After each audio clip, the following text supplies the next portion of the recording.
Chapter 458. The most precious things on Ao Wushuang's body were the Ice Dragon Pearl and the pair of psychic-grade ice swords, but these two things were already in the hands of Lu Linger.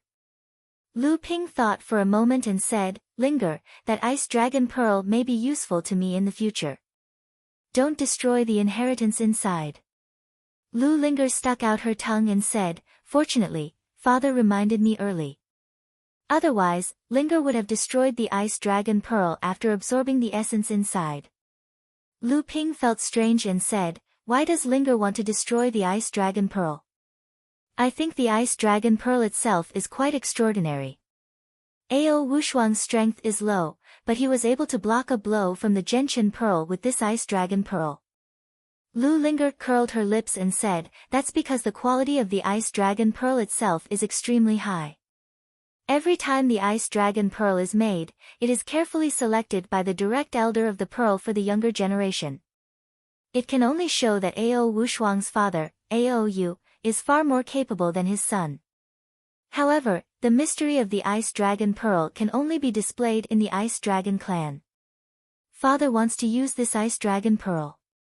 Does it mean that in addition to Ao Yu and Ao Wushuang, there is also the bloodline of the Ice Dragon clan in the North Sea?" Lu Ping did not answer Lu Linger's question. He just reminded her again, "Remember not to destroy the Ice Dragon Pearl, especially the inheritance inside." After that, Lu Ping forcibly broke the divine sense seal on Ao Wushuang's storage device, and then poured the things inside to the ground. "Hey, there are still good things." After the things in the storage device fell to the ground, a cold chill suddenly filled the entire underground cave. At a glance, Lu Ping saw a jade box shrouded in white cold mist among the pile of junk on the ground. Holding the jade box in his hand, a layer of blue light burst out from Lu Ping's palm. It was not affected by the cold mist outside the jade box. It wrapped around the jade box, dispelling the cold mist outside. The chill in the cave was suddenly swept away. Lu Ping opened the jade box, and his eyes lit up. He said with a smile, "So it is the Millennium Ice Heart. This is a mid-grade Earth Step origin treasure, and there are two of them. It must be prepared by Ao Wushuang to advance to the late stage of core forging." Two mid-grade Earth Step origin treasures were used to advance to the late stage of core forging. In the future, there would be a chance to refine a low-grade Earth Step origin treasure and condense a 7th-grade gold core. However, this possibility was only about 20% or 30%.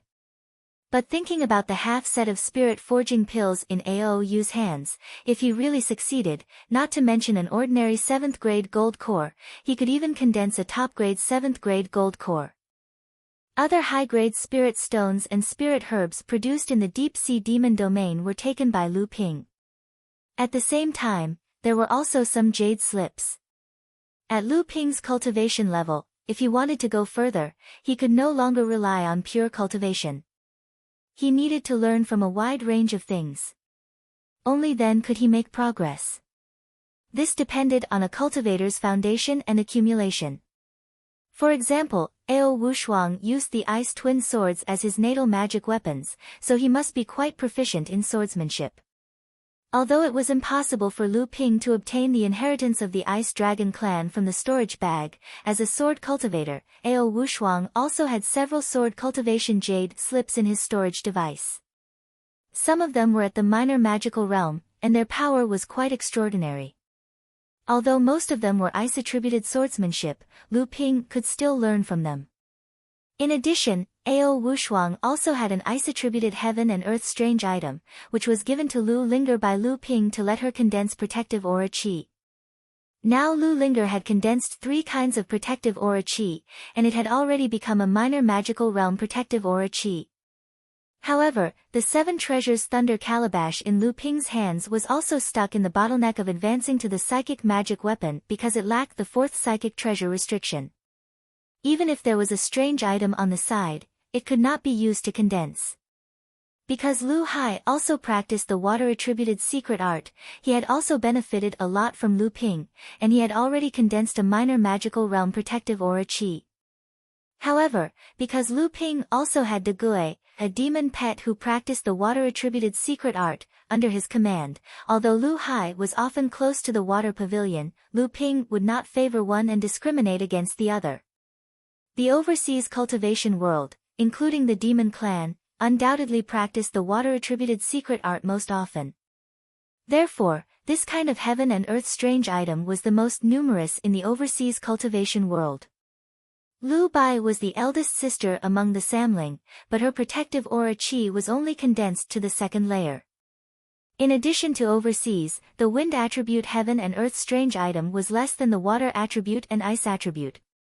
Before, the wind attribute heaven and earth strange item that Lu Ping collected was mostly used to smelt the 7 treasures thunder calabash. Therefore, in the past few years, Lu Ping only used the elixirs in his hands to exchange for 2 kinds of wind attribute heaven and earth strange item through various channels, so that Lu Bai could condense her protective aura chi. This time, if Lu Ping had not obtained the 1000 Wonder Dew, the one who benefited the most from breaking into the Ice Dragon Cave was undoubtedly Lu Linger. Lu Bai and Lu Hai were about to take out the storage pouches of the other 3 mid-core Forging Realm monster cultivators, but they saw Lu Ping waving his hand and saying, "Although the 3 of you look very young now, even among the green sea snakes, there are not many who can have such achievements as you. But after all, you are already core Forging Realm monster cultivators, so you should have your own accumulation. The things of these 3 people can be regarded as your spoils of war, so you can dispose of them yourself." The Samling was overjoyed when he heard this.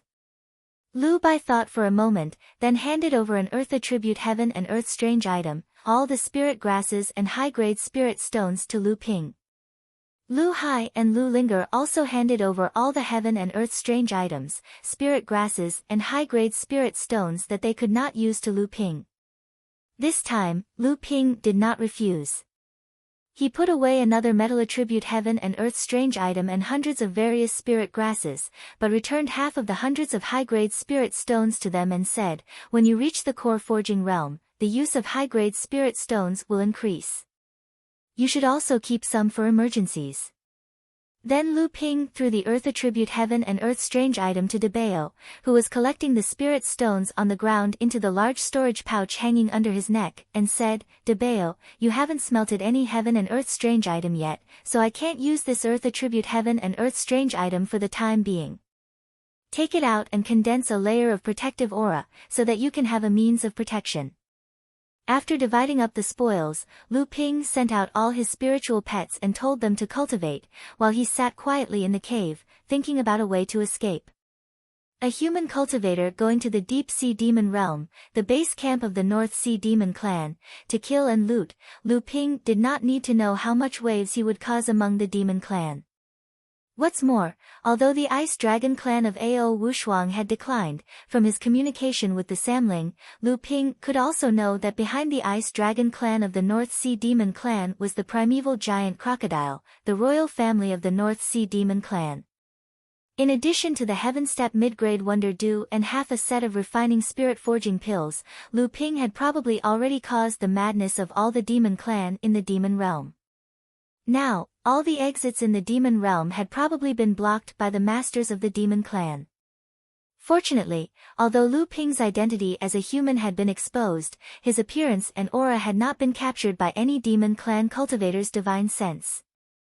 Otherwise, Lu Ping's situation would probably be even more difficult. Just when Lu Ping was at his wit's end, he saw Lu Dagui crawling over from the side and saying in a muffled voice, "Master, my chi and blood have been fluctuating violently during cultivation recently. I'm afraid I'll break through to the core forging stage soon." Lu Dagui's original intention was to ask Lu Ping for the black tortoise golden pill. Lu Ping had clearly told him that Lu Dagui had already prepared the materials for him to refine his bloodline for the 3rd time, but Lu Dagui's words made Lu Ping happy. Lu Ping smiled and handed over the black tortoise golden pill, the 7-step mark pill and the enchanting thought pill to Lu Dagui and said, "Don't worry about your breakthrough. I'll protect you. Whether we can escape from the deep sea demon territory depends on your performance after transforming." Lu Dagui was inexplicable when he saw Lu Ping's smile. Lu Ping had already known that he was about to break through to the core forging realm, but he was not sure about the specific time. However, after hearing Lu Ping's words, Lu Dague was shocked. He knew that Lu Ping had a perfect plan, so he put the mini spiritual vein in his mouth and slowly walked to the secret cultivation room opened by Dabeo. Lu Ping also gave up the mini spiritual vein in the cave for Lu Dague to cultivate. At the same time, Lu Ping arranged a spirit gathering formation with 36 upper-grade spirit stones in the cultivation room. Lu Ping did not dare to arrange a spirit transforming formation with a better effect. With Lu Dague's current cultivation, under the spirit transforming formation with 36 upper-grade spirit stones, it would not take long for his heart core space to explode because the spirit qi gathered in his body could not be refined into spiritual power and jin qi. Lu Ping's spiritual pets had always been in a state of free growth. Lu Ping did not arrange any secret or forbidden technique on any spiritual pet that could control their life and death. In this way, Lu Ping won the respect of Lu Ping's spiritual pets. In addition, Lu Ping's superb alchemy skills, his increasingly profound cultivation, his opponent's spiritual pets spared no effort to support him, and the monster clan's worship and obedience to the strong made the spiritual pets more loyal to him. What Lu Ping ignored was that these spiritual pets were not controlled by him. As long as Lu Dague advanced to the core forging stage and transformed, he would have the right to enter and exit the deep-sea monster territory freely. The monster clan cultivators who were guarding the various checkpoints would never think that a monster cultivator whose life and death were not controlled would be a monster pet of a human clan cultivator. In this way, Lu Ping and the others had hope of escaping. While Lu Ping was hiding in the cave of the deep-sea monster territory and waiting for Lu Dague to condense his gold core, in the North Sea cultivation world, a conspiracy against Jinling was on the verge of breaking out. On the peak of Tianling Mountain, Jinling's headquarters, Tian Fan Laozu, quietly walked out of Qi Mei's cave abode. He looked at the rolling dark clouds in the sky above Tianling Mountain, then looked to the south, where the sea and the sky met. The sea had suddenly turned black. At this moment, a faint grayish-green line suddenly appeared where the sea and the sky met. It was faintly discernible in the distance, then turned to the bottom of the sea. A white line followed the grayish-green line, turning it white. It gradually became clearer in Tian Fan Laozu's eyes. Tian Fan Laozu looked at the increasingly clear white line, and the corners of his mouth curled up slightly. He muttered to himself, "Is it finally here?" As if to prove Tian Fan Laozu's guess, the reason why the white line became clearer was because it was getting closer to Tianling Mountain. At this moment, the white line, which looked like a white rope hanging down from the sky, suddenly seemed to be cut by a sword, becoming two even thinner white ropes. The white ropes slowly grew thicker and returned to their original size. However, as they got closer and closer to Heaven's Spirit Mountain, they discovered that the two white ropes weren't ropes at all. They were simply two gigantic waterspouts that connected the heavens and earth. Although they were called waterspouts, they were actually tornadoes that swept up the waves of the sea. That was why they appeared somewhat white from afar. The cultivators on duty on Tianling Mountain quickly noticed the two strange, hostile waterspouts approaching Tianling Mountain. A distant bell rang out, and the entire Tianling Mountain immediately fell into an uproar. The cultivators guarding Tianling Mountain went about their duties silently. After several tens of spiritual lights flashed above Tianling Mountain, the entire Tianling Mountain fell silent once more. At that moment, Tianling Mountain looked like a ferocious beast lying on the surface of the sea, ready to attack at any time. The huge waterspouts split again on the surface of the sea, becoming 4 waterspouts, and then headed towards Tianling Mountain in 4 different directions. Tian Jiang Laozu and Tian Lu Laozu suddenly appeared beside Tian Fan Laozu, looking at the approaching waterspouts with serious expressions. Tian Jiang said in a low voice, "Dao Sheng has indeed made his move. I wonder which Dharma adept dares to stand against our sect after Dao Shi is injured." Tian Fan Laozu laughed coldly and said, "Don't forget that there is still a Dharma adept in North Sea who does not belong to North Sea, Laozu." Tian Lu Laozu's expression was a little ugly. That Yuan Guang actually wants to interfere in North Sea's affairs so brazenly. How dare he? Then, as if thinking of something, he said, Xian Ling's sect has already sided with the Crystal Palace? They are inviting a wolf into their own house. Aren't they afraid that the other sects in North Sea will join forces to resist and suppress them? Tian Fan Laozu laughed and said, whether it is or not, let's wait and see. However, Dao Xing's usage of these tornado-like magical powers is getting more and more proficient. Even if Tian Shui and I join forces, we will still have to expend a lot of energy in this battle. Just as Tian Fan Laozu finished speaking, Tian Lin Laozu had already arrived at the peak of the mountain. He laughed and said, Uncle Master is too humble. Although Dao Xing Laozu is strong, Uncle Master and Uncle Master Tian Shui are also improving. Moreover, both of you are improving at the same time, and your growth in strength is even faster than Dao Xing Laozu. I think Uncle Master will have an easier time in this battle compared to 50 years ago. Although Tian Lin Laozu was stationed at Huangli Island, compared to Tian Shui and Tian Ling Laozu who were also outside, he was the closest to Tian Ling Mountain. Thus, he was the first to rush back. Tian Fan Laozu laughed and asked, how is Huangli Island? With Xian Ling's sex formation, I'm afraid the demon race will soon receive the news. What if they take the opportunity to attack Huangli Island? Tian Lin Laozu laughed and said, right now, there are more than 10 core forging realm cultivators on the island. Although most of them are in the early core forging realm, with little brat Lu spending a lot of money to set up the island's protective array, even if a late core forging realm cultivator comes, we can still hold on until junior brother Chu arrives. Furthermore, junior brother Xian Yin and junior brother Xian Huai's disciples have already broken through to the mid-core forging realm. With the two of them working together, among all the mid-core forging realm cultivators in the North Sea, only little brat Lu can suppress them. There shouldn't be any accidents. When Tian Fan Laozu heard Tian Lin Laozu mention Master Xian Yin, he went silent for a moment before asking in a low voice, how did all these brats come to Huangli Island? Tian Lin Laozu seemed to have sensed something and said thoughtfully, it said that little brat Lu Ping invited them in advance. Tian Fan Laozu nodded and didn't say anything else.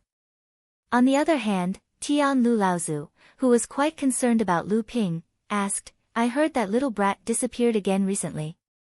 Tian Lin Laozu nodded.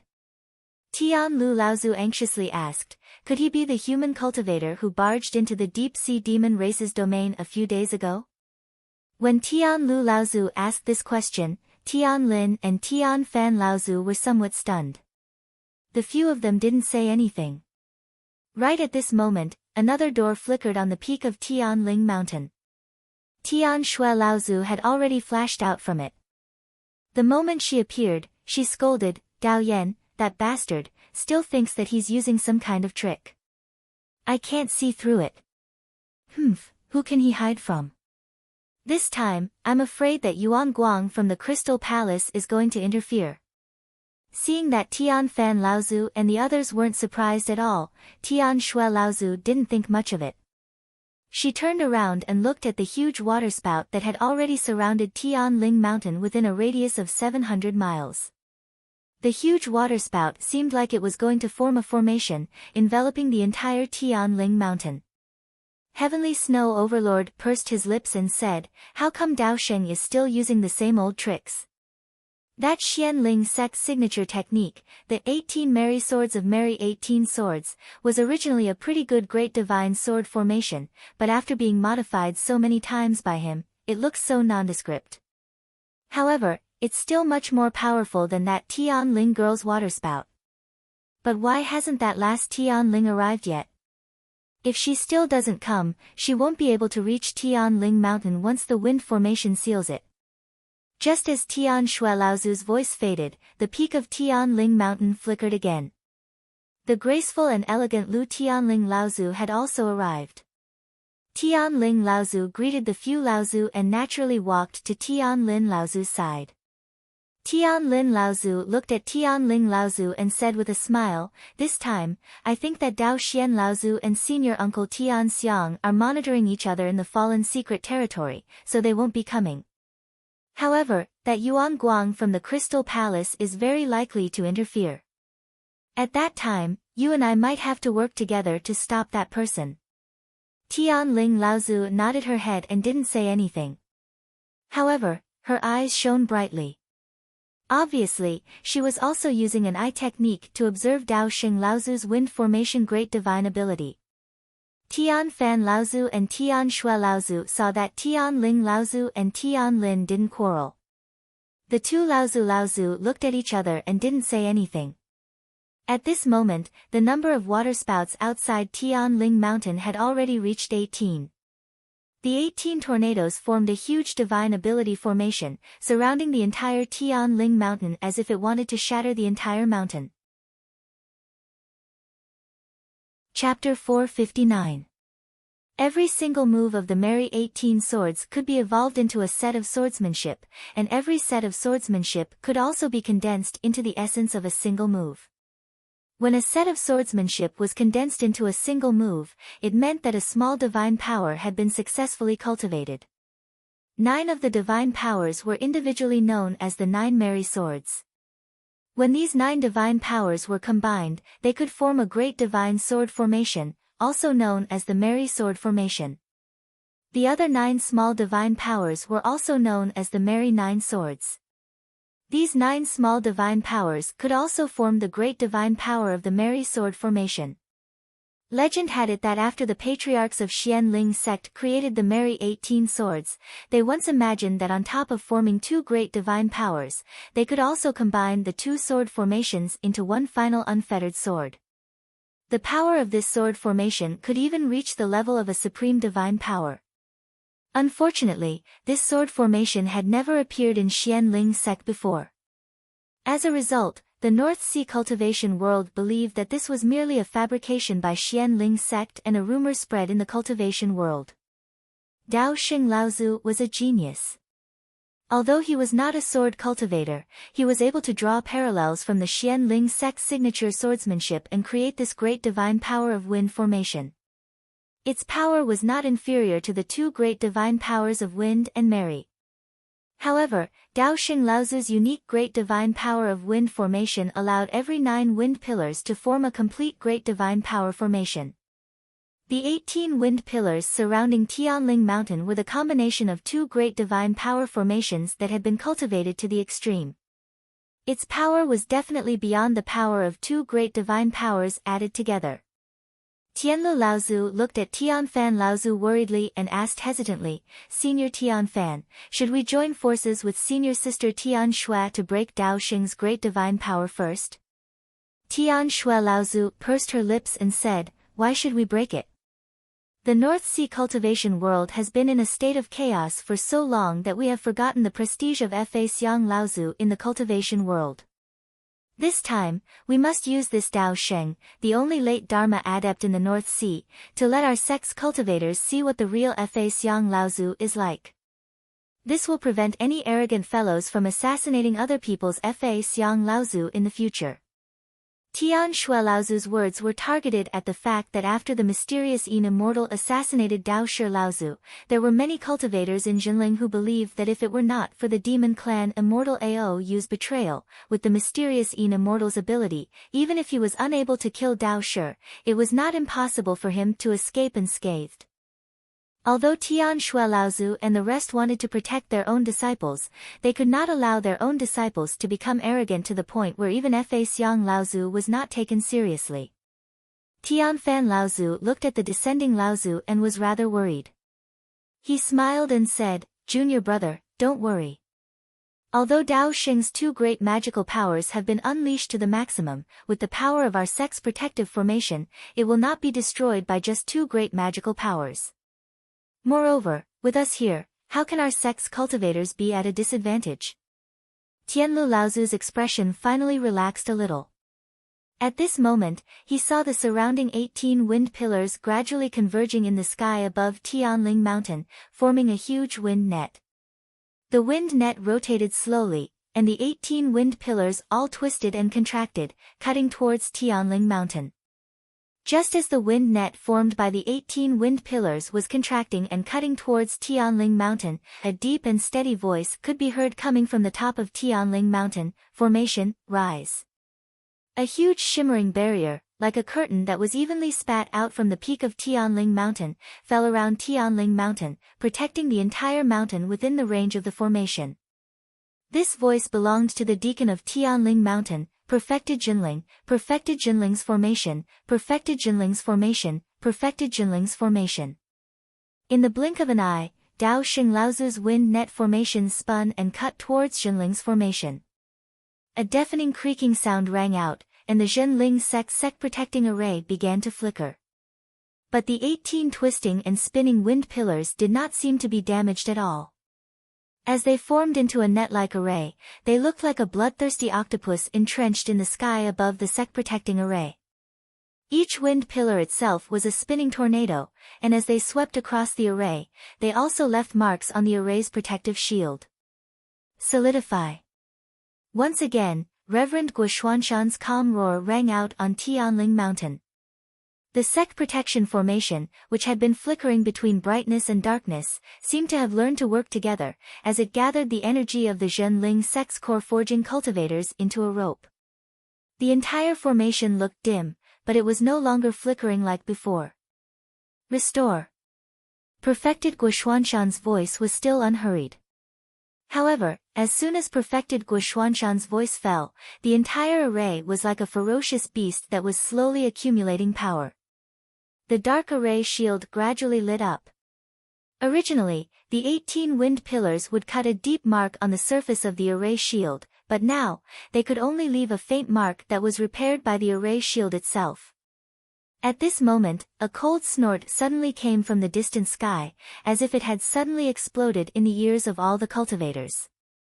Almost all the Jinling's core forging stage perfected masters in charge of the formation's operation felt their qi and blood unstable, and they instantly lost control of the true essence in their bodies. Many of the weaker core forging stage cultivators with weak foundations were directly shaken by this cold snort, and blood flowed from the corners of their mouths. Even Perfected Xianqian, who was helping Perfected Guoxianshan to operate the formation, turned pale, and his limbs numbed. Perfected Guoxuanshan's expression changed, and he secretly cursed, "Not good." He hurriedly shouted, "True essence."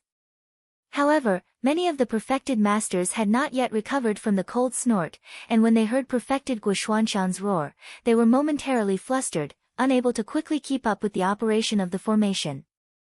The sec-protecting formation on Tianling Mountain suddenly lit up, but because many cultivators were unable to keep up with the changes in the formation, many dark spots of the sec-protecting formation were obscured by the bright light. At this moment, the wind net array suddenly tightened again, and the 18 wind pillars that coiled around the sec-protecting formation sped up their rotation, and the creak sounds of explosions suddenly became more intense.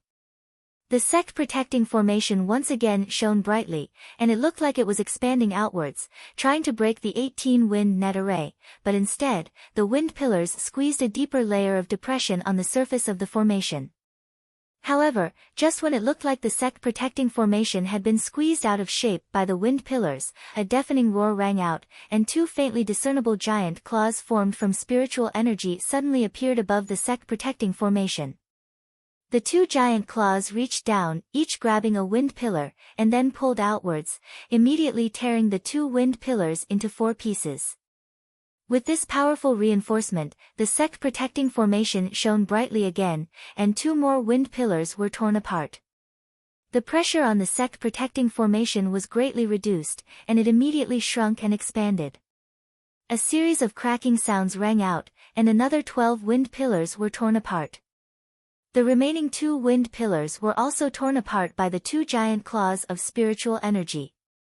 Then, the 2 giant claws suddenly disintegrated into spiritual energy in the sky, slowly accumulating in the light of the sec-protecting formation before disappearing. After Dao Xinglaozu's great spell was broken, several core forging enlightened masters responsible for operating the sec-protecting formation on Tianling Mountain coughed up blood and fainted from serious injuries. There were also a few cultivators who coughed up blood and were seriously injured, and even enlightened Master Guoxuanshan's face was pale. He was quite shocked.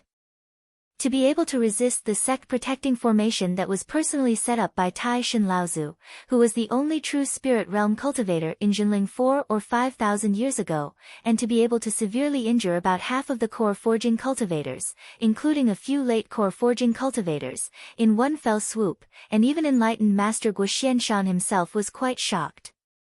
If it wasn't for enlightened Master Guoxuanshan's good command, barely gathering the strength of most of the cultivators at the last moment to activate the true spirit hand of the sect-protecting formation and break the wind net formation, even if there were still a few Laozu behind Jinling who hadn't made a move yet, the ones who coughed up blood and were seriously injured weren't just the core forging cultivators responsible for operating the sect-protecting formation, even enlightened Master Guoxianshan himself would have been injured. In the North Sea's cultivation world, who else could have such tyrannical strength? Dao Xing Laozu, Xian Ling Sect's Dao Xing Laozu, it must be him. Only this person had such strength, dared to fight against Jinling's sect-protecting formation alone.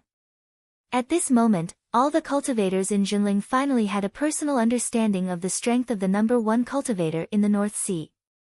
In the past, Dao Xing Laozu was too far away from all the cultivators in the North Sea's cultivation world. Even Jinling, who had always set Xian Ling sect as their goal, only saw Dao Xing Laozu as an expert who could fight against Jinling's wind and snow immortals. They had already lost the respect they should have for the number one cultivator in the North Sea. A long laugh pierced through the sky.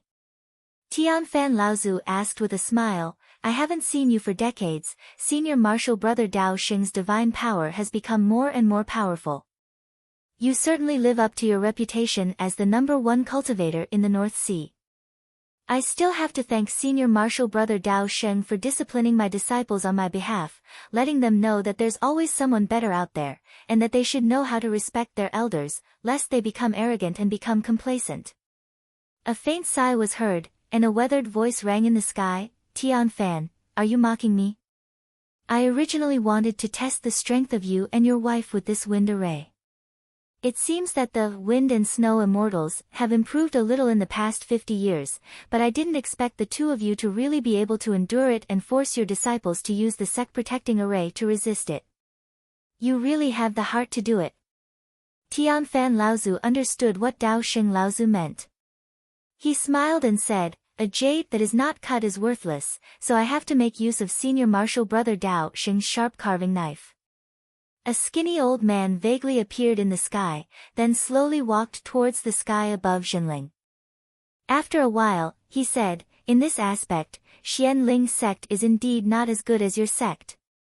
This sentence surprised Tianfan Laozu, but he could only smile and say to the skinny old man, Senior Martial Brother Dao Xing, you flatter me. Dao Xing Laozu didn't comment. He looked around and said, almost everyone is here. Everyone, come out and meet me. Chapter 460. In the cave of the deep-sea demon territory's underwater mountain range, a huge 9th-grade white jade lotus slowly rotated above Lu Ping's head. A blue light curtain slanted down from the lotus and turned into a light curtain that enveloped the entire cave. It seemed to be suppressing something. The entire crypt was now filled with a black light. The black light dashed left and right in the crypt, as if it was trying to find a way to escape. However, it was tightly restrained by the blue light curtain hanging down from the rank 9 white jade lotus in the crypt space. Lu Ping looked at the light rushing left and right. He smiled happily at Samling next to him and said, Daguay has really broken through. I didn't expect it to cause such a phenomenon so quickly. If I hadn't been immersed in cultivation these past few days, I'm afraid I wouldn't have been able to suppress the phenomenon in time. At that time, I'm afraid this place would have been exposed. A few days later, a burly young man with a dull face appeared in front of Lu Ping. He said to Lu Ping in a deep voice, Master, Daguay has advanced to the core forging stage and successfully transformed. Lu Ping smiled and said, Daguay, I'll have to trouble you this time. Originally, it was a critical period for us to consolidate our cultivation. However, we need to escape from the deep-sea demon territory as soon as possible, so we had to let you out first. The young demon cultivator Lu Dague nodded and said, "Rest assured, Master, Dague knows." Lu Ping patted him on the shoulder and said, "Well, this time it's up to you. First, blend into the demon population in the deep-sea demon territory and find out the route to enter and exit the deep-sea demon territory. At the same time, find out the current situation of the human and demon races." Originally, these tasks could be handed over to Samling, but the identity of the Green Sea Snake is too sensitive among the North Sea demon race. Previously, they were exposed, so now they can't appear among the demon races.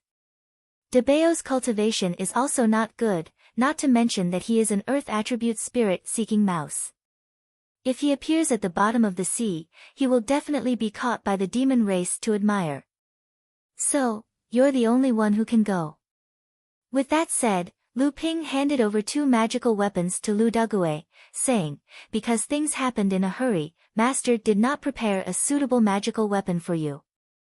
These 2 are the spoils of war that we have seized over the years. Among the magical weapons suitable for water attribute cultivation methods, they are considered good. One for attack and one for defense, you temporarily refine it in case of emergencies. After this time, I will get rid of Chen Lian and refine a suitable weapon for you." Lu Dague nodded and received a storage magical weapon from Lu Ping. After storing some of the spiritual stones and medicinal pills that Lu Ping gave him, he left the cave and walked out of the underwater mountain range. In the sky above Tianling Mountain, as soon as Dao Xing Laozu's voice fell, Tian Shui Laozu had already appeared beside Tian Fan Laozu. She casually exchanged greetings with Dao Xing Laozu, then fiercely said to the void beside them, "Dao Yan, get the hell out of here. How dare you try to escape with your life on Huanyu Island? Do you think that Xianling sect is the only family in the North Sea? Aren't you afraid of being laughed at?" In the void behind Dao Xing Laozu, the spirit mountain flashed, as if a curtain had been lifted. Immediately, the person standing behind the curtain was revealed. Dao Yan Laozu's face was gloomy. After being scolded by Tian Shui Laozu, his originally arrogant and unruly character suddenly became as gloomy as a poisonous snake. He said coldly, "The wind and snow immortals want to fight with Senior Dao Sheng, and Tian Xiang is being held back by Senior Dao Yan in the perished mystery land. Did you, Jinling, prepare another set of life-diminishing magical power to sacrifice an early Dharma adept? Is it the Fornax or the Tianjiang?" However, the 2 of them are not comparable to Tian Kang's peak early Dharma cultivation. Even if they use this magical power, they may not be able to survive until now like Tian Kang. "Ha, I have long heard that Uncle Dao Yan is the 3rd strongest expert in Xianling sect. This time, how about the 2 of us learn from Uncle Dao Yan?" Tian Lin and Tian Ling, the 2 Laozus, walked out together. Tian Lin Laozu smiled and said to Dao Yan Laozu. Dao Yan Laozu's eyes narrowed. Looking at the wind and snow immortals beside him, he nodded and said, "I guess the 2 of you must have also learned the eyebrows welcoming guest magical power that Jinling secretly passed down. That's why you have the confidence to challenge me." After saying that, Dao Yan Laozu's expression suddenly changed. He looked at the 2 of them seriously and asked, "That's right. When junior brother Dao Kong died, I always thought that Tian Xiang had secretly attacked from the side. Could it be that the 2 of you really joined forces to defeat junior brother Dao Kong?" Tian Lin Laozu smiled and did not say anything. Tian Ling Laozu suddenly became as cold as ice and did not say a word. Dao Yan Laozu cast a glance behind him and saw that Xianling sect's other 2 Laozus, Dao Li and Feng Shutao, had also appeared in front of Heavenly Spirit Mountain. Feng Shutao looked at Tian Lin and his wife, and his expression changed. He looked very indignant, but he could not vent the gloominess in his heart. He could only let out a loud snort, as if to show his existence. Soon, on Jinling's side, Tian Jiang and Fornax Laozu also appeared.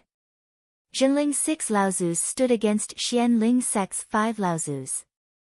It was just like the battle between the two sects more than 50 years ago. But this time, Jinling's growth was a step faster. Back then, because Jinling was at a slight disadvantage, Tian Kong Laozu was on the verge of dying.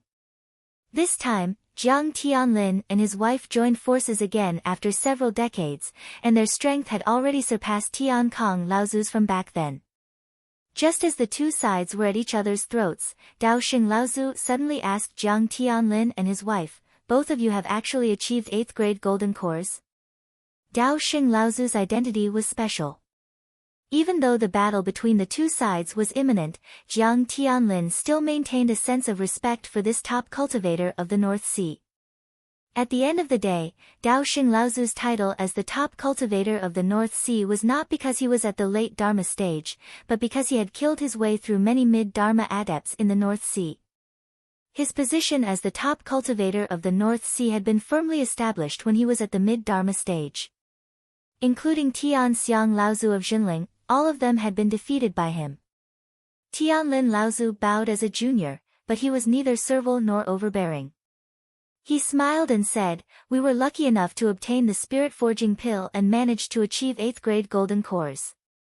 As soon as Tianling Laozu finished speaking, Feng Shutao, who was behind Dao Xing Laozu, changed his expression again. Although he had long guessed that the two's strength had increased tremendously after advancing to the Dharma stage was because they had condensed a golden core of a higher grade than his, now that he heard it from Tianlin Laozu's own mouth, he still felt like he could die. However, Dao Xing Laozu nodded and said, "You, Jiang Tianlin, were the pride of the North Sea in the past. If Feng Shutao had not practiced 30 years earlier than you, I'm afraid you would have left him far behind." Feng Shutao simply lowered his head behind Dao Xing Laozu. Although the others could not see his expression clearly, they knew that Feng Shutao must be extremely embarrassed now. However, Feng Shutao did not dare to have the slightest complaint, because Dao Xing Laozu was not only the pillar of the Xianling sect, but he was also Feng Shutao's teacher. Chapter 461. Dao Xing Laozu took another look at Lu Tianling and said, "Although you have achieved the 8th grade golden core, you used 3 low-grade heaven-level spirit objects, so you can only have the worst kind of 8th grade golden core. You can't compare to Jiang Tianlin. If you didn't have the spirit-forging pill, I think you would be like Feng Shutao, at most able to refine 2 low-grade heaven-level spirit objects, but your strength would still be half a level lower than Feng Shutao." Lu Tianling's expression did not change, but he said, "Senior Dao Xing's eyes are like a torch, I admire you." Dao Xing Laozu had seen through Jiang Tianlin and his wife, but Dao Yen Laozu's expression changed. He knew that Dao Xing Laozu's comment was not only to add some pressure to Jinling, but also to tell him that the couple indeed had the strength to fight against him. In the past, only Dao Xing Laozu and Tian Xiang Laozu had achieved the 8th grade golden core. Now, among Jinling's second-generation disciples, there were actually 2 who had achieved the 8th grade golden core, and they had mastered Jinling's inherited secret technique, which allowed them to challenge those of a higher level. Jinling could rely on Tian Fan and Tian Shui to compete with Dao Yen Laozu, which was also the most important reason why Jinling could compete with Xianling sect. Once Jiang Tianlin and his wife also advanced to the mid-core forging stage, then Xianling sect would definitely be overwhelmed by Jinling. What's more, Jiang Tianlin was obviously as amazing as Dao Xing Laozu back then. Once he successfully advanced to the late Dharma stage, there would be no place for Xianling sect in the North Sea cultivation world. Dao Xing Laozu nodded, then looked at Tian Fan Laozu and said, "Tian Xiang is not here today. It seems that Jinling is now in charge of Jinling. I have something to say to you." This time, Dao Shi was actually seriously injured by Li Xuanin's sneak attack. Although his condition is much better than Tian Kang's, I'm afraid he won't be able to recover without 50 to 60 years of rest. With Dao Shi's cultivation base, although the chances of him advancing to the mid-Dharma stage are extremely slim, there is still a glimmer of hope. But this time, he was seriously injured, and 50 to 60 years of rest was used to recuperate. His last hope of advancing to the mid-Dharma stage is gone, so I'm here to seek justice for brother Dao Shi. Before Tian Fan Laozu could speak, Tian Shui Laozu, who was standing at the side, scolded that Dao Shi's cultivation was only injured, but my martial nephew Xian Yin has perished. You want to seek justice, but I, Jinling, want to seek justice from your Xianling sect. At this moment, Xianling sect's Dao Yan Laozu also opened his mouth to refute. What a joke. He's just a minor repairs in the core forging stage. How can he be compared to Dharma Laozu? This was nonsense. Since Sage Xian Yin had attained the 7th grade golden elixir, with his ability to injure Dao Shi Laozu with a sneak attack in the late core forging stage, his future achievements would definitely be above Dao Shi Laozu's after he advanced to the Dharma stage. From Jinling's point of view, Sage Xian Yin's actions were simply a huge loss. Of course, the main culprit was that ice dragon Aou. Tian Shui Laozu frowned and pointed at Dao Yan Laozu, scolding, bullshit. Back then, Dao Shi killed martial nephew Xian Yin's wife. The hatred of killing his wife is absolutely irreconcilable. Martial nephew Xian Yin taking revenge for his wife is only right and proper. Dao Yan Laozu sneered, he's just a demon. Junior brother Dao Shi killing him was to help you, Jinling. It's fine if you don't buy his favor, but you actually repaid kindness with enmity, injuring my junior brother Dao Shi. Could it be that you, Jinling, have really colluded with the demon race? First, you married a demon girl, and now, you married a demon race's brother-in-law. I'm afraid that your sect is still hiding a vile spawn from the union of a human and a demon, right? I heard that your sect's Li Xian Yin only had one direct disciple, called Yin Xian Chu or something. He's also a genius cultivator of yours, Jinling. I'm afraid most of the people in your sect don't know his identity, right? Tian Shui Laozu's expression changed. Just when she was about to refute, Dao Xing Laozu spoke, since ancient times, demons and demons have never coexisted. Your sect should know what to do. Wasn't the death of your sect's master Xian Yin due to the temptation of the demon girl, and then the instigation of the demon race cultivators, resulting in such a tragedy? You can say that he only has himself to blame. However, that Xian Yin is still an outstanding talent among your sect's second-generation disciples. This time, regarding my junior brother Dao Shi's matter, your sect will definitely bear the consequences.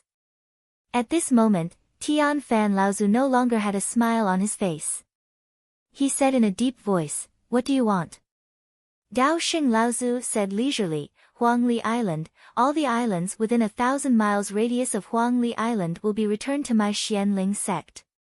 That place was originally my Xianling sect's sphere of influence, but it has been occupied by your sect's dove nest for dozens of years. Returning it is only right and proper. Not to mention the islands within 1,000 miles radius of Huangli Island, almost all the islands under Di Kuan Island's jurisdiction were included in it. Just Huangli Island alone was already no less than a resurgent island. At this moment, Tian Fan Laozu's gloomy face suddenly smiled and said, if that's the case, then let's do it. Let us husband and wife see exactly what realm senior brother Dao Xing's cultivation has reached in the past 50 years. As soon as he finished speaking, Tian Shui, Tian Fan, and Dao Xing Laozu suddenly disappeared in front of Tian Ling Mountain's protective array. Immediately after, a thunderous roar suddenly exploded in the sky above Tian Ling Mountain.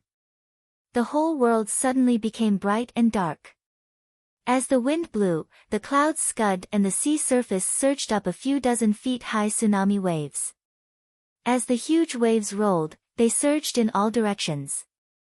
One of them was heading towards Tian Ling Mountain. Another thunderous roar. The huge waves crashed onto Tian Ling Mountain's protective array, exploding into silver-white water that filled the sky.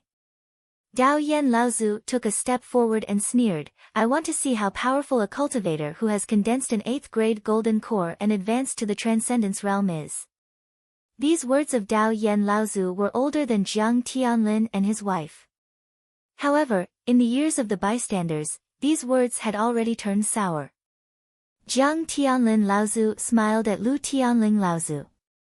However, Lu Tianling Laozu was still as cold as ice. He actually took a step forward and waved out 9 thin and long cyan-colored water currents that wrapped around Dao Yen Laozu. Dao Yen Laozu laughed mischievously. Suddenly, a black door appeared behind him. Dao Yen Laozu took a step back, and his entire body was instantly engulfed by the black door. Lu Tianling Laozu snorted coldly, and his figure immediately disappeared. Jiang Tianlin Laozu smiled awkwardly before disappearing as well. Feng Shidao took the initiative to attack Laozu, who was descending from the sky. However, the two of them did not use any space magic. Instead, they fought all the way up into the sky. Daoli Laozu looked at Tianlu Laozu in front of him and sighed softly. He said, "Back then, you and I were the best of friends. We exchanged pointers on alchemy, cultivation methods, and spiritual herb cultivation techniques. However, as our positions in the sect became higher and higher, we could not be as carefree as before. Now, we even have to fight each other. The world is really unpredictable." Tianlu Laozu also showed a nostalgic expression, but he quickly hid these emotions and said, "Our paths are different, so we cannot work together. Let's just fight today." Daoli Laozu nodded and said seriously, "You and I know each other very well. In terms of cultivation, your accumulation is deeper than mine. However, I have the sea-boiling cauldron, so I can suppress you." Tianlu Laozu sneered and said, "Let's talk after we fight." Lu Ping waited quietly in the cave for several days. Lu Daguo finally returned and brought 2 pieces of bad news to Lu Ping. The first was that in the entire deep-sea demon territory, several groups of demon cultivators had formed search teams and were searching for traces of Lu Ping. Among them, the patriarch of the Ice Dragon clan, Aou, had offered a high-grade Earth Step Heaven and Earth Treasure as a reward for killing Lu Ping and avenging his son. When Lu Ping heard this news, he found it quite funny. Aou was probably the only one left of the Ice Dragon clan, but he still put on the airs of a patriarch. However, the Ice Dragon clan was worthy of being a top-grade demon clan. Even though they were on the verge of extinction, they still had a foundation. They offered a high-grade Earth Step Heaven and Earth Treasure, which was enough to make the core forging stage demon cultivators of the North Sea go crazy. The second news was that the 2 major sects of the North Sea, Xianling sect and Jinling sect, had started a confrontation because of the assassination of Dao Shi Laozu by Daoist mysterious Yin. The 2 sides were on the verge of a war. The demon clan cultivators in the deep-sea demon territory were in high spirits and had already agreed to raid the islands of the 2 sects during the war. The rumor also specifically mentioned Huangli Island, which would be the main target of the demon clan's surprise attack. It was said that a late core forging demon cultivator would personally lead the attack on Huangli Island. In the eyes of all the core forging cultivators of the North Sea, Huangli Island was a symbol of humiliation. Huangli Island had been in the heart of the demon race for more than 10 years. In a situation where the demon race had always held the upper hand, Huangli Island was like a thorn in the flesh, causing all the demon race cultivators to feel as if there was a fishbone stuck in their throats. Outside of Huangli Island, more than 5 mid-core forging demon cultivators had fallen here. When he heard that the demon clan would launch a large-scale attack on Huangli Island, Lu Ping could no longer sit still in the underground cave. He tried his best to suppress his impatience to return and asked Lu Daguo in a deep voice, "Daguo, have you found out the way back?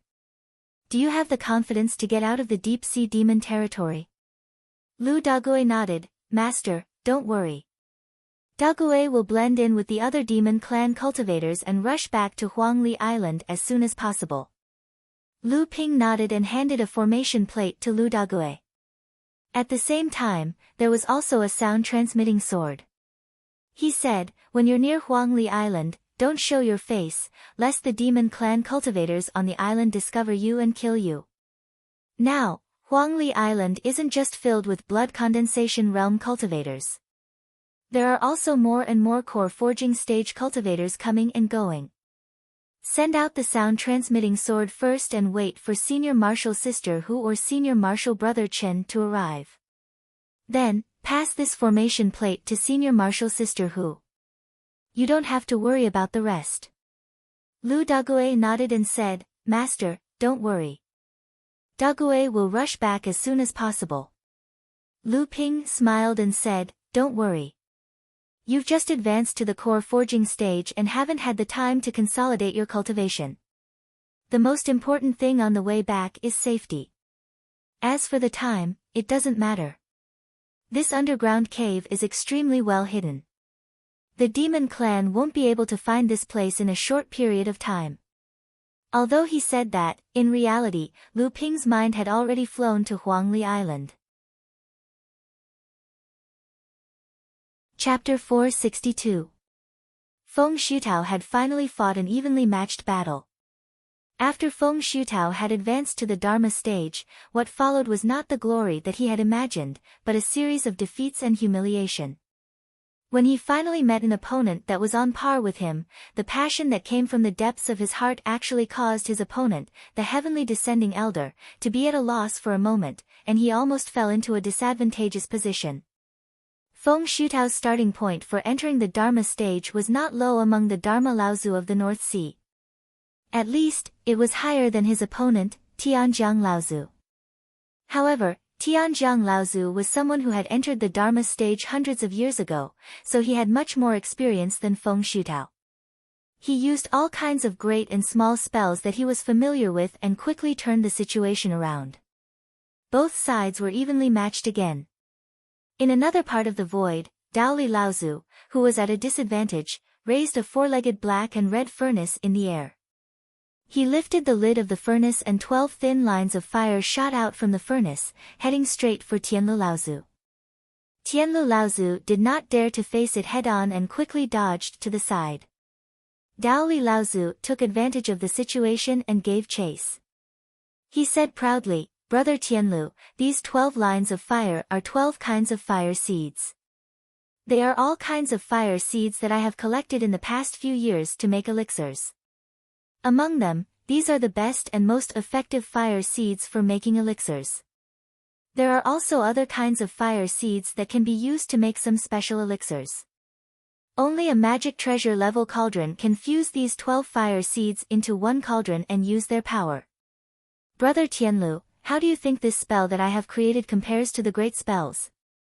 Tianlu Laozu did not say a word and was at a disadvantage. For a moment, he was forced by Daoli Laozu to move around in the void and occasionally counterattack to relieve the pressure on his body. Daoli Laozu smiled and said, Brother Fornax, why didn't you bring your sect's top-tier cauldron this time?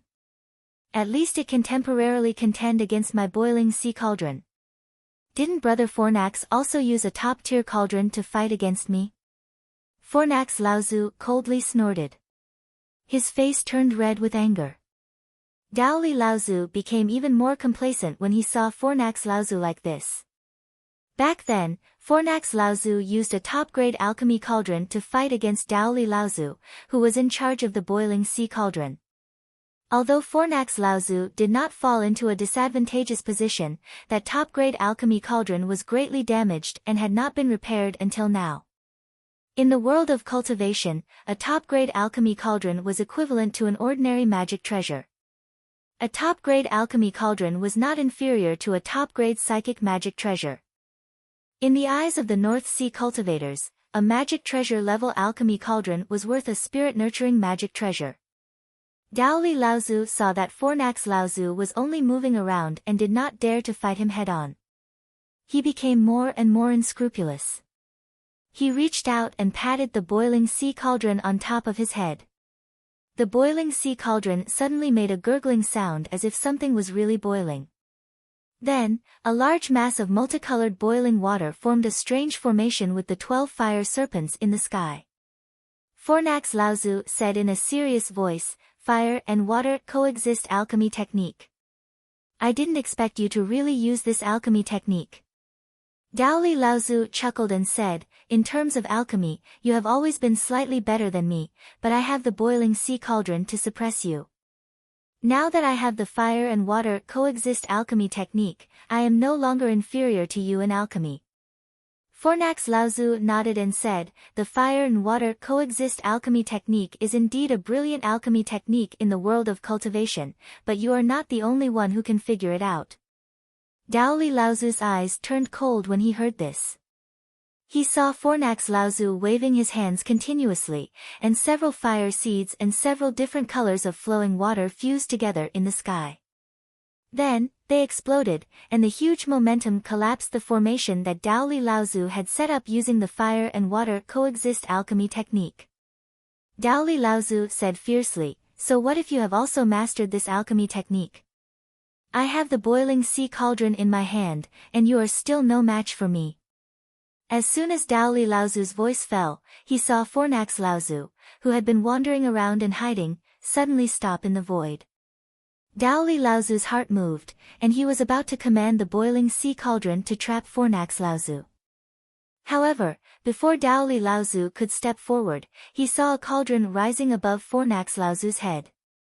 Daoli Laozu was overjoyed. He knew that Jinling only had 3 top-grade cauldrons.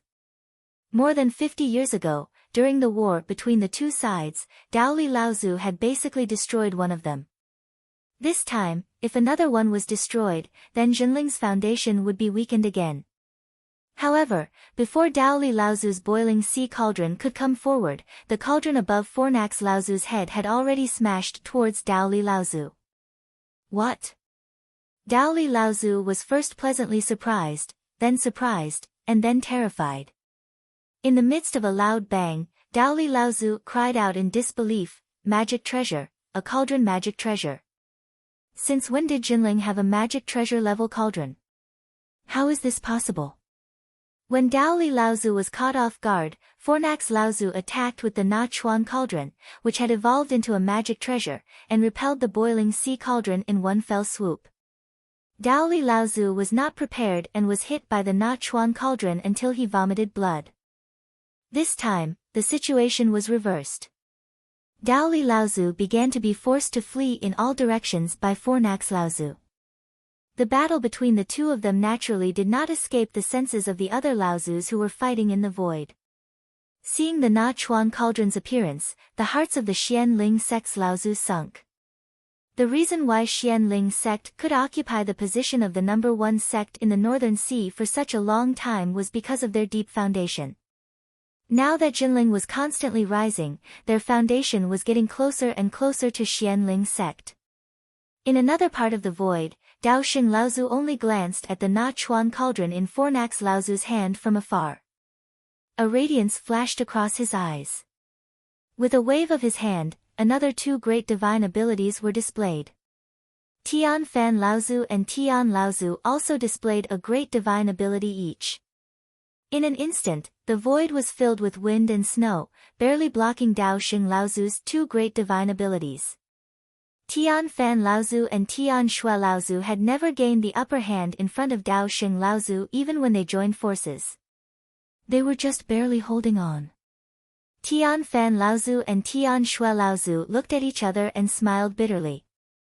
Ever since the two of them were able to protect themselves in front of Dao Xing Laozu more than 50 years ago, their confidence had increased tremendously. After 50 years of hard training, they thought that even if the two of them joined forces again, even if they were unable to gain the upper hand, they would definitely be able to defeat Dao Laozu and truly stand on equal footing with him. However, from the start of the battle until now, the wind and snow immortals had been suppressed by Dao Xing Laozu. The scene was very similar to that of 50 years ago. Tian Shui Laozu and Tian Fan Laozu's hearts sank. At the same time, they were not confident that they would be able to survive the calamity of the mid-Dharma stage and advance to the late Dharma stage in the future. However, unlike Dao Xing Laozu, Dao Yan Laozu was indeed depressed to death. He would never have thought that the two of them, who had just advanced to the Dharma stage and had a falling out with each other decades ago, would be able to force him into such a state. Looking at the tacit cooperation between Jiang Tianlin and Lu Tianling, they did not look like a husband and wife who had a falling out with each other. They were simply lovers who had a telepathic connection. As Dao Yan Laozu resisted the joint attack of the two of them, he cursed in his heart. Was it their 8th grade golden elixir or Jinling's equal eyebrows secret technique that was more powerful? Or was it both? Dao Yan Laozu was also a proud person. During the war between the two sects, he was the one who had personally injured Jinling's Tian Kong Laozu. After that, he had been struggling at death's door. Meanwhile, Jinling was like a madman, scouring the North Sea in search of elixirs that could extend his lifespan. This was an extremely exciting battle in the eyes of others, but in Dao Yan Laozu's heart, it was an extremely depressing memory. As an early Dharma adept, he had fought against Dao Yan Laozu, who had already advanced to the mid-Dharma stage at that time. Dao Yan Laozu could never forget the mocking look that Tian Kong Laozu gave him, as well as the contemptuous look that Tian Kong gave Dao Yan Laozu when he used the secret technique that consumed his lifespan to force Dao Yan to retreat. Dao Yan Laozu had always thought that he had actually lost. His mid-Dharma stage cultivation was ultimately unable to do anything to an early Dharma adept. After he returned to Xianling sect, he had been waiting for news of Tian Kong Laozu's death. In his opinion, as long as Tian Kong Laozu was dead, then he would still have won this battle. However, Dao Yan Laozu had waited for more than 50 years. Tian Kong Laozu had stubbornly survived until now, and there was still no news of his death. However, this time, Xianling sect had once again besieged Tianling Mountain. In Dao Yan Laozu's opinion, this time, he would definitely be the one to open up the path of victory for Xianling sect. This was because Tian Xiang was not in Jinling, and Tian Shui and Tian Fan were fighting against senior brother Sheng. Then, there would definitely be no 4th mid-Dharma adept in Jinling who could fight against him. However, the reality was far beyond his expectations. Not only did Dao Yan Laozu not open up the path of victory, on the contrary, Jiang Tianlin and Lu Tianling who were fighting against him seemed to have the idea of opening up the path of victory through him. Just as the battle between the two sides seemed to have entered a stalemate, the sky above Tianling Mountain flashed with light. A person suddenly appeared in front of Jinling's sect-protecting formation. He stretched out his hand towards the water barrier of Jinling's sect-protecting formation. The entire formation shook violently, and a loud roar resounded through the heavens and earth. Previously, everyone in Jinling was already stunned by the 10 Laozus fighting in the sky. Who would have the time to pay attention to this cultivator who had suddenly appeared? However, this cultivator who suddenly appeared in front of Tianling Mountain only casually slapped the barrier, and the entire formation shook. Some of the Jinling cultivators who were originally in charge of operating the formation were already absent-minded, and in their haste, they vomited blood and fainted from the backlash of the formation. Reverend Guoshuanshan's voice rang out once more. Everyone in Jinling, abide by your duties. The entire formation immediately lit up again. However, the cultivator who had attacked the formation earlier stood with his hands behind his back, no longer attacking. He only raised his head as if he was watching the battle between the 10 Laozus in the sky. Reverend Guoshuanshan's calm voice rang out once more. Crystal Palace's Yuanguang Laozu, why did you attack our sect's formation for no reason? Chapter 463. Looking at Huangli Island, which was firmly protected by a bowl-shaped protective barrier, and the beast tide that was rushing towards Huangli Island like a tidal wave, Lu Daguai slapped his head in annoyance. Looks like I have to find a type of escape technique to cultivate next time. Even though I had rushed over, I still couldn't make it to Huangli Island before the demon clan attacked. If I send out the sound transmission sword now, it is highly likely that the demon clan cultivators will discover my location. Just when Lu Daguai was at a loss of what to do, a ridiculing voice was heard, isn't this Taoist came? Didn't you clamor about breaking through Huangli Island earlier? How come you're scared now? Well, with your cultivation base that has just broken through to the core forging stage, your qi and blood are fluctuating badly. Obviously, you haven't had time to consolidate your breakthrough. I'm afraid that once you enter the battlefield, you will be scared to the point that you will fall from the core forging stage before the enemy attacks. A group of mocking laughter rang out. Lu Dagui turned around expressionlessly and looked at several young monster race cultivators behind him. These people were the ones that Lu Dagui met when he passed through the deep sea monster races channel. They were rushing to besiege Huangli Island and were ready to make a contribution. Like Lu Dagui, they were also monster race cultivators that had just transformed. All along the way, Lu Dagui was stiff and reticent, and he'd suffered no small amount of ridicule from these demon cultivators.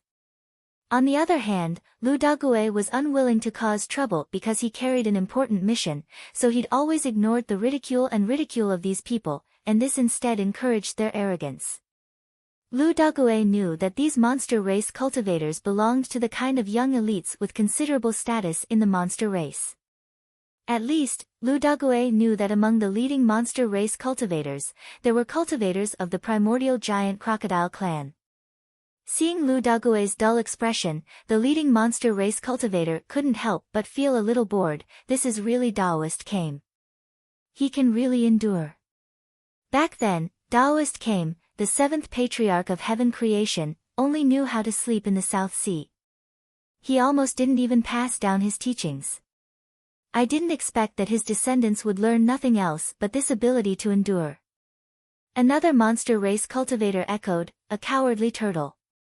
If he can't endure, how can he be called a cowardly turtle? Everyone roared with laughter again, shouting noisily in the direction of Huangli Island, destroy Huangli Island, capture Lu Xianping alive. Lu Ping's reputation skyrocketed after he opened up a new territory on Huangli Island, especially after he defeated the monster race's attacks on Huangli Island. The monster race always respected the strong, and after Lu Ping killed a few monster cultivators on Huangli Island, the monster race recognized his strength. Among the monster race, many core forging realm cultivators set defeating the human Lu Xianping as their goal. This time, when Xian Ling's sect was besieging Tianling Mountain, the monster race took the opportunity to attack Huangli Island. Many of the monster race's younger generation disciples joined in, hoping to reclaim Huangli Island, capture Lu Xianping alive, and become the new hero of the monster race. Lu Dagui looked at the backs of these people, his eyes filled with anger, but then he smiled contemptuously. After thinking for a while, he suddenly thought of a plan. He jumped into the sea and quietly followed behind the group of demon cultivators. At this time, there were nearly 20 core forging stage demon cultivators hovering in the air above Huangli Island. The three leading them had reached the late core forging stage. If Lu Ping was here, he would recognize two familiar faces. One was Dao Master Mo Wei, who had suffered several losses in the hands of Dao Master Chu Xuancheng. The other one was Daoist Lu Hai, who almost died in Lu Ping's hands. This time, Daoist Lu Hai was full of ambition. After years of bitter cultivation, he finally advanced to the late core forging stage. This time, he came here for revenge. Although there was only a small gap between the 6th layer and the 7th layer, it was a huge gap between the mid-core forging stage and the late-core forging stage. Daoist Lu Hai, who had smelted the heaven and earth spiritual objects, had deeply experienced the huge gap between the mid-core forging stage and the late-core forging stage. This was also the reason why he was so confident in participating in the battle on Huangli Island. Dao Master Mo Wei was a famous general among the demon cultivators. Last time, he used his human pet as a spy and almost broke through Huangli Island, but coincidentally, Lu Ping broke through to the mid-core forging stage. After coming out of seclusion, Lu Ping went on a killing spree, but in the end, all his efforts were in vain. This time, Dao Master Mo Wei made a comeback. His cultivation had also broken through to the 9th layer of core forging stage. Originally, he wanted to avenge his previous humiliation. However, he didn't expect that Demon King Ao Chuang, the Lord of Golden Flood Dragon Island, would send another late core forging stage demon cultivator to preside over this matter. Moreover, he strictly ordered Dao Master Mo Wei to assist this person. Dao Master Mo Wei looked at the spiritual master of the primordial giant crocodile clan, who had reached the 7th layer of core forging stage, and shook his head helplessly. This spiritual master Ao Lai was said to be Demon King Ao Chuang's brother. This time, he was obviously here to reap the benefits. However, Dao Master Mo Wei had no choice but to do his best to assist. Not to mention the primordial giant crocodile clan's influence in the North Sea Demon clan, Dao Master Mo Wei was only the leader of a small clan. The achievements he had today were all due to his own unremitting efforts. How could he go against the will of the Demon King? At the end of the day, his own strength was still insufficient. If he could become a Demon King, then he would truly be someone who had a say in the North Sea Demon clan. At that time, even the primordial giant crocodile clan would listen to his opinions. How could they brazenly reap the benefits of the Demon King? Just as Dao Master Mo Wei's thoughts were racing, he heard a loud noise coming from below. Dao Master Mo Wei was furious.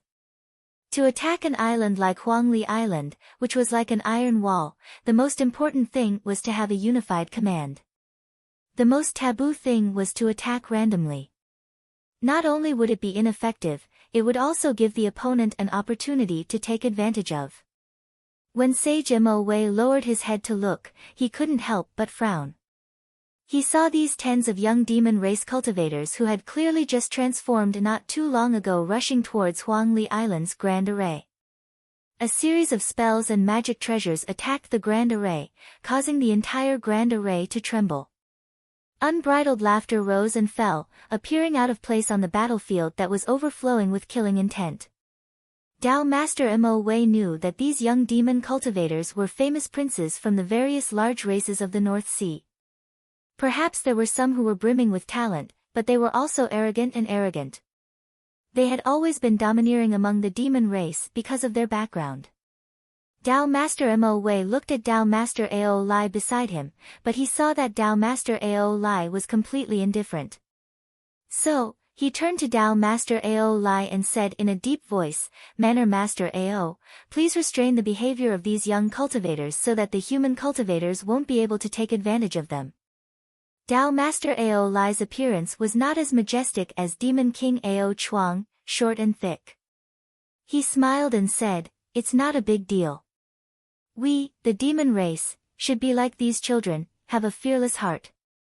In this attack on Huangli Island, our strength has greatly surpassed the human cultivators on Huangli Island. Now that Xianling sect has surrounded Tianling Mountain, Zhenling can't even take care of himself. It's time for us to take down Huangli Island and make a name for ourselves." Dao Master Mo Wei's heart skipped a beat and he hurriedly said, "Manner Master Ao, you mustn't be so careless. These young cultivators are the hope of our demon race. If they are harmed, I'm afraid that the elders in their families will blame us." Dao Master Ao Lai let out a long laugh and pointed at the cultivators who were leading the group, saying, "We, the primordial giant crocodile clan, will take the lead, what can others say?" From what I see, Mo Wei Manor's previous setbacks have worn away all of his lofty aspirations, and now he doesn't even have the slightest bit of boldness. Dao Master Mo Wei was furious, but he didn't dare to turn against Dao Master Ao Lai. Just as he was about to persuade Dao Master Ao Lai patiently, Dao Master Ao Lai waved his hand and said, "You don't have to worry about this anymore. That Chu Xuancheng might have already arrived at Huangli Island. Once he makes a move, you and I will stop him. By then, Lu Hai will be able to command the demon army to slaughter Huangli Island, and the credit will be ours." Dao Master Mo Wei cursed in his heart. "The credit will naturally go to you, but once these young cultivators are harmed, the clan forces behind them will not find trouble with you, but the blame will fall on me and Lu Hai, who was rubbing his palms together." Dao Master Ao Lai turned to look at the silent Dao Master Mo Wei and thought for a moment, "This time, after we reclaim Huangli Island, we will still need Manner Master Mo Wei's help. After we succeed, I will definitely report to cousin and repay you." Dao Master Mo Wei expressionlessly thanked him, but from the corner of his eyes, he saw a flash of golden light amidst the attacks of the cultivators. Dao Master Mo Wei's eyes twitched. At this moment, someone is sending a message to the human cultivators on Huangli Island. "Demon pets, there are human demon pets mixed in with the demon race. Dao Master Mo Wei's divine sense swept down, checking the group of demon cultivators who were besieging Huangli Island one by one, but he didn't find anything. At this moment, he heard Dao Master Lu Hai exclaim in surprise. Dao Master Mo Wei turned and asked, "What is it? Did Brother Lu Hai discover something?" Dao Master Lu Hai smiled and said, "I did find an interesting turtle cultivator. The last time I saw him, he was very obedient, so I brought him back as a mount to the demon domain. Later on, when we besieged Huangli Island, he also attacked the island. But after the Jinlin counterattack, there was no more news of this mount. I thought he had fallen, but unexpectedly, not only did he escape, he even had some good fortune, condensing his gold core and successfully transforming." Sage Mo Wei's heart skipped a beat as though he had sensed something. Following Sage Green Sea's finger, he turned to look at the tortoise demon, only to see a cultivator with a wooden expression. Even his blood and chi had stabilized, and he was currently attacking the grand array of Huangli Island with a group of young Yao cultivator disciples. Lu Dague took advantage of the chaos to send out the sound transmission magic sword in his hand, and very quickly, he felt a strong pressure coming towards him.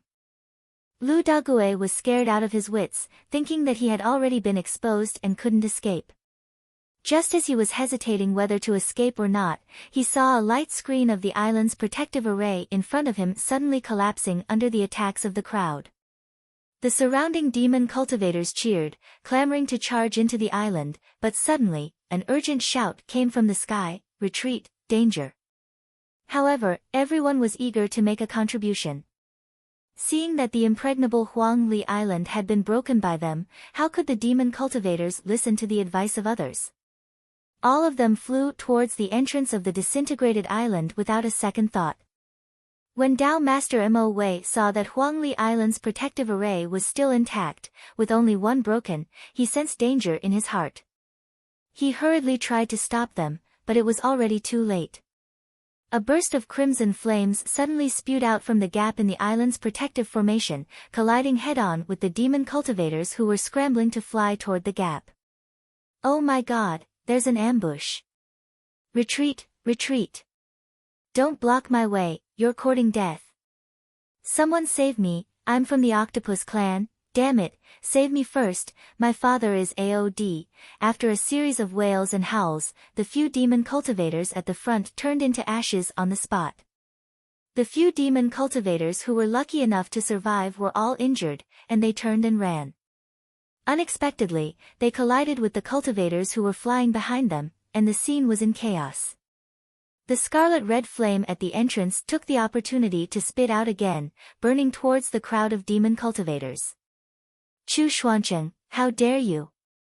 An angry shout came, and Dao Master Mo Wei had already taken the lead to rush towards the surging flame. He opened his mouth and spat out a gush of black water, which turned into a sky full of dark clouds that burned towards the scarlet-red flame. For a moment, there was a loud, chi-chi sound, and white smoke quickly spread out, covering the surroundings. Dao Master Mo Wei's face turned pale, and he immediately understood that Chu Xuancheng had condensed a golden core, and had already stepped into the half-step transcendence realm. He was definitely not a match for Chu Xuancheng, so he hurriedly turned around and shouted, "Palace Master Ao Lai, quickly come and lend me a hand." Daoist Master Ao Lai was stunned when he saw 7 to 8 demon race cultivators fall in an instant. When he heard Daoist Master Mo Wei's roar, he hurriedly took out a serrated broadsword and charged towards the red flames. At this moment, 7 people suddenly rushed out from the flame. The 2 young cultivators in the lead were at the 4th level of core forging, and the other 5 were at the 3rd level of core forging. The 7 of them directly rushed towards the chaotic Crown Prince Hall. The 2 of them each attacked, and 2 first-level core forging demon cultivators died. The 2 of them had great teamwork, and after killing the 2 first-level core forging demon cultivators, they combined their strength and attacked a 3rd-level core forging demon cultivator with heavy injuries, and it was obvious that he would not be able to survive. At this moment, Dao Master Lu Hai had already arrived. "Thieves, how dare you!" However, the 7 of them were very slippery. Seeing that Tao Master Lu Hai was coming, the 7 of them turned around and retreated into the fire cloud. The fire cloud then expanded, and temporarily repelled Tao Master Mo Wei and Tao Master Ao Lai, but then quickly retreated back into the array. At this moment, the white fog had already dissipated, and there was no longer any gap in the array. Tao Master Ao Lai was so angry that his whole body trembled. Tao Master Mo Wei spread out his divine sense, and did not find any traces of the tortoise demon among the young demon cultivators who luckily survived, and there was no corpse left on the sea. Tao Master Mo Wei's expression did not change, and he silently stood behind Tao Master Ao Lai.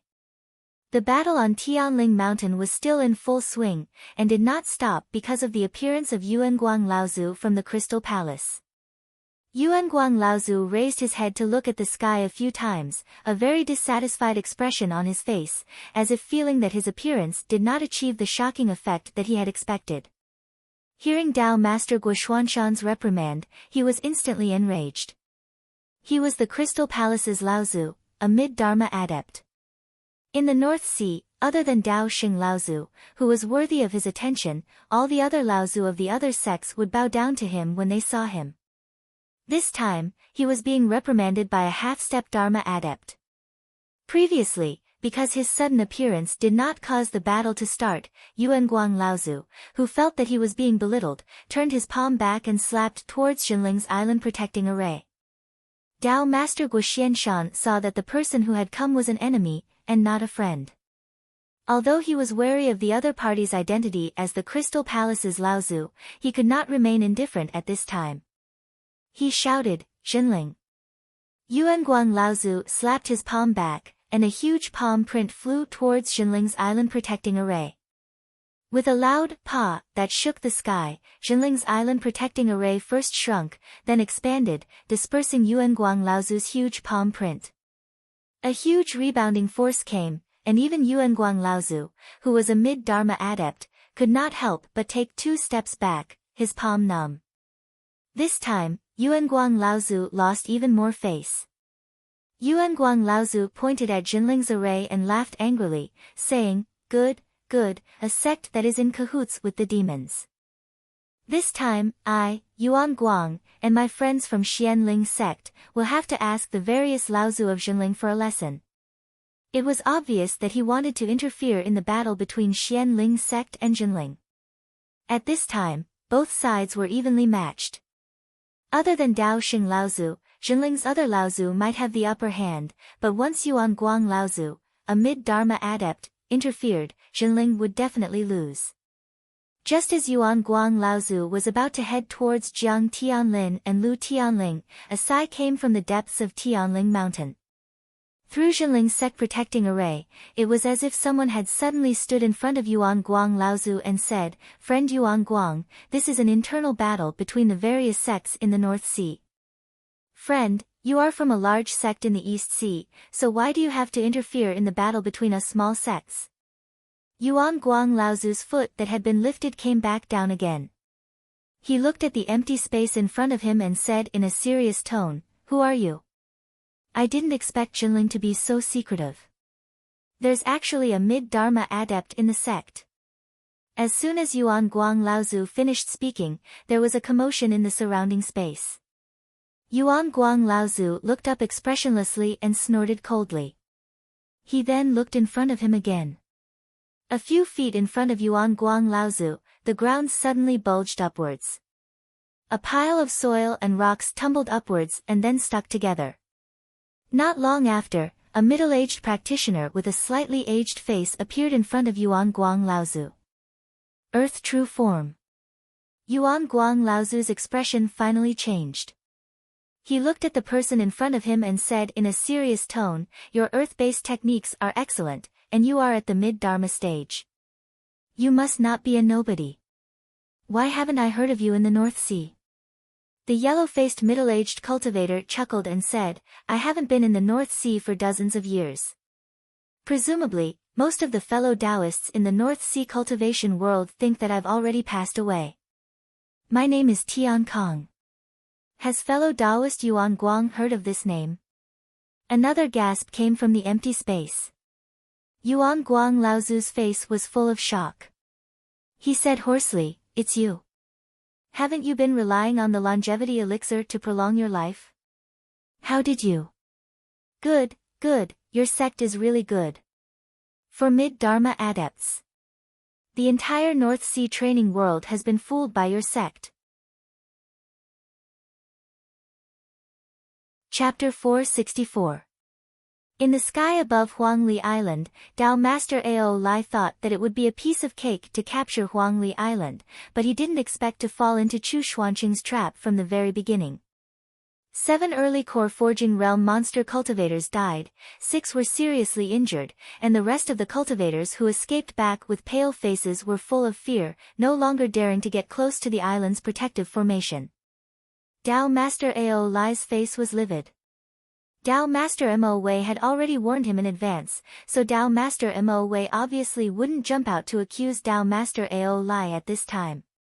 Instead, he silently stood behind Dao Master Ao Lai and didn't say a word, willingly becoming a foil to Dao Master Ao Lai. Among the 7 dead monster cultivators, 4 of them were direct descendants of clan leaders or elders of large North Sea monster clans, and their family members were all influential figures.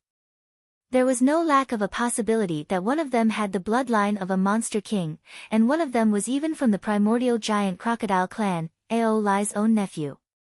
This time, he was entrusted by his brother Aod to let his nephew experience a real battle, to polish his nephew's arrogance, but he didn't expect that before the battle broke out, his nephew would die first. Dao Master Ao Lai could already imagine his brother Aod's rage when he found out that his son had died. Aod was a figure who had reached the half-step Dharma characteristic stage, and was considered to be the future 10th Monster King of the primordial giant crocodile clan after Monster King Ao Chuang, the Lord of Golden Serpent Island. Among the rest of the seriously injured monster cultivators, many of them were of rather noble birth. Dao Master Ao Lai could already foresee that even if he could capture Huangli Island this time, he wouldn't be valued by the North Sea monster clans, and there was even a possibility that he would be abandoned as a scapegoat. He wanted to find a scapegoat. This was Dao Master Ao Lai's first reaction, and the most suitable candidate was undoubtedly the undefeated general, Mo Wei, who was standing behind him. However, just as this thought rose in Ao Lai's mind, it was extinguished by himself. If Dao Master Mo Wei was not the first to discover that something was wrong and rushed to the rescue in time, under the attack of Chu Xuanqing's blazing sky incinerating flames, perhaps the loss would not be as simple as the 7 transformed demon cultivators. Moreover, when Dao Master Mo Wei discovered that something was wrong, he shouted out loud. At that time, many of the demon cultivators present heard it. If Dao Master Mo Wei became the scapegoat, then wouldn't Dao Master Ao Lai, who did not react at that time, be even more incompetent? Reverend Lu Hai saw that the battle against Huangli Island had just begun and the cultivators on his side had already suffered such a huge loss. He also saw the entire scene just now. It was obvious that Ao Lai didn't listen to Reverend Mo Wei's advice, and when it happened, it was Ao Lai's slow reaction which delayed the rescue. Reverend Lu Hai saw that Dao Master Ao Lai was standing there with an ashen face and Dao Master Mo Wei seemed to have turned into a wooden man. He thought that Dao Master Mo Wei no longer wanted to help Dao Master Ao Lai, so he looked down on Dao Master Ao Lai even more. Seeing that more than 20 core forging cultivators had gathered in the sky above Huangli Island and Dao Master Ao Lai was still standing there indifferently, Reverend Lu Hai became anxious. His words became more hurried and he said, "Why hasn't Manor Master Ao Lai given the order? Do you still want to give the enemy a buffer?" Hearing this, Dao Master Ao Lai suddenly turned his head to look at Reverend Lu Hai. His eyes were red and emitted an ominous glint. Reverend Lu Hai's heart skipped a beat and he actually didn't dare to meet Dao Master Ao Lai's eyes. Only now did he realize that his words were somewhat inappropriate. If he offended this person, it would be very bad. Although the two of them had the same cultivation level, Ao Lai was still from the primordial crocodile clan. Although Reverend Lu Hai's strength had greatly improved after advancing to the late core forging stage, he still didn't have the confidence to deal with the primordial crocodile clan. Just when Reverend Lu Hai was thinking whether he should find an opportunity to give in, Reverend Lu Hai suddenly smiled and said, "Brother Lu Hai is right. This time, I will help Brother Mo Wei to entangle Chu Xuancheng.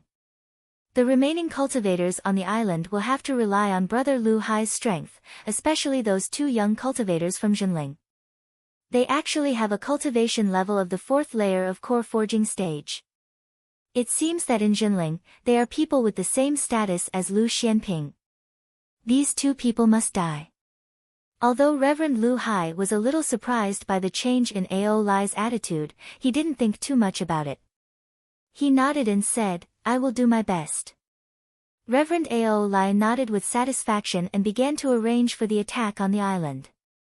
Only Reverend Mo Wei looked at the complacent Reverend Lu Hai with a somewhat complicated expression. In the end, he didn't say anything and followed Ao Lai. After the expansion of Huangli Island, not only did the area of the island increase from a radius of more than 10 li to a radius of more than 30 li, but the number of cultivators gathered on the island also increased. This would be a great help in times of crisis. Moreover, the number of small spirit veins on the island had increased to 6, making the island's protective array more solid and stable. After the last siege of Huangli Island, the monster race cultivators learned their lesson and no longer blindly attacked the island's protective array. Instead, more than 20 core forging stage monster cultivators arranged a simple demon soldier formation in the sky, ready to break the array with the formation. Soon, the entire Huangli Island was drowned by the sound of explosions, and the protective array of Huangli Island began to tremble violently. This time, the monster race no longer concentrated on attacking one point of the array. This was because the Jinling experts on the island were not like the previous time, but more than 10 core forging stage monster cultivators had gathered together. Among them, there were veteran core forging stage monster cultivators like Chu Xuancheng, as well as the 2 core forging stage monster cultivators like Fang Kai and a group of core forging stage monster cultivators at the early core forging stage. If they continued to attack like the previous time, they would only be adding food to the island's Jinling cultivators. Listening to the core forging stage monster cultivators outside the island attacking the island's protective array, Taoist Master Chu Xuancheng frowned and scolded, "This group of beasts has learned to be smart. They have made up their minds. Even if it takes a long time, they will wait for the array to completely collapse before attacking together." Chu Xuancheng looked at Yin Xianchu behind him with some worry. Ever since the news of Taoist Master Mysterious Yin's death came, Yin Xianchu became more and more silent, but the chill on his body grew stronger day by day. Ji Xianxian said with a smile, "Martial uncle, don't worry. I just received that little turtle and brought it in, and senior sister who has already brought the things he brought into senior brother Lu's cultivation room. I believe that senior brother Lu will return to Huangli Island in a short moment. Wouldn't that mean that we've gained another great combat strength?" However, Taoist Master Chu Xuancheng was not so optimistic. He said, "I have already seen the situation outside when we attacked just now. This time, not only Mo Wei, Lu Hai has also advanced to the late core forging stage, and there is also a primordial giant crocodile in the late core forging stage. At that time, as long as the two of them join forces to hold me back, I will be able to defeat all of you." Although martial nephew Lu's strength far surpasses cultivators of the same level, I'm afraid that it is still not enough to fight against a late core forging stage cultivator. After all, only a late core forging stage cultivator can understand the huge gap between the middle and late core forging stage cultivators. This time, Ji Xianxian did not speak, because even he himself was not confident. In Jinling, only late core forging stage cultivators were a special group that could truly participate in the sect's decision-making with Dharma phase Laozu. In the other sects in the North Sea, this situation was basically the same. However, the other sects had sect masters in charge of everything, and late core forging stage cultivators mostly participated in the sect's affairs as the sect's elders. From this, one could see the status of late core forging stage cultivators in the North Sea's cultivation world. Status itself was often fought for by strength. Therefore, late core forging stage cultivators had always formed their own group in the cultivation world, and were separated from early and middle core forging stage cultivators. Yao Yong, who was at the side, thought for a moment and said, "Why don't we ask for help from Dikuan Island?" Martial Uncle Xian Chang, who is guarding Dikuan Island, is also a late core forging stage cultivator, and the strength of Dikuan Island is much stronger than Huangli Island. Before Yao Yong could finish his words, he saw Shi Lingling, who was at the side, roll her eyes at him. Yao Yong knew that he had probably made a stupid suggestion, so he immediately chuckled and did not speak. Spiritual Master Chu Xuancheng looked at his disciple helplessly. He was too lazy to be angry with him. Shi Lingling said directly, "Since the demon race came to besiege Huangli Island, then the demon race must have left behind some forces to restrain Dikuan Island, which is quite close to here. Martial Uncle Xian Chang will not take the risk for Huangli Island." Spiritual Master Chu nodded and said, "The leader of the demon race on Dikuan Island is called Ao Li. He is a late core forging stage expert of the primordial giant crocodile clan." Hearing that it was a late core forging stage primordial giant crocodile, everyone fell silent. As a top-tier demon beast, the primordial giant crocodile's innate strength was often superior to other cultivators of the same level. Spiritual Master Xuancheng was only at the 8th layer of core forging stage. Ao Li was also a very famous demon beast in the North Sea cultivation world, but Spiritual Master Xuancheng could only rely on Dikuan Island's defensive formation to fight against Ao Li. At this time, Qin Lian also said, "How about we continue to maintain the island's defensive formation so that it does not collapse? The demon race will not be besieging Huangli Island for too long. Once the siege on Tianling Mountain is lifted, our sect will be free, and the demon race cultivators will definitely retreat." Zhong Jian asked with some hesitation, "Can they hold on for that long? How many high-grade spirit stones would it take to make up for the loss of the spirit vein? I just don't know how the battle on Tianling Mountain is going. If Huangli Island falls, then Xianling sect will be the demon race's accomplice."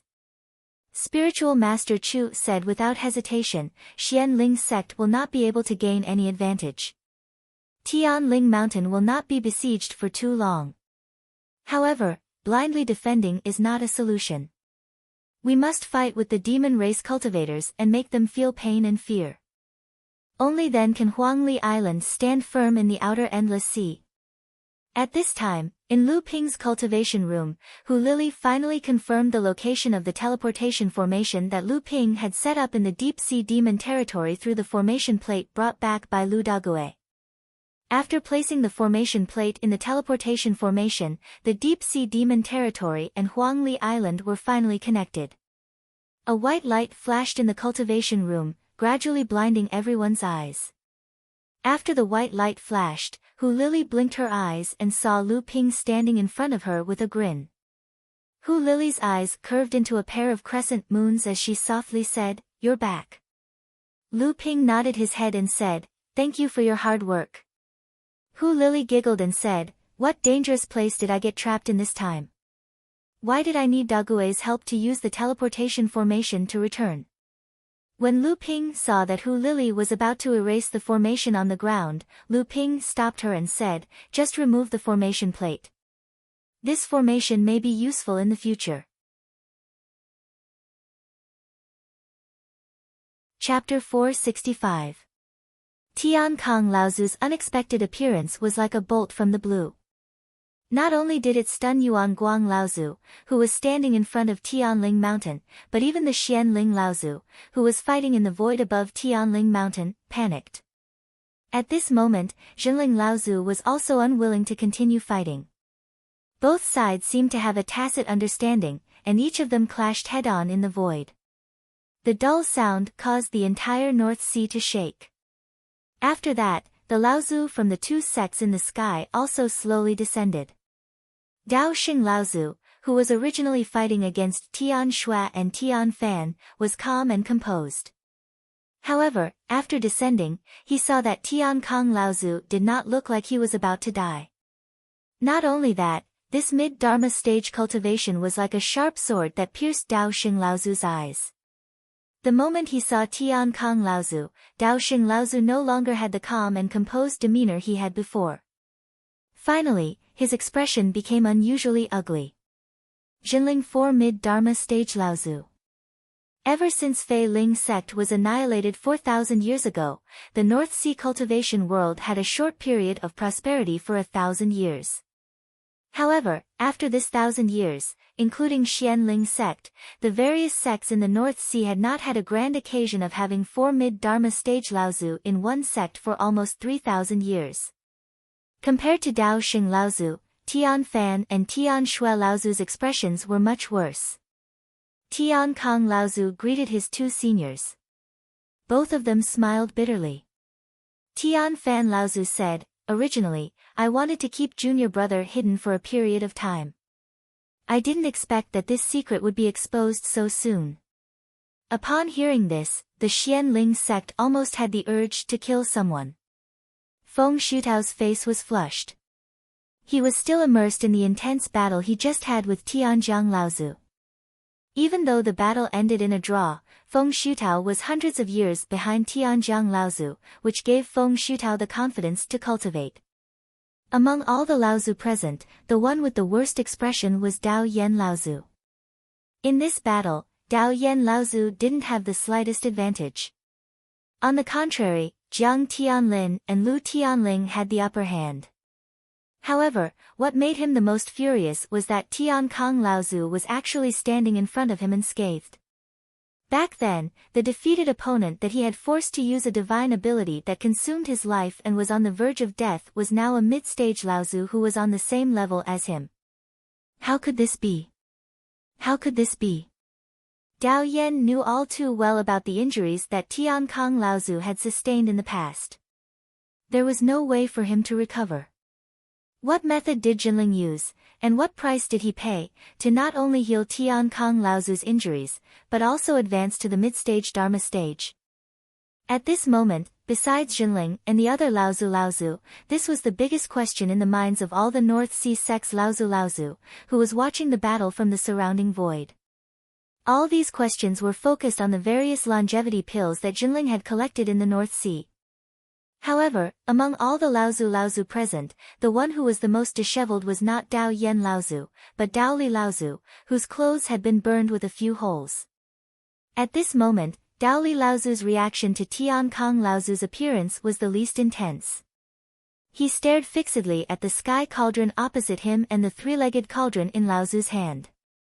Jinling also had his own magic elixir cauldron, and from the looks of it, its quality was even higher than Xianling sect's sea-boiling cauldron. From now on, Xianling sect was not the only sect in the North Sea to have a magic elixir cauldron. Because of this magic elixir cauldron, Xianling sect had once gained all the advantages in the North Sea training world. When many Laozu cultivated Dharma elixirs, because of the value of these elixirs, in order to increase the success rate, these Laozu had no choice but to seek help from Xianling sect's sea-boiling cauldron. Xianling sect had always agreed readily, and at the same time, the treasures that Laozu from the various sects had been especially painful for them. Now that Jinling also had a magic elixir cauldron, Xianling sect's advantage would undoubtedly be reduced once again. Jinling and Xianling sect stood side by side. Yuan Guang Laozu hesitated for a while, but in the end, he did not openly stand on Xianling sect's side. He still had to act as a fair and just person in front of the North Sea training world, not interfering with the affairs of the North Sea training world, even though this image had been seen through by almost everyone when he attacked Jinling's sect protecting formation. I also have to congratulate Brother Tian Kong for passing the early Dharma stage and advancing to the mid-Dharma stage. From now on, the strength of the human race in the North Sea training world has increased once again. The first to speak was still Dao Xing Laozu. Tian Kong Laozu did not hesitate and returned the salute calmly. He said, "Senior Brother Dao Xing, you flatter me." Tian Kong merely escaped from death. After the two of them finished speaking, both sides fell silent again. Tian Fan Laozu suddenly said, "Disciple Xianyin tried to assassinate Dao Shi, but Disciple Xianyin has already fallen." Disciple Xianyin has already repaid the karma, but Huangli Island being controlled by our sect is the safest strategy. What do you think, senior brother Dao Sheng? Dao Sheng Laozu snorted coldly and did not reply.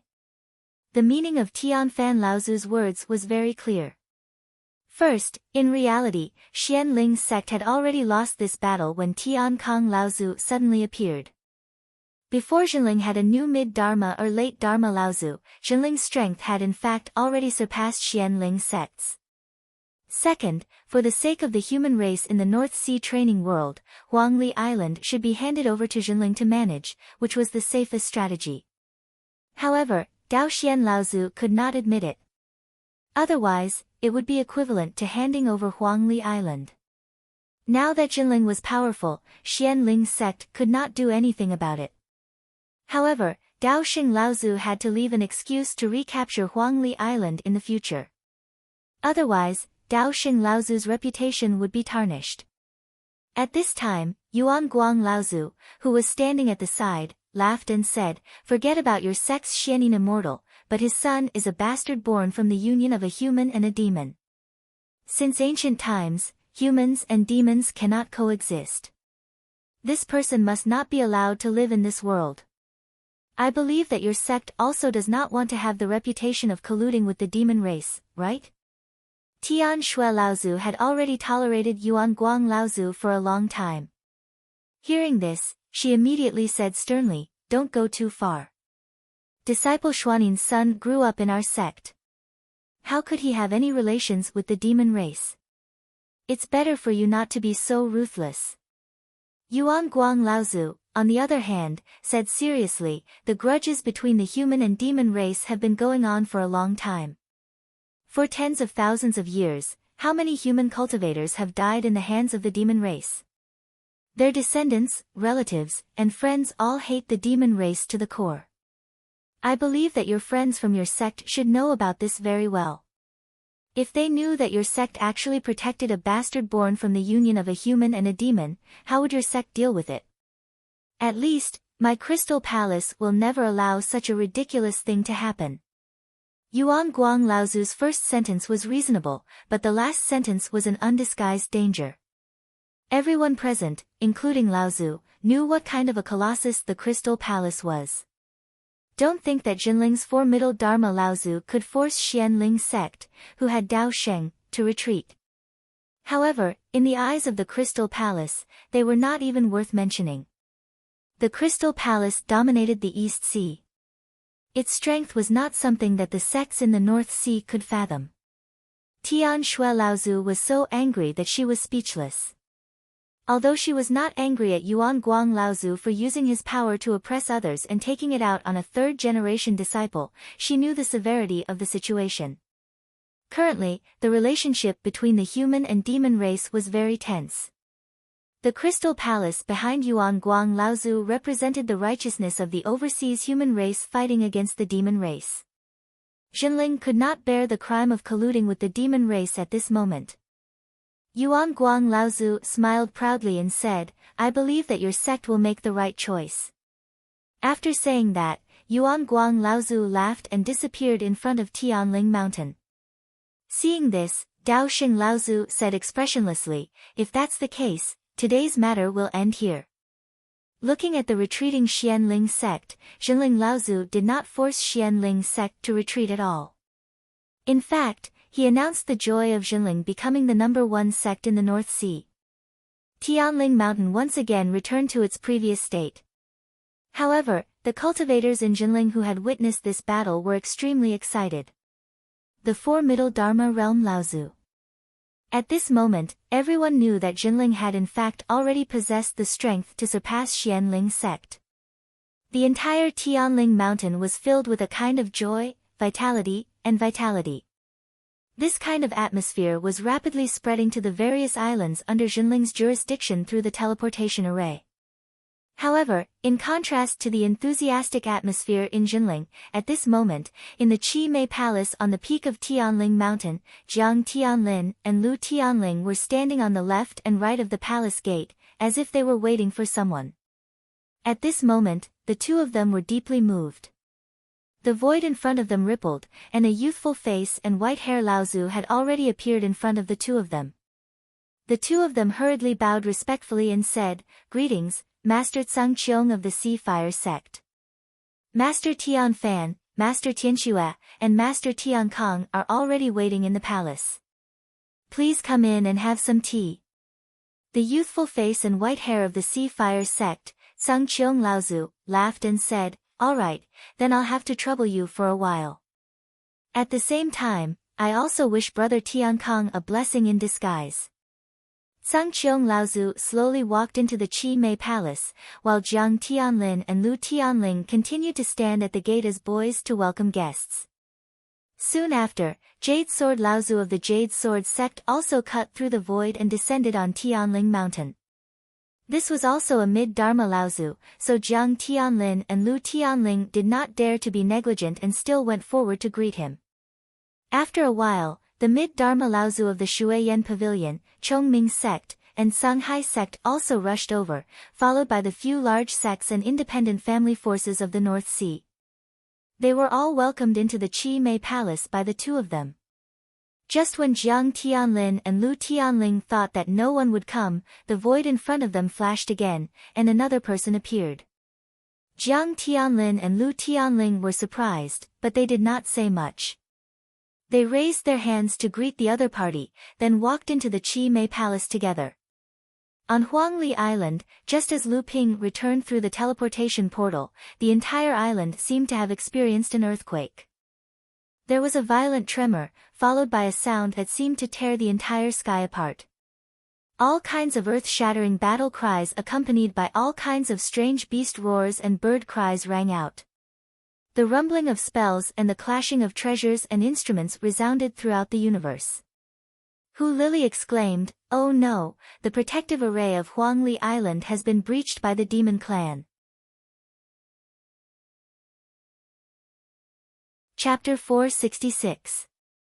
Lu Ping left Lu Dague in the cultivation room to consolidate his cultivation. After thinking about it, he also left Samling here to guard the cave residence and protect Lu Dague's cultivation. Hu Lily asked hesitantly, "With Samling's current cultivation, he will be a great help to you. Why don't you let him fight?" As Lu Ping walked out, he said, "Samling's identity has been exposed once in the deep sea demon region. Now that the primordial giant crocodile is here, it will definitely recognize the identity of the green sea snake. Once Samling's identity is exposed again, not only will the demon clan know that I broke into the deep sea demon region, but I'm afraid that the human clan will also investigate Samling's identity." Hu Lily said worriedly, "Then what should we do? The identity of the three spirits will be revealed one day. Wouldn't it be worse if the Emerald Sea Spirit Snake clan interfered? The green sea snakes were like giants in the East Sea and the Crystal Palace. Even the primordial giant crocodile was no match for them." Lu Ping was silent for a moment and said, "There will be a way." At this time, after the protective formation over Huangli Island was broken, the human clan practitioners and the demon clan practitioners were already fighting. In the sky, on the island, and in the sea, there were battlefields between the two clans. Most of the buildings on Huangli Island that Lu Ping had worked hard to manage had been destroyed. The so-called island guarding formation was not like a tortoise shell that could only be attacked by human enemies. On the contrary, it was like a city wall managed by mortals. When attacked by enemies, not only could it protect them, but the human cultivators protected by the formation could also use the protection of the formation to launch counterattacks against the demon clan outside the formation. But this time, the number of demon clan practitioners attacking Huangli Island was far more than before. In addition to the 3 late-core Forging Realm cultivators leading the team, there were 8 mid-core Forging Realm cultivators and 13 early-core Forging Realm cultivators. In addition, there were 7 or 8 Crown Prince's party members who were seriously injured by Chu Xuancheng and the others, and 5 or 6 unharmed Crown Prince's party members. It was just that they were frightened and did not participate in the attack on the protective formation until the protective formation was broken. Seeing that the demon clan had gained the upper hand, they joined forces to kill a few blood condensation realm human cultivators and became arrogant again. When Lu Ping and Hu Lili arrived, they saw Jing Jie being beaten up by a group of Crown Prince's party members. She was vomiting blood and falling from the sky. A core forging realm second-layer demon clan cultivator roared excitedly and rushed towards Jing Jie, who had fallen to the ground. Jing Jie was Hu Lili's best friend. Seeing her friend in trouble, Hu Lili quickly flew towards the place where Jing Jie fell, but it was already too late. Seeing that Jing Jie was about to die, Hu Lili suddenly heard a sharp whistling sound behind her. A long whip that looked like flowing water cut through the void. Before the whistling sound reached the demon clan's ears, the water whip had already lashed the demon clan cultivator into two. Pa! The crisp sound of the demon clan cultivator's flesh and blood splattered everywhere. At the same time, it also startled the 5 or 6 demon clan cultivators who had just taken human form. The confidence that they had built up from slaughtering low-level human cultivators suddenly collapsed. Lu Ping's core forging realm pressure spread out. These 5 or 6 demon clan cultivators who looked like debauches suddenly shouted and retreated far away from Huangli Island. Lu Ping naturally wouldn't waste his time on these cowards. Hu Lili had already flown over and rescued Jing Jie. However, Jing Jie had already suffered serious injuries. From the looks of it, it would be impossible for her to fully recover without 2 to 3 years of recuperation. Lu Ping saw Hu Lili hurriedly take out a bottle of healing pills, so he handed a water-refined healing pill to Hu Lili and said, "Water-refined pills have a miraculous effect on healing injuries. You take good care of her. If anyone comes, use the amethyst wasp formation to greet them. I'll go to another place to fight for a while." Hu Lili nodded and said, "You be careful. I'm now a core forging realm cultivator. With the amethyst wasp formation, it won't be easy for a mid-stage core forging realm cultivator to kill me." Hu Lili majored in formations. Only in her hands could the amethyst wasp formation display a greater power. The human cultivators on Huangli Island were now clearly at a disadvantage. Although Lu Ping's group of good friends unintentionally came to Huangli Island because of him, there were only 12 to 13 people including Taoist Master Chu Xuancheng. Also, because Huangli Island had become more and more important these years, there were already core forging realm cultivators coming and going on the island. When the war broke out, there were a few core forging realm cultivators on the island. They originally planned to go out to explore a dangerous place, but now they just happened to become a great helper in resisting the demon race's invasion. In the sky, Taoist Master Chu Xuancheng had already been jointly blocked by Taoist Master Mo Wei and Taoist Master Ao Lai. Although Taoist Master Ao Lai was only at the 7th stage of core forging realm, because he was from the primordial giant crocodile clan, his strength was enough to fight against an 8th stage core forging realm cultivator. Ji Xian and Yin Xian Chu had a tacit understanding with each other. Their cultivations had both broken through to the middle stage of core forging realm. Before Lu Ping returned, the two of them were originally the highest battle power apart from Taoist Master Chu Xuancheng. However, because the two of them had gone out of the island for a surprise attack, they had consecutively killed 3 early-stage core forging realm cultivators of the demon race. Although the two of them were confident that they could fight against a 6th-stage core forging realm cultivator, how could they be a match for a new late-stage core forging realm cultivator like Taoist Master Chu Xuancheng? Fortunately, there was a 5th-stage core forging realm cultivator called Taoist Master Xian Su who took the initiative to join hands with the two of them. They were barely able to resist Taoist Master Chu Xuancheng's attack. However, they were only struggling at death's door. Taoist Master Xian Su had long been seriously injured and vomited blood. 2 of Ji Xian's puppet warriors had been destroyed. Yin Xian Chu could only rely on his ghostly escape technique to barely hold on. Lu Ping's divine sense swept out and quickly grasped the situation on Huangli Island. At the same time, Lu Ping's divine sense also exposed his location. Immediately, 2 middle-stage core forging realm demon cultivators rushed towards him. Lu Ping coldly snorted and a blue light flashed under his feet. He avoided the two's attack and flew towards the other side. The two demon cultivators thought that Lu Ping was afraid to fight and chased after Lu Ping while laughing and cursing. At this moment, Chen Lian was working together with a Jinling early-stage core forging realm cultivator to fight against a middle-stage core forging realm demon cultivator. This Jinling early-stage core forging realm cultivator was also from the tool refining hall. Normally, he admired Chen Lian's tool refining skills and had many dealings with Chen Lian. This time, he went out to sea to search for a rare spiritual material. Unexpectedly, he encountered such a situation and could only join hands with Chen Lian to fight with his back to the wall. This time, there were already 8 middle-stage core forging realm demon cultivators. Helpless, Chen Lian, Ma Yu, Zhong Jian, Yao Yong, Du Feng, and the others, although they had not broken through to the middle-stage core forging realm, chose to challenge the demon cultivators who were a higher realm than them. Although they weren't a match for the demon cultivators, they tried their best to hold them back. As a result, the early-stage core forging realm demon cultivators no longer had any opponents and began to slaughter the blood condensation realm cultivators on Huangli Island.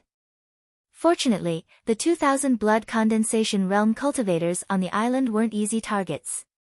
Some of the late-stage blood condensation realm cultivators joined hands and formed a Jinling 3 talents 5 elements Dao soldier formation to resist the attacks of the early-stage core forging realm demon cultivators.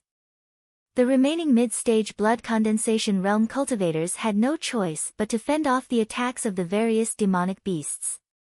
Fang Wei, Fang Xia, Wang Qi, and Tian Yu formed a small team. Among the 4 of them, only Tian Yu had yet to break through to the mid-stage blood condensation realm. Fang Wei and Fang Xia had just fought a 6th-layer blood condensation realm demonic beast together when Wang Qi suddenly attacked from the side, piercing the demonic beast's head with his sword. Fang Wei and Fang Xia looked enviously at the high-grade flying sword in Wang Qi's hand. Fang Xia was even more envious. She said, "I don't know what kind of dog shit luck you have to be able to help enlighten Master Chen Lian so much. With such a high-grade flying sword, its attack power is probably on par with a top-grade magic artifact." Wang Qi smiled proudly. Tian Yu immediately went forward and dissected the demonic beast's skin and flesh. He then filled a jade bottle with a lot of blood. At the same time, his face lit up with joy. Condensed blood beads. Ha! 6 condensed blood beads. The 3 of them were overjoyed. These 6 6th-layer condensed blood beads were worth quite a lot of spirit stones. It was enough for them to exchange for a lot of cultivation pills from Fang Wei and Fang Xia's father, Fang Tao. These pills were all made by Grandmaster Lu Xianping, and they were all top-quality pills. Demand for these pills had always been higher than supply. Only Fang Wei and Fang Xia, as Fang Tao's biological children, were able to obtain a portion of these pills from Fang Tao. However, they had to exchange for spirit herbs and materials. Wang Qi looked at Tian Yu as he put away the 6 condensed blood beads like they were treasures.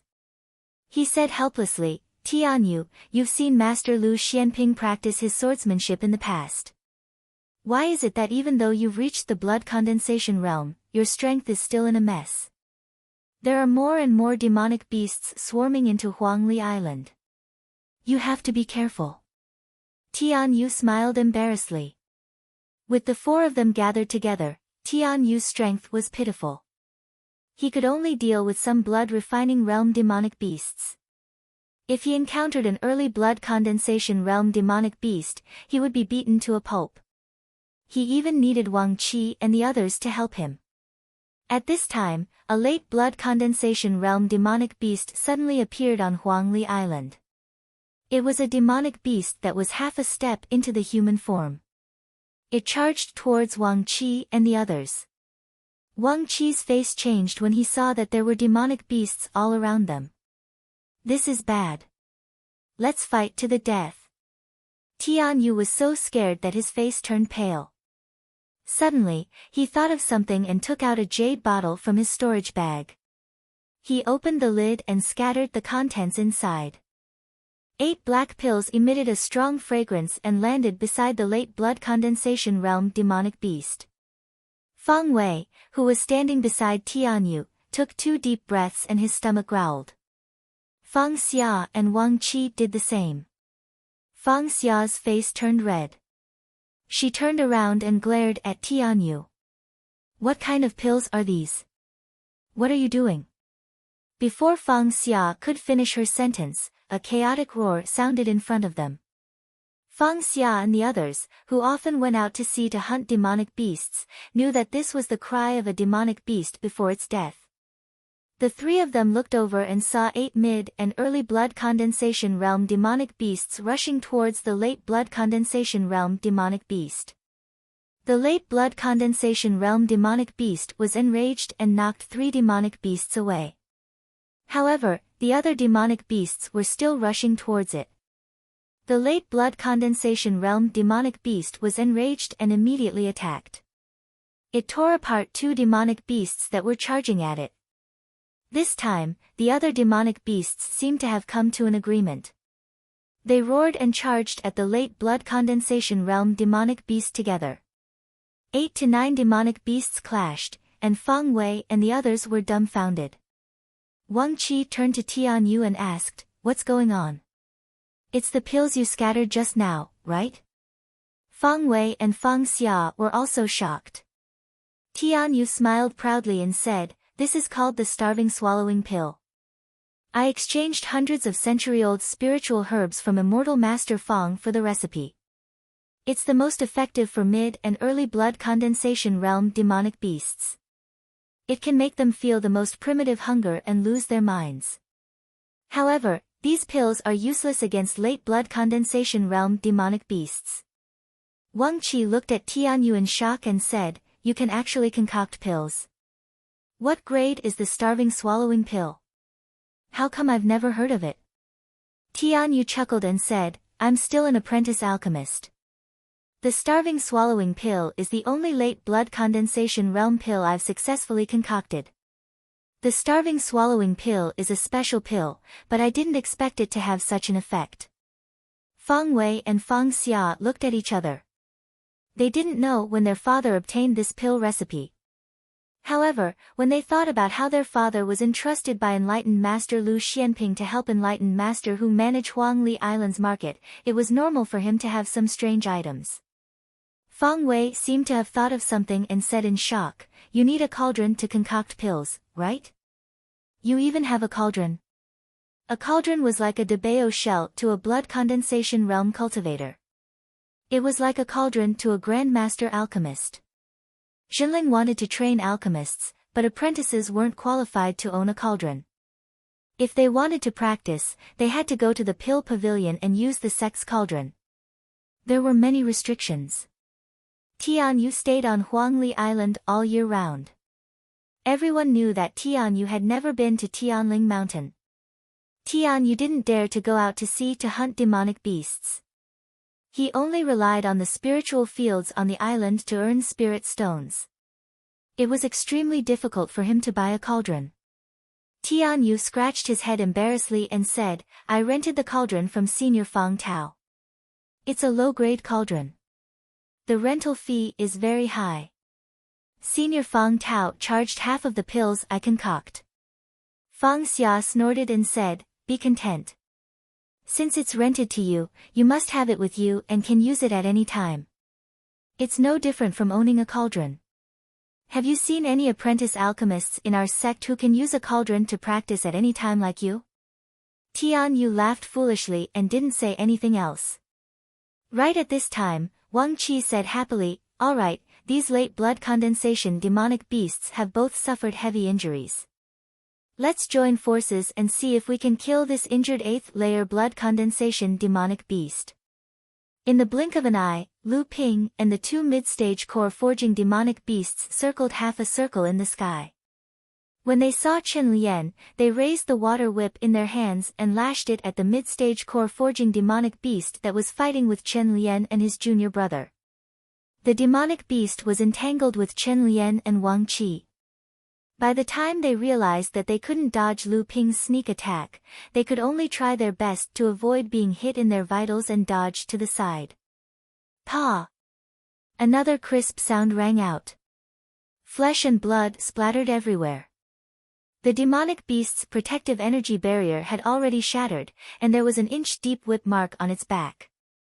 The demonic beast let out a mournful howl. When Chen Lian raised his head and saw Lu Ping, his face lit up with joy.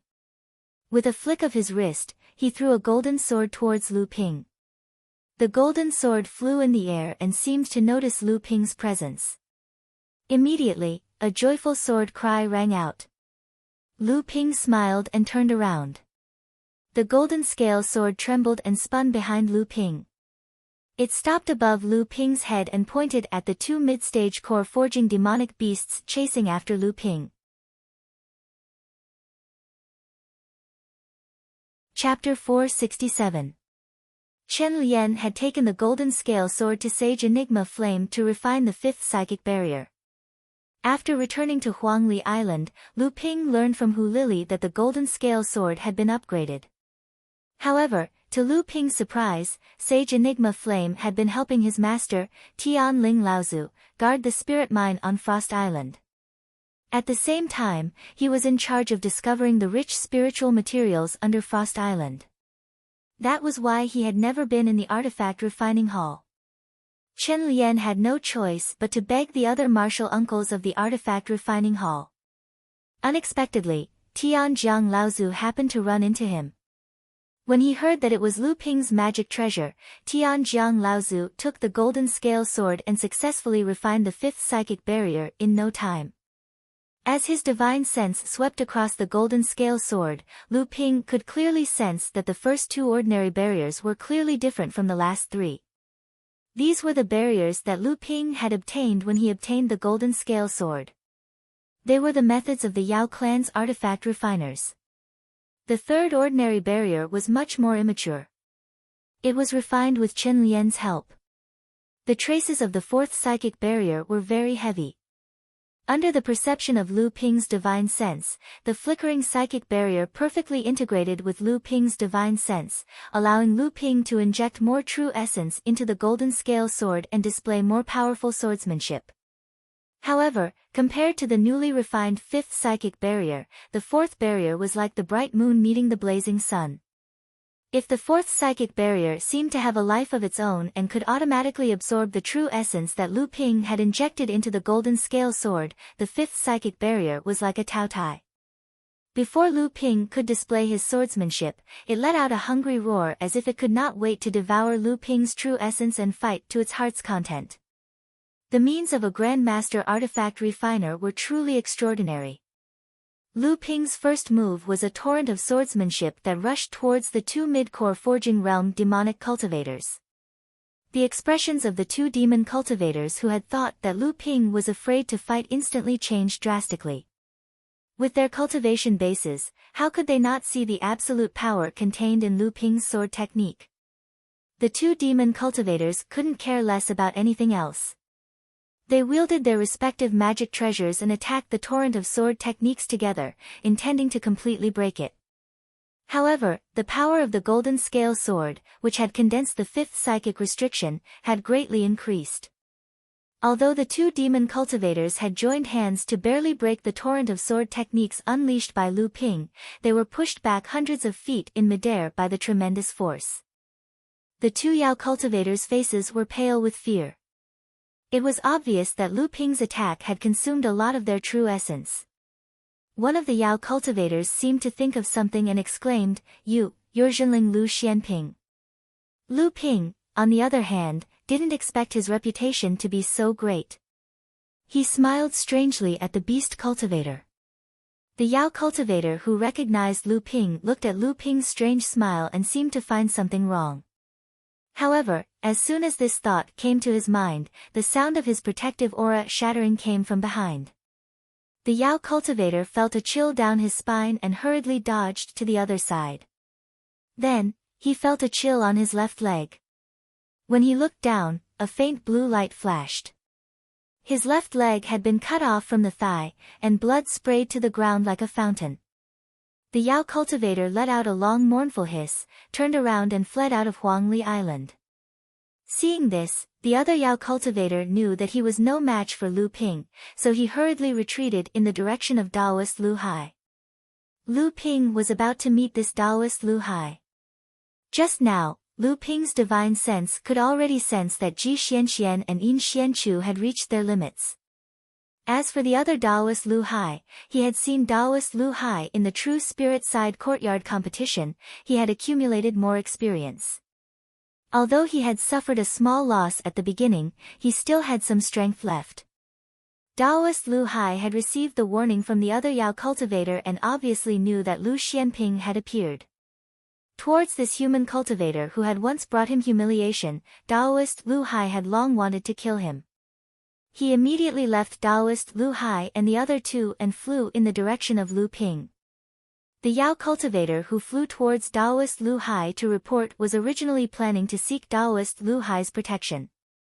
Unexpectedly, when Taoist Lu Hai discovered Lu Ping, he turned around and went to meet him. This caused the Yao cultivator, who had been exhausted by Lu Ping's torrent of sword technique, to be unable to catch up to Taoist Lu Hai's footsteps. Thus, Yin Xianchu and the other two, who were rescued by Lu Ping, surrounded the Yao cultivator. The desperate Yao cultivator struggled on his deathbed.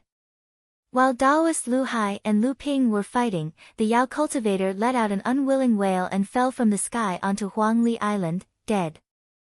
In every war, there was no lack of cunning cultivators.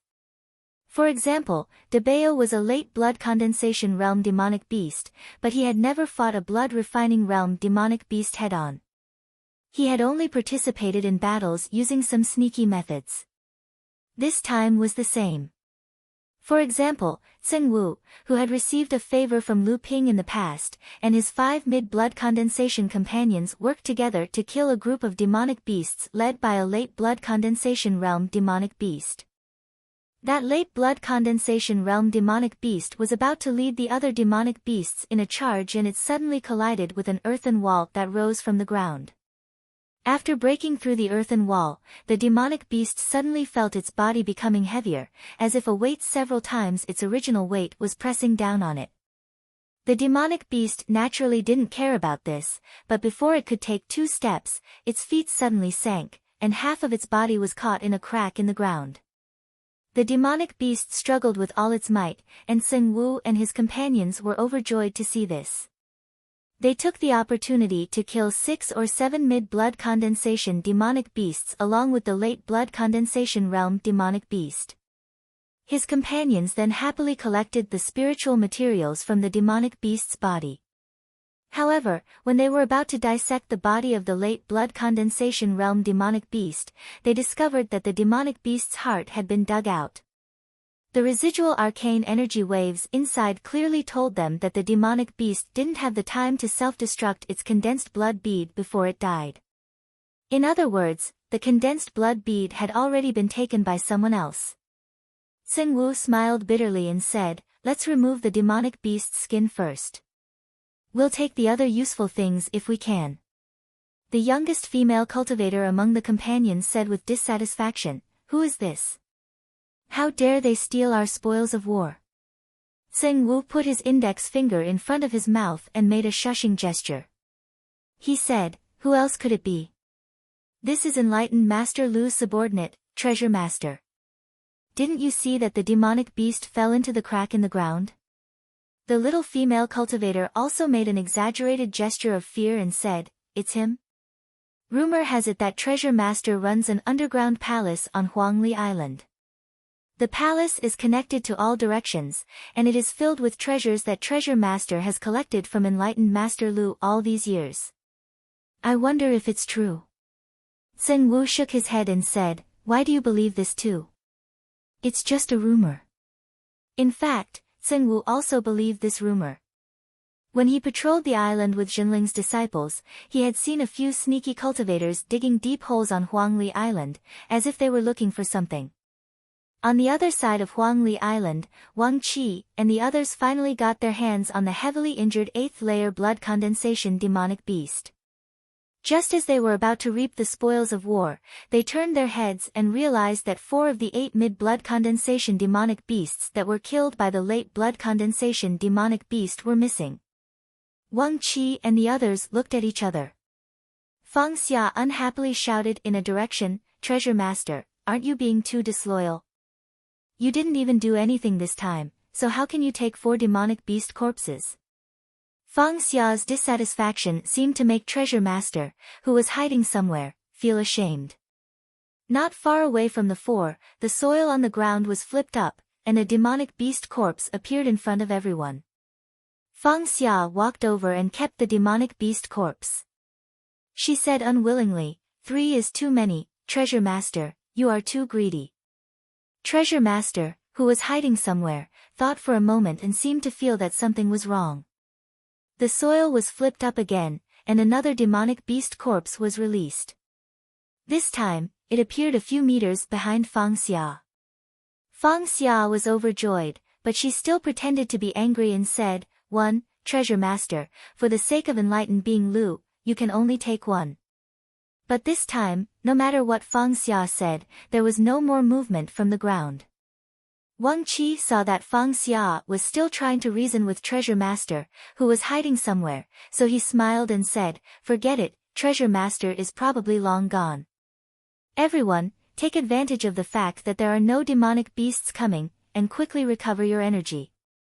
After the demonic cultivator who was fighting with Chen Lian and Lu Ping was seriously injured by Lu Ping's water whip, Chen Lian and Lu Ping finally seized the opportunity and completely suppressed it. At this time, the demonic cultivator who was about to retreat was blocked by Hu Lili, who rushed over with the purple crystal bee formation. The 3 of them worked together to seriously injure the demonic cultivator, and in the end, Chen Lian seized the opportunity to behead him. Chen Lian's junior brother, enlightened being Xian Tao, met Hu Lili under Chen Lian's introduction. He landed on the island and wanted to take the demonic cultivator's storage artifact as his spoils of war. Unexpectedly, when enlightened being Xian Tao landed on the ground, he made a sound of surprise and exclaimed, "Where did this person's storage artifact go? I clearly saw this person wearing a storage bracelet just now, why is it gone?" Chen Lian looked at Hu Lili helplessly. Hu Lili's face turned red, she stomped on the ground and scolded, "Debao, you lazy thing, quickly hand over the storage artifact." Enlightened being Xian Tao looked around, but he looked at Hu Lili inexplicably. He didn't know who she was talking to. Hu Lili's face became more and more embarrassed. At this time, a fat yellow-haired rat suddenly drilled out of the ground, startling enlightened being Xian Tao and almost attacked. Fortunately, Chen Lian had already expected it and stopped enlightened being Xian Tao in advance, explaining something to him. Enlightened being Xian Tao's face became more and more strange. After the fat rat drilled out, it immediately circled around Hu Lili a few times in a flattering manner, its mouth was squeaking something. Hu Lili's face sank and said, "No, quickly take it out." The fat rat had no choice but to raise its head. Only then did Chen Lian's junior brother see a storage pouch tied around the fat rat's neck. But because the rat was too fat, a large lump of meat was squeezed together, wrapping the storage pouch in its meat. The fat rat's little head moved, and a storage bracelet fell to the ground. Enlightened being Xian Tao recognized it as the storage artifact of the dead beast cultivator. Hu Lili stretched out her hand and said, "There's more." The fat rat squeaked again, like a big meatball, it circled around Hu Lili twice. No one knew what it was saying, but Hu Lili's face turned red. She spat and said, "Don't talk nonsense." Fat rat had no choice but to take out a few more ornaments from the storage pouch hanging around his neck. Only then did Taoist Master Xian Tao realize that the ornaments that the dead demon cultivator had been wearing were long gone. Although they were all inconspicuous magic tools, they were still valuable items in the eyes of blood condensation cultivators. Enlightened being Xian Tao was speechless. This method was obviously the 1 meter higher sky. Compared to this beast, he was too unprofessional. Unexpectedly, Hu Lili looked at the anxious fat rat on the ground, and didn't retract her hand. "What else is there?" Enlightened being Xian Tao turned to look at his senior brother, then at the corpse on the ground. After a while, he patted his head, and the magic tool in the beast cultivator's hand disappeared. The fat rat seemed to be really anxious this time. It squeaked very loudly, and Hu Lily's face turned red. It seemed that the fat rat said something that made Hu Lily feel very embarrassed. Chen Lian's junior brother was a little embarrassed this time. He quickly said, "Since this is senior sister's Dao companion, senior brother Lu's spirit pet, then it's only right that he gets some spoils of war. Senior sister, don't make things difficult for him." When junior brother Chen Lian said senior sister's Taoist partner, senior brother Lu, Hu Lily's already red face became even hotter. Fat Rat suddenly became excited and squealed twice, as if to agree with immortal Xian Tao's words. Chen Lian seemed to have guessed something. He laughed and scolded the fat rat, "All right, stop acting like a good boy. Hurry up and scram. If you don't leave, then other people will take all the treasures elsewhere." The fat rat suddenly thought of something. It hurriedly lifted its big fat butt, and its little head plunged down. Immediately, it disappeared into the ground. Enlightened being Xian Tao laughed and said, "Senior brother Lu's spirit pet is very spiritual." Hu Lily was embarrassed by De Bao's words just now. She didn't want to stay here any longer, so she said, "The situation on the island is still dangerous, I'll have to trouble junior brother to continue helping." Enlightened being Xian Tao quickly said, "We're from the same sect, of course." Hu Lily nodded at Chen Lian and hurriedly commanded the purple crystal bee demon soldier formation to fly elsewhere. Her footsteps seemed a little dazed. Suddenly, there was a piercing sound in the sky. The flying sword in Chen Lian's hand suddenly trembled. Chen Lian's face was a little serious as he looked in the direction of the piercing sound. Enlightened being Xian Tao seemed a little uncertain. He asked Chen Lian, "Senior brother, this is?" Chen Lian nodded and said in a deep voice, "Great sword technique. I'm afraid junior brother Lu is fighting with the late-stage core forging demon cultivator, Green Sea Sage." Chapter 468. Ever since Lu Ping advanced to the 5th layer of core forging realm, he felt that he had the strength to fight against a late-stage core forging realm cultivator. However, in the deep-sea demon domain, Taoist Master Ao Lai only used a single strike to injure Lu Ping. However, this injury not only did not extinguish Lu Ping's desire to challenge a late-stage core forging realm cultivator, on the contrary, it made him understand his own strength, as well as his grasp of the ability of a late-stage core forging realm cultivator. After all, Taoist Master Ao Lai was a primordial giant crocodile at the 8th layer of core forging realm. Ordinary human race cultivators at the 9th layer of core forging realm could fight against him. Lu Ping was injured in a single strike, and the injury was not serious. In the cultivation world, this could be regarded as very good. When Taoist Master Lu Hai flew towards Lu Ping's fighting spirit also soared. Lu Ping wholeheartedly wanted to fight with a late-stage core forging realm cultivator to test the limits of his strength. This Taoist Master Lu Hai, who was at the 6th layer of core forging realm a few years ago, was undoubtedly a suitable opponent. The two people seemed to have a tacit understanding. The moment they saw each other, they unexpectedly attacked each other at the same time. Lu Ping raised his hand and sprinkled sword lights that filled the sky, while Taoist Master Lu Hai also raised his hand and sprinkled green seeds that filled the sky. Each of Lu Ping's sword lights was attached to a seed, and then the seed took root and germinated. At the same time, it absorbed the true essence contained in the sword lights as nourishment. When a sword light was exhausted and disintegrated, a green umbrella-shaped plant floated in the air and slowly swam towards Lu Ping. Lu Ping saw Taoist Master Lu Hai's strange magical ability. The golden scale sword lightly hummed in the air, and countless sword lights that were not attached to the green seeds were suddenly collected by the golden scale sword. A sky-piercing sword light shot out from the golden scale sword, piercing towards Taoist Master Lu Hai. Taoist Master Lu Hai's expression became serious. The umbrella-shaped plants that had already sprouted in the surroundings seemed to be extremely sensitive to the true essence, and immediately stuck to the sword light that was flying towards them. At the same time, they pierced their roots into the sword light, and countless umbrella-shaped green plants were crushed by the sword chi contained in the sword light, and countless green plants rushed up one after another, weakening the sword light bit by bit.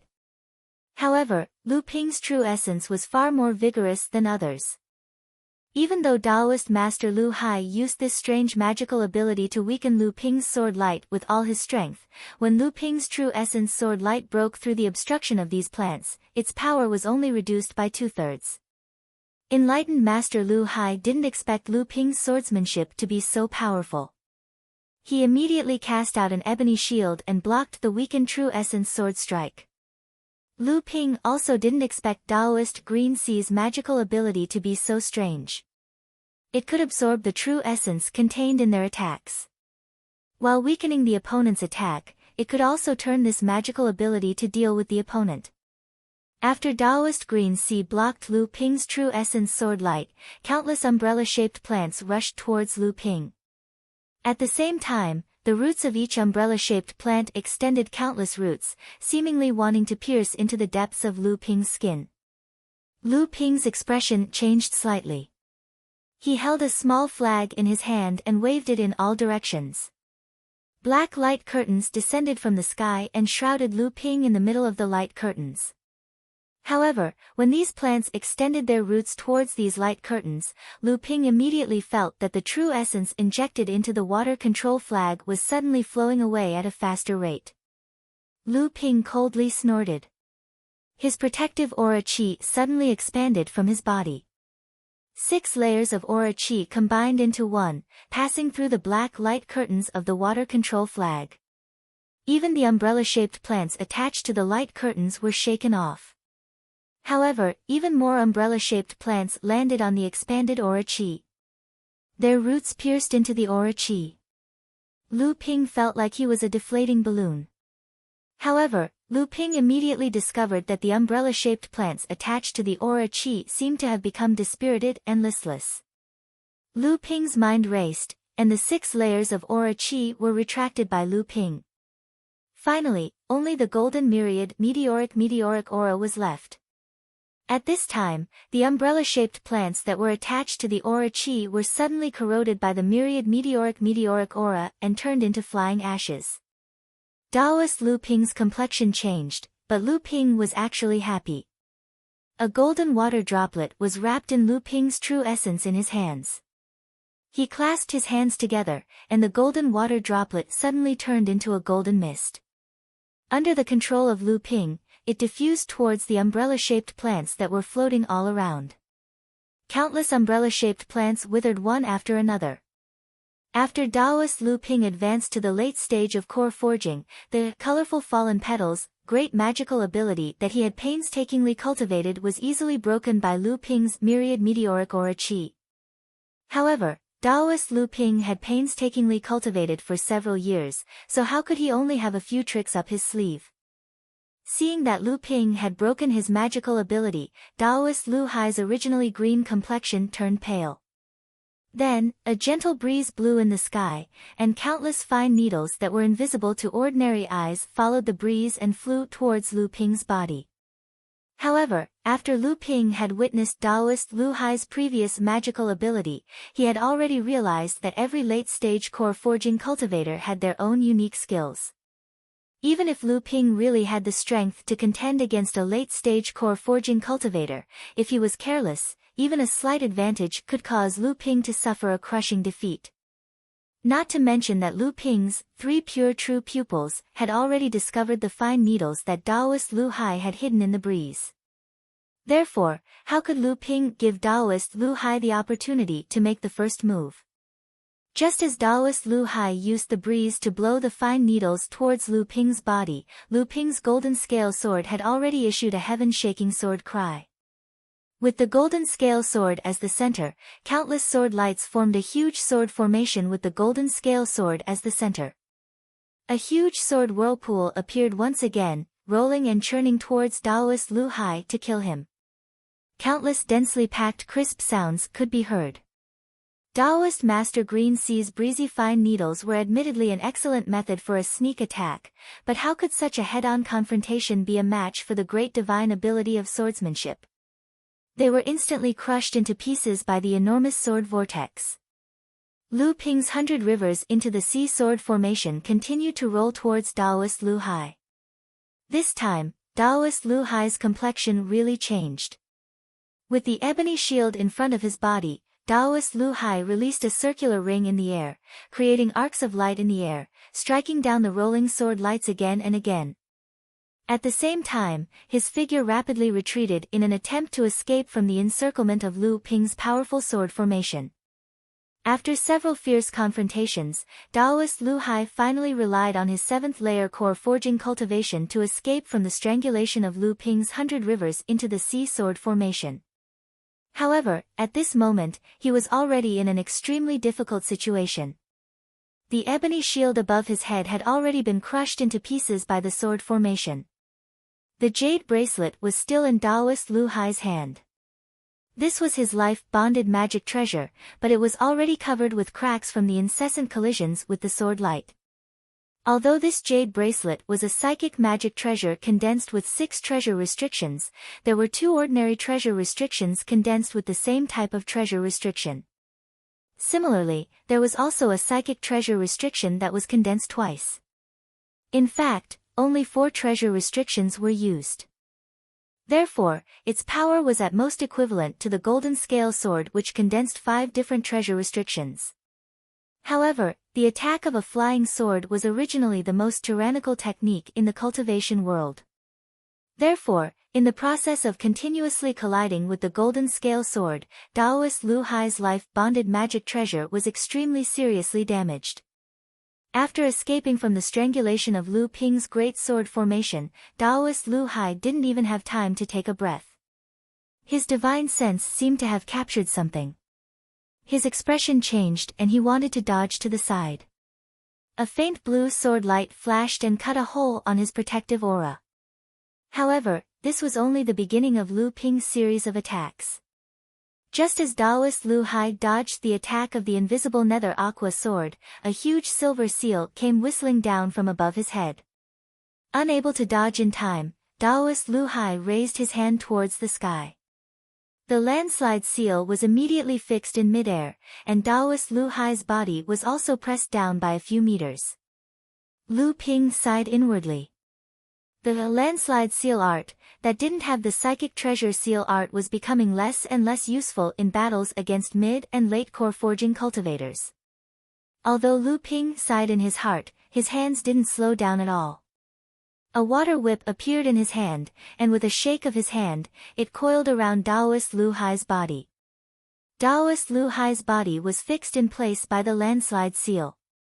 For a moment, he couldn't move. Just as the water whip was about to imprison him, Daoist Lu Hai's body suddenly exploded, turning into countless umbrella-shaped floating plants that fled in all directions. Having lost its support, the landslide seal fell onto the sea outside of Huangli Island, smashing a few blood condensation demon beasts hiding inside it into pieces. Just as Daoist Lu Hai turned into countless umbrella-shaped plants and fled, a clump of spirit fire appeared in Lu Ping's hands. The 2 clumps of spirit fire turned into 2 huge fire serpents, burning towards the center from both sides.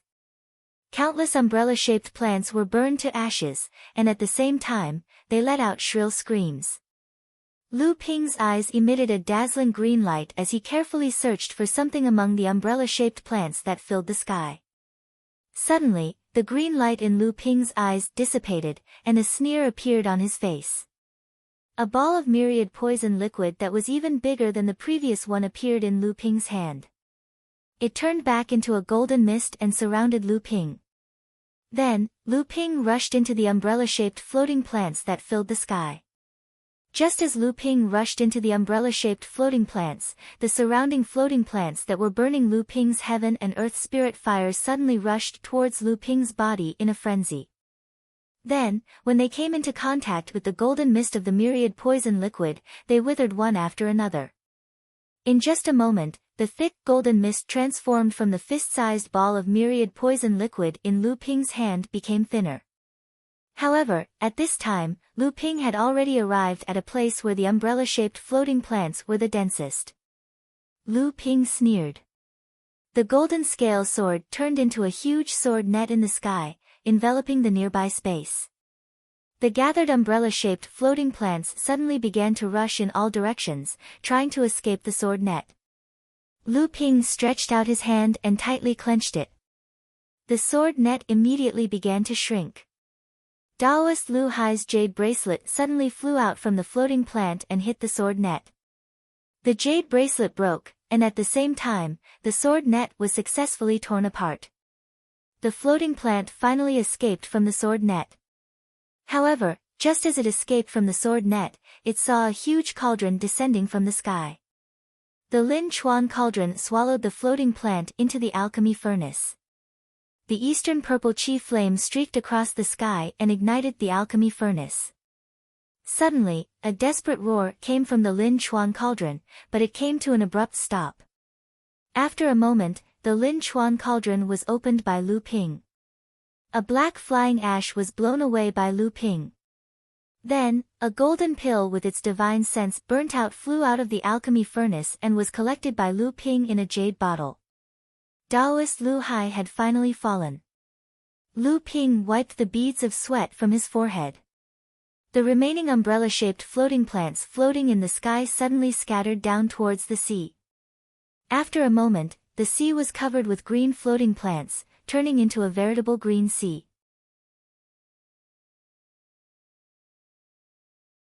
Chapter 469. In the battle with Taoist Lu Hai, Lu Ping consumed most of the qi in his body. However, Lu Ping still defeated this demon cultivator who had just advanced to the late stage of core forging realm. After Lu Ping swallowed Taoist Lu Hai's golden core into the Linchuan cauldron and refined the divine sense in it, both sides of the human race who had been watching the battle between the two had a look of disbelief. Lu Ping let out a long sigh of relief. After Taoist Ao Lai and Taoist Mo Wei trapped Taoist Chu Xuancheng, the demon race's biggest source of confidence in occupying Huangli Island was Taoist Lu Hai. This 7th-level core forging realm cultivator was enough to defeat all the human cultivators who dared to stop the demon race from reclaiming Huangli Island. However, the demon race's most confident existence was killed by Lu Ping. This was a heavy blow to the demon race's morale. If there were no accidents, with him killing Taoist Lu Hai as a deterrent, the demon race would have no hope of occupying Huangli Island and would quickly retreat. Lu Ping's whole body relaxed.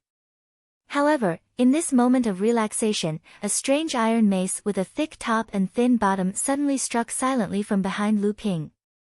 This was not only out of Lu Ping's expectation, but also out of everyone else's expectation. After Lu Ping killed Taoist Lu Hai, among the cultivators present, except for Taoist Ao Lai and Taoist Mo Wei who were fighting with Chu Xuancheng, who else dared to attack Lu Ping? Lu Ping's divine sense finally found something wrong the moment the iron mace was about to hit him. The protective aura around his body quickly expanded outwards. The golden scale sword that was swimming beside Lu Ping immediately blocked the iron mace that was coming towards Lu Ping. Amidst a loud clang, the golden scale sword finally collided with the metal truncheon just as it was about to reach him. A series of sparks flew. The golden scale sword finally blocked the metal truncheon, but it was also sent flying. However, after this tower-shaped metal truncheon was blocked by the golden scale sword at the base, the body and tip of the tower bent and rapidly fell forward with great force. Under the stunned gazes of the surrounding cultivators, the iron mace hit Lu Ping's protective aura in a strange way. 5 of the 6 layers of protective aura were broken in the blink of an eye, leaving only the most solid Kuei water true aura barely blocking in front of Lu Ping. Lu Ping's body flew forward with all his might, trying to neutralize the impact of the iron mace breaking the protective aura. However, when the huge force broke the protective aura layer by layer, it messed up the circulation of the true essence in Lu Ping's body. Lu Ping fled while coughing. At the same time, he tried his best to suppress the boiling true essence in his blood. A trace of blood overflowed from the corner of Lu Ping's mouth as he coughed. If Lu Ping hadn't consumed too much true essence in the battle with Daoist Lu Hai, the same attack would not have forced Lu Ping into such a passive position. Although the owner of the Iron Mace did not expect that under his sneak attack, Lu Ping could still have such a fast reaction speed and had an extraordinary protective aura, this sneak attack had, after all, taken the initiative. The Iron Mace turned in the air, letting the golden scale sword in front of him continue to hit behind Lu Ping. The speed of the lightning made Lu Ping unable to turn around to face the enemy, and the sneak attacker obviously did not want to give Lu Ping a fair chance to compete. However, the sneak attacker had miscalculated, or it could be said that the sneak attacker thought that Lu Ping had made a mistake. After escaping the initial sneak attack, Lu Ping did not escape again. Instead, he suddenly turned around and faced the sneak attacker behind him. The sneak attacker was immediately overjoyed. In the instant that Lu Ping turned around, the strange iron mace had once again hit toward Lu Ping. In the view of the sneak attacker, even if this attack could not kill Lu Ping, it could at least severely injure him. Lu Ping stared at Aogye's face with a pair of obsidian eyes that were like two sharp swords. He held a broken flag in his hand and waved it at the incoming iron mace. A black light barrier instantly appeared in front of Lu Ping, shielding him from the incoming attack. Aogye had seen the power of Lu Ping's little flag when he blocked Lu Ping's attack from Daoist Lu Hai. The little flag's defensive power was only comparable to a top-grade spirit-channeling mystic treasure with 6 layers of seals. Aogye was the most outstanding monster cultivator among the 3rd generation of the primordial crocodile clan. His iron Jian itself was a top-grade spirit-channeling mystic treasure. It was made from the tail of the primordial crocodile clan, along with many rare spirit materials. The Iron Jian was also a top-grade spirit-channeling mystic treasure. In a head-on confrontation, Aogye was confident that he could directly shatter the black light curtain cast by Lu Ping's little flag. However, Aogye soon found that the black light curtain cast by Lu Ping with the water-controlling flag was slightly different this time. From time to time, the shadows of White Lotus flashed in the black light curtain. Aogye had no time to think about the difference between these white lotuses and the black curtain of light. The iron truncheon once again struck the black curtain of light. However, contrary to Aogye's expectations, the black curtain of light was like a stream of water, continuously sending white lotuses over. The iron truncheon shattered one lotus but was blocked by another. In the end, it was unable to break through the black curtain of light. The golden scale sword flew back, ready to fight. The iron mace returned without any success, waiting for an opportunity. Lu Ping looked at the dark-skinned, burly, and hostile young man in front of him, frowned, and said, "Primitive giant crocodile. Do you have a name?" The dark-skinned young man smiled fiercely, and said, "I have always heard that you are strong, and today I see that you are indeed worthy of your reputation. However, although the 2 attacks just now did not take your life, I am afraid that you are not feeling good now. After fighting continuously, how much strength do you have to fight against me?" Lu Ping smiled lightly, and said, "You can try." Aogye could not see the depth of Lu Ping's face. The iron mace in his hand swayed and pointed at Lu Ping, but it was difficult to guess where he was going to attack. From the opponent's means just now, Lu Ping could already perceive that although this primitive giant crocodile's cultivation was only at the 6th level of core forging, its strength was not much weaker than Daoist Master Lu Hai. He was afraid that the person in front of him was the real trump card of the demon race in attacking Huangli Island, so he was also ready to fight. Just when the battle between the two was about to break out, the teleportation array guarded by the cultivators of Huangli Island suddenly emitted a dazzling white light.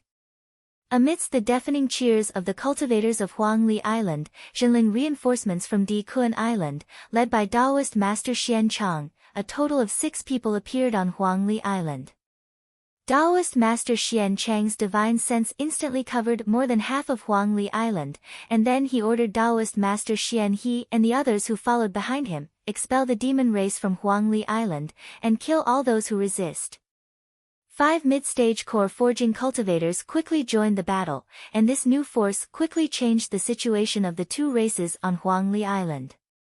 Daoist Master Xian Cheng flew to join the battle above Huangli Island, followed by a series of earth-shattering explosions in the sky, and at the same time, Daoist Master Chu Xuanqing's hearty laughter could be heard. In the sky, 2 rays of light flew away, and Daoist Master Mo Wei's voice came from afar. Boys of the demon race, the situation is hopeless, quickly retreat from Huangli Island. Ao Jia fiercely put away the iron mace, and said to Lu Ping, count yourself lucky, remember, I, Ao Jia, will take your life next time. Lu Ping smiled contemptuously, next time. Do you think I will give you another chance? Ao Jia snorted coldly, turned around, and fled out of Huangli Island. Lu Ping didn't chase after him, but he didn't dare to be careless again, fearing that he would repeat the same mistake as before.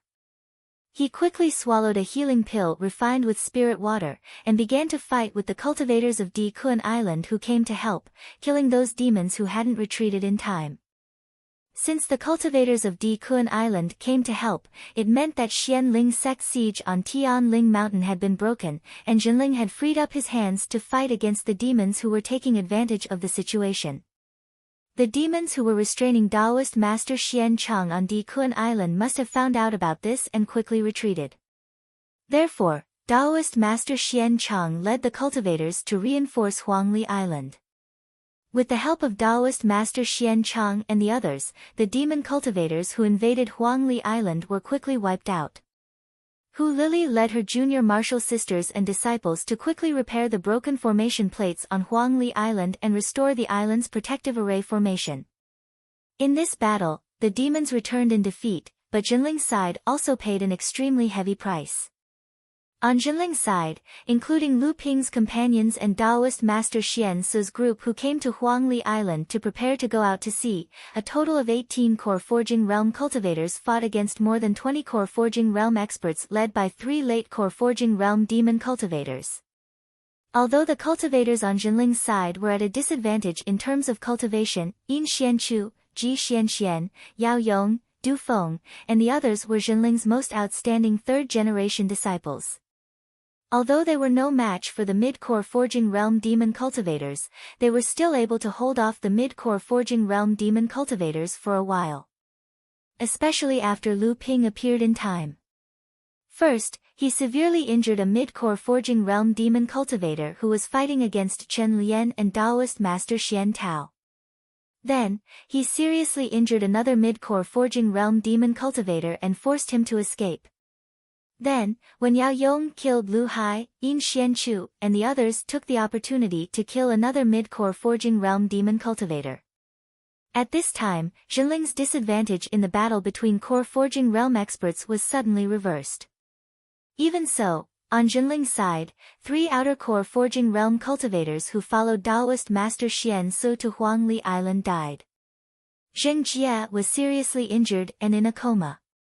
Whether she could break through to the mid-core forging realm in the future was a problem. Yao Yong encountered the primordial giant crocodile Ao Jia who later attacked Lu Ping and was seriously injured. At this time, Daoist Master Chu Xuanqing was furious. Fortunately, after Lu Ping examined Yao Yong, he found that although Yao Yong's injuries were serious, they did not damage his foundation. However, he was afraid that it would be difficult for him to recover without a few years of recuperation. Zhong Jian, Ma Yu, and his wife, as well as Du Feng, Yin Xianchu, Ji Xianxian, and Daoist Master Xian Su, the 6 people who fought against the mid-core forging realm demon cultivators were also seriously injured. The only ones who were still in good condition were Shi Lingling, Hu Lili, Chen Lian, and Daoist Master Xian Tao.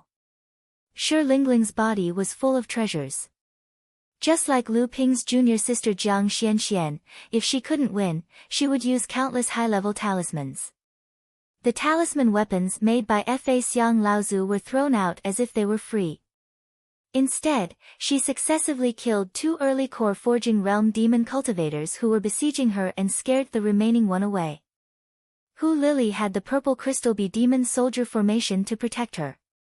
Even a mid-core forging realm demon cultivator would have to avoid the formation formed by more than 1,000 fist-sized purple crystal bees.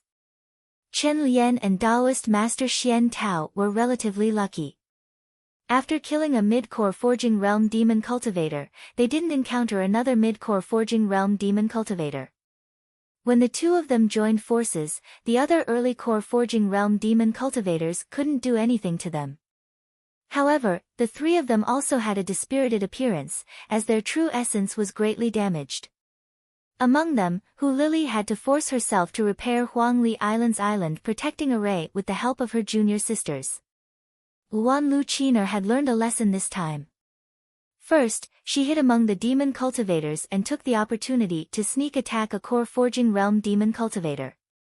After that, she was chased by a mid-core Forging Realm demon cultivator.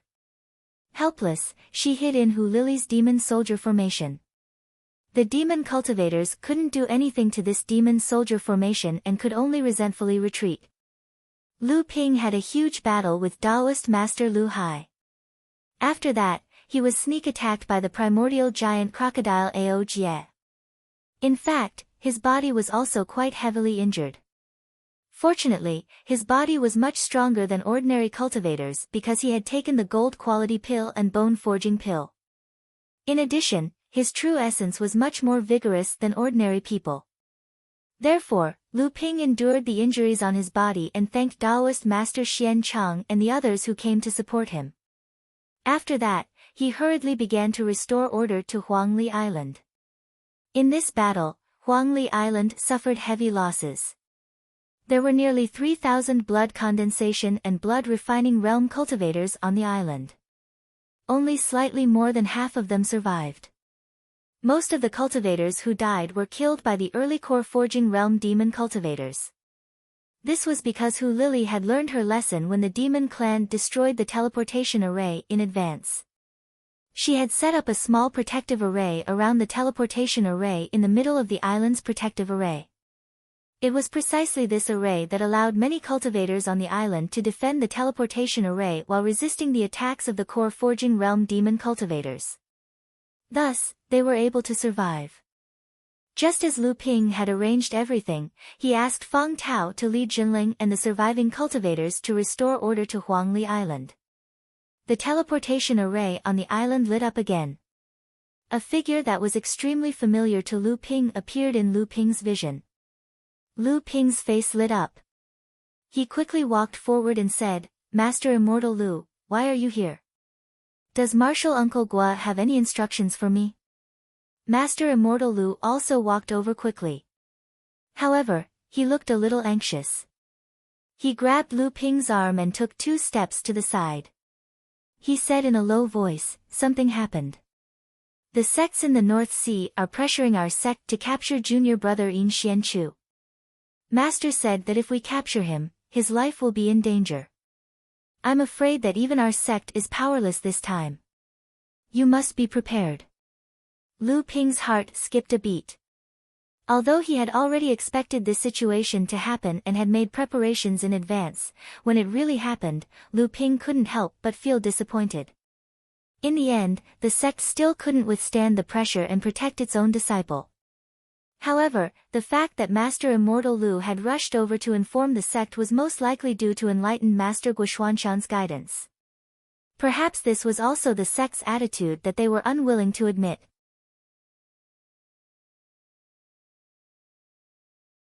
Chapter 470.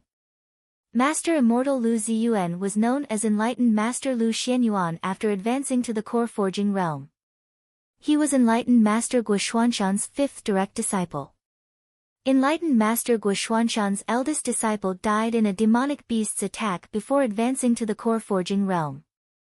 His 3rd disciple was limited by his aptitude and was stuck in the 9th layer of the blood condensation realm for several years before his lifespan ran out. Although his 2nd and 4th disciples had broken through to the core Forging Realm, they were stuck at the threshold of the mid-core Forging Realm for over 100 years. Before Enlightened Master Lu Xianyuan advanced to the core Forging Realm, he looked like a mediocre blood condensation realm cultivator. Blood condensation realm cultivators had a lifespan of 300 years at most. Enlightened Master Lu Xianyuan spent over 150 years to successfully advance to the core Forging Realm. Compared to geniuses like Lu Ping and the others, the difference was like heaven and earth. However, enlightened Master Lu Xianyuan was a person of innate talent. His aptitude wasn't outstanding, but he had great perseverance and wisdom. He was willing to sacrifice his cultivation speed and spend over 100 years polishing his cultivation base, laying down a solid foundation and accumulating a rich foundation. It wasn't until the North Sea opened up the buffer zone that enlightened Master Lu Xianyuan made a name for himself at the late blood condensation realm and was listed as one of the North Sea's 18 generals. After that, Taoist Master Lu Xianyuan successfully advanced to the core forging stage. Due to the accumulation he had accumulated in his early years, his progress was unstoppable. In just a few decades, he had broken through the mid-stage core forging stage and reached the 5th layer core forging stage. He was quite famous among the mid-stage core forging stage disciples of Zhenling sect. He was the typical late bloomer among Zhenling sect cultivators, and he was also Taoist Guo Xuanshan's designated successor.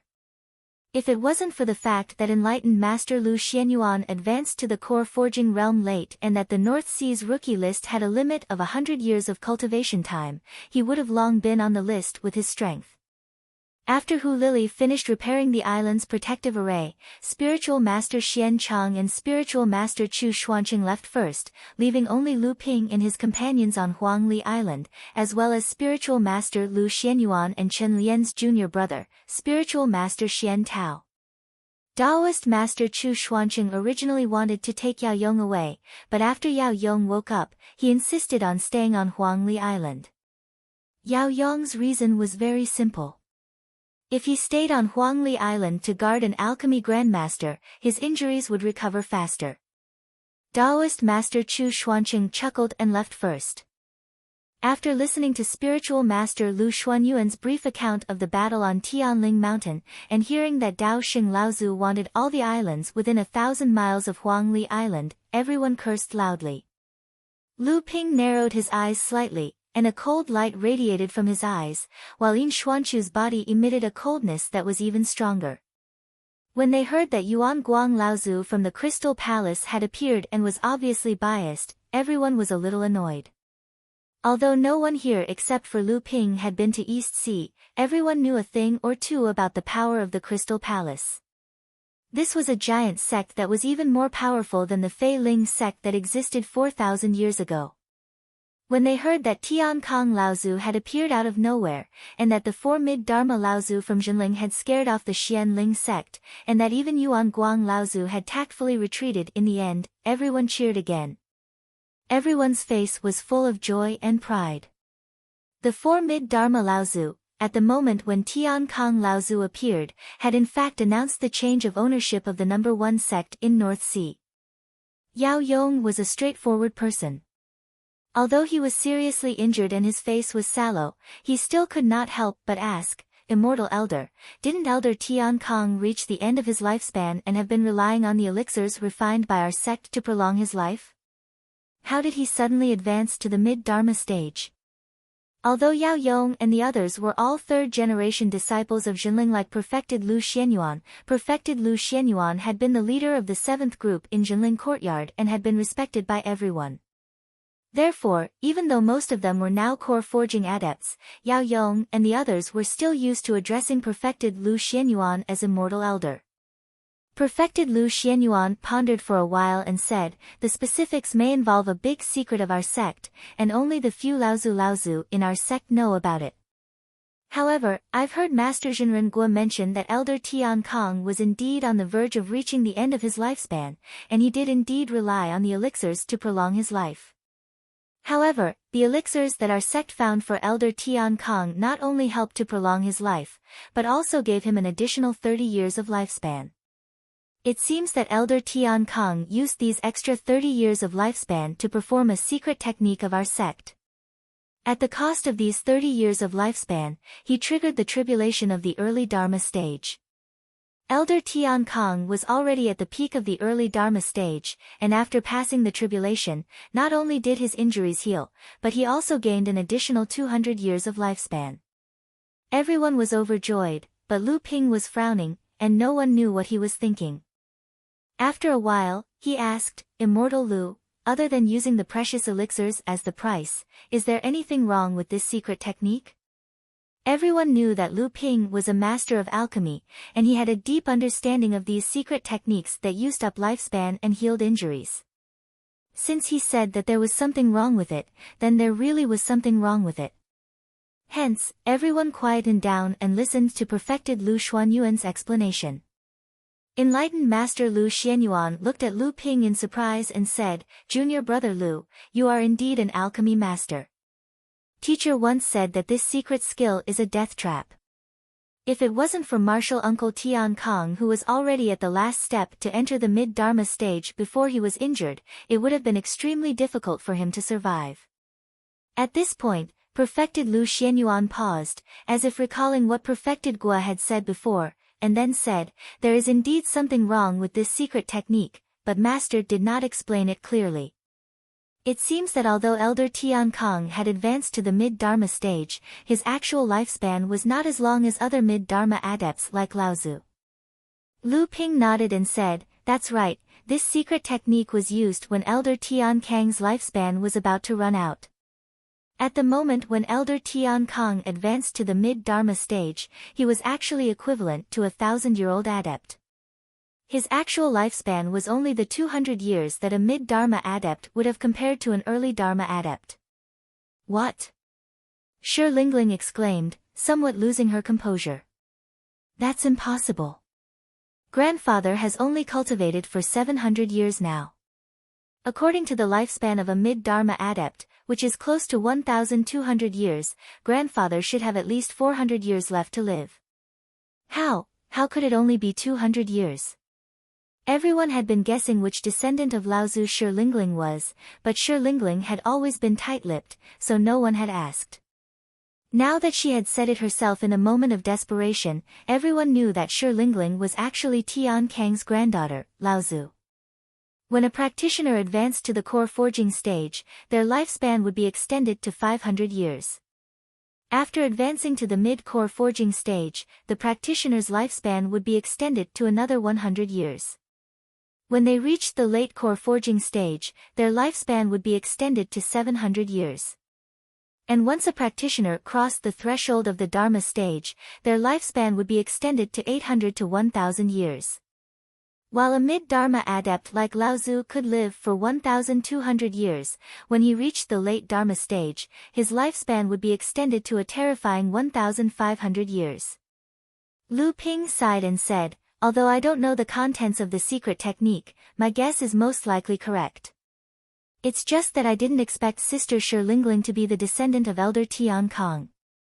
But there's nothing we can do about it.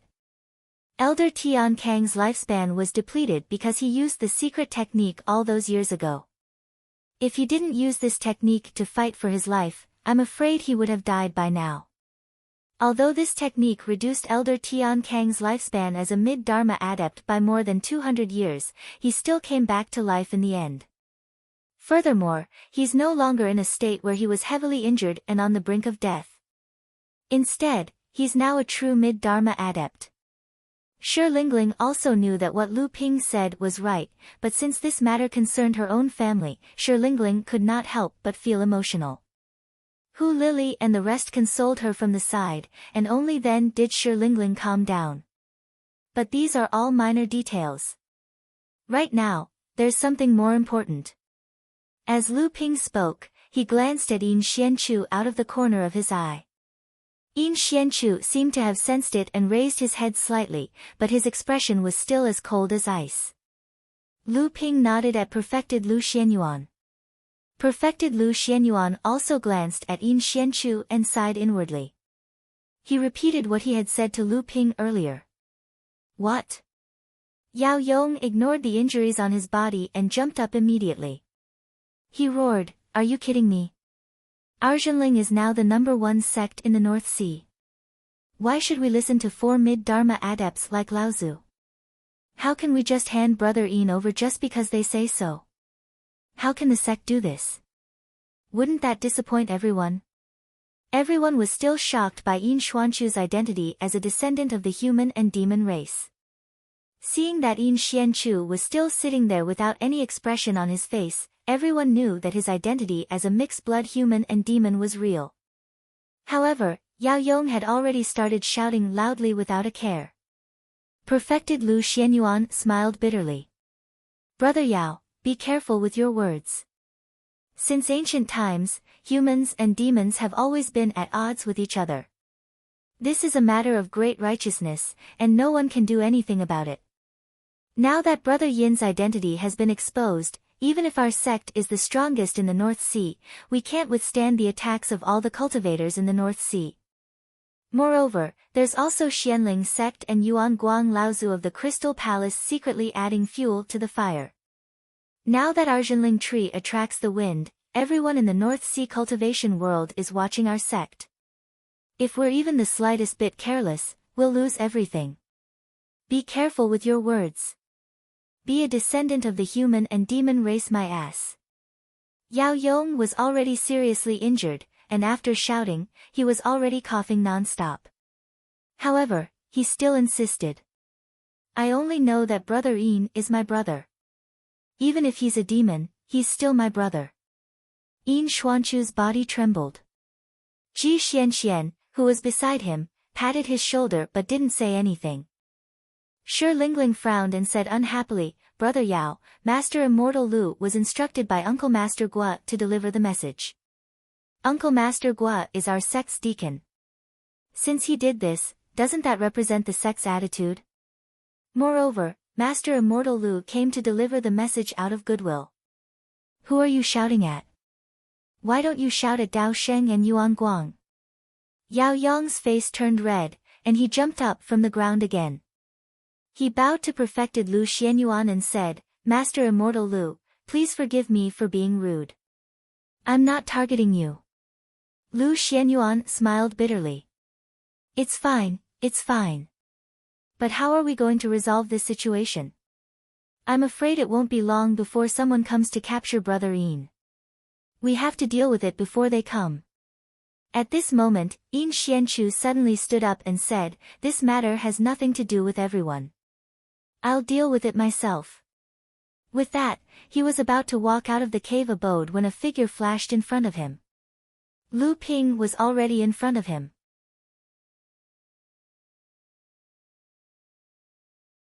Chapter 471. Lu Ping stood in front of Yin Xianchu and said in a low voice, Where are you going? Yin Xianchu was stunned. After a long while, he finally said, Run. Lu Ping nodded and said, Not bad. At least you haven't lost your mind and fought with Xianling sect. But let me ask you, where can you escape to? Yin Xianchu raised his head to look at Lu Ping. Only now did he realize that if the sects of the North Sea had forced Zhenling to do so, there would be no place for Yin Xianchu in the North Sea cultivation world. Wherever he went, there would be calls for him to be beaten up. When Yin Xianchu stood up earlier, he had indeed held his breath and wanted to fight with Xianling sect. His mother was killed by Xianling sect, and his father, the mysterious Yin spiritual master, also died because of Xianling sect. Since he couldn't tolerate both the human and demon races, he naturally had thoughts of weariness. However, when Lu Ping stood in front of him and asked loudly, Where are you going? He suddenly realized that he was still carrying the blood feud of his parents. He definitely couldn't seek his own death so easily. He had to survive at all costs, and then become stronger. Only then could he avenge his parents. At this time, Ji Xianxian also walked over and said, I'm afraid you can't stay in the North Sea. Once your identity is known, the North Sea will be an inescapable trap for you. Unless you can hide in a place forever, there's no need to even think about the demon race's territorial waters. In this case, you can only escape to the East Sea. Yes, only to the East Sea. At this time, Shi Lingling also spoke, but how can I escape to the East Sea? You should know that the transportation array between the North Sea and the East Sea is controlled by the various sections. Junior Brother Yin, going there now is like a sheep walking into a tiger's mouth. Everyone looked at Lu Ping. Lu Ping shook his head and said, It was by chance that I was able to reach the East Sea back then. That transportation array has long been destroyed by me. Everyone let out a sigh of relief. However, they heard Lu Ping say, "For now, there is actually another transportation formation that leads to the North Sea, and that is Universe Island." Everyone fell silent when they heard this. Universe Island was where the headquarters of the North Sea's Human Cultivation World Alliance was located. The North Sea's 10 great sects, as well as several renowned sects and clans, had set up branches on Universe Island. As a result, there were as many experts as there were clouds in the sky on Universe Island. The security there was so tight that it was not inferior to the bases of the North Sea's 10 great sects. Yao Yong was very anxious and wanted to say something. However, he was seriously injured and couldn't help in this matter. Therefore, he didn't say anything in the end. Right at this moment, another person hurriedly ran into Lu Ping's cave. When he raised his head and saw that there were many people here, he didn't have time to be surprised. When he saw that Yin Xianchu was here, he said, "I received news that the sect wants to capture senior brother Yin." The person who came was Zhang Xuancheng. After he advanced to the core forging stage, he had been helping True Spirit Side Courtyard's master Profound Miao take care of the side courtyard's affairs. Therefore, this time, Lu Ping didn't ask for his help. Zhang Xuancheng hurriedly came to report the news, but when he saw that everyone in the cave was indifferent, he couldn't help but ask anxiously, "Why aren't you saying anything?" Yao Yong said in a bad mood, "We already knew that the sect wants to capture junior brother Yin. Master Immortal Lu has already arrived." Only then did Zhang Xuancheng see that Master Immortal Lu was also in the cave. However, Zhang Xuancheng didn't have time to greet Master Lu Xianyuan. He hurriedly said, "No, when I arrived, the news had already spread throughout Heaven Spirit Mountain. It said that senior brother Yin is a human and demon." Zhang Xuancheng looked at Yin Xianchu and directly skipped the rest of the sentence. He said, "All the major sects have sent people to our sect, saying that they want to supervise our sect's cleansing. Now, our sect's master Profound Shu has already brought cultivators from various sects to Huangli Island." "Bullshit." Yao Yong immediately flew into a rage. "What do you mean by cleansing?" Yin Xuanchu's entire body trembled. Although he tried his best to suppress it, the coldness in his heart immediately turned into boundless killing intent. The temperature in the cave dropped rapidly. It was obvious that Yin Xianchu could no longer control his emotions. Lu Ping patted Yin Xuanchu's shoulder. A faint blue light flashed, and Yin Xuanchu's aura gradually stabilized. "They came so quickly. We also need to quickly come up with a plan. If this goes on, we can only wait here for Martial Uncle Xian Shu to come and capture us," Ji Xianxian said anxiously. He had always been quite quick-witted. The severity of this matter was far more serious than before. Even he was at a loss for what to do. At this moment, Zhang Xuancheng smiled somewhat complacently. He waved the item in his hand and said, "They won't be able to come for a while." After receiving the news, I immediately rushed over. At the same time, I conveniently took this item from the teleportation formation. If they want to use the teleportation formation, they have to first go to Earth Island, and then from there, teleport to Huangli Island. Everyone looked at the item in Zhang Xuancheng's hand. It was something that could choose the direction of the teleportation. In an important region like Tianling Mountain, it was bound to be connected to many other regions' teleportation formations. Naturally, Jinling couldn't build a new teleportation formation every time it was connected to another region. Instead, it would connect all the teleportation formations to the same teleportation formation. In this way, it was necessary to install this kind of compass on the teleportation formation. When cultivators needed to teleport, they could choose the region through the compass. Since Zhang Xuancheng took this item away, Master Xian Shu couldn't use the teleportation formation to determine the direction of Huangli Island. He could only go to Earth Island first, and then use the teleportation formation there to rush to Huangli Island. In this way, he could buy some buffer time for everyone. However, Zhang Xuancheng also risked being punished by the sect for taking this compass away. Because Xinling was a large sect in the northern sea, there were countless cultivators coming and going from Tianling Mountain every day. Zhang Xuanqing taking away the compass would delay the sect's matters. He would definitely be punished by the sect. Ji Xianxian gave him a thumbs up and said, "Good job." However, Lu Ping seemed to have thought of something. He suddenly lifted his foot and stomped on the ground. A blue light immediately entered the ground. He shouted, "Oh no, there are still demonic beasts hiding on this island. I'm afraid they're going to destroy the teleportation formation on Huangli Island." Everyone looked at each other, not knowing what Lu Ping was up to. Only Hu Lili and Chen Lian couldn't help but laugh. Immediately, everyone heard a deafening sound. A moment later, Zheng Wu's anxious and puzzled voice came from outside the cave, reporting to Master Lu, "The island's teleportation formation has been destroyed for no reason." At this moment, everyone realized that this was probably also Lu Ping's doing. Now, even if Xian Shu and the others used another teleportation formation to reach Earth Island, they had no choice but to delay again. Lu Ping raised his voice and said, "I already know. This is because the demonic beasts on the island have not been eliminated. After a moment, Master Hu will go and repair it. All of you just have to carry out your duties." After saying that, Lu Ping patted Zhang Xuanqing's shoulder and asked in a deep voice, "Junior brother Zhang, when you arrived, were Master Xian Shu and the others already waiting at the teleportation formation? How many people did they have? What are their cultivations? How many cultivators from our sect are there?" Zhang Xuanqing also said with a solemn expression. The other 9 great sects each sent a mid-core forging cultivator to be a witness. Some of the bigger sects and clans also sent people. These people are led by our sect's martial uncle Xian Shu, as well as senior brother Yuan Cheng and senior brother Xian Xiang. Lu Ping frowned.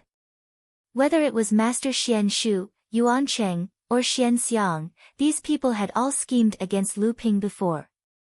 Among them, Yuan Cheng was his mortal enemy. Lu Ping thought about it and said, "There's no time to lose. We'll go to Huanyu Island right now. I believe the news has not reached Huanyu Island yet, so we still have a chance to use the teleportation formation." Shi Lingling was a little worried and said, "Using the teleportation formation on Huanyu Island requires the approval of all the sections. If we go just like this, I'm afraid it might not work." Lu Ping said fiercely, "Even if it doesn't work, it has to work. As long as we can send junior brother Yin to the East Sea, anything is fine. This matter is not going to be settled peacefully anyway. At worst, we'll just force our way in." Yin Xianchu grabbed Lu Ping and said anxiously, "Senior brother Lu, you can't. This will implicate everyone. What if the sect blames us?" Lu Ping pushed Yin Xianchu away and said coldly, "What a joke. From the day we became brothers, you've already implicated everyone." Then, Lu Ping pointed at everyone in the cave dwelling and said, "Blame? How? Will the sect blame all of us? Or will the other sects blame us?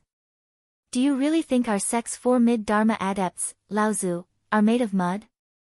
When Hu Lili saw the guilt on Yin Xuanchu's face, she said in an amiable voice, "Junior brother Lu is right.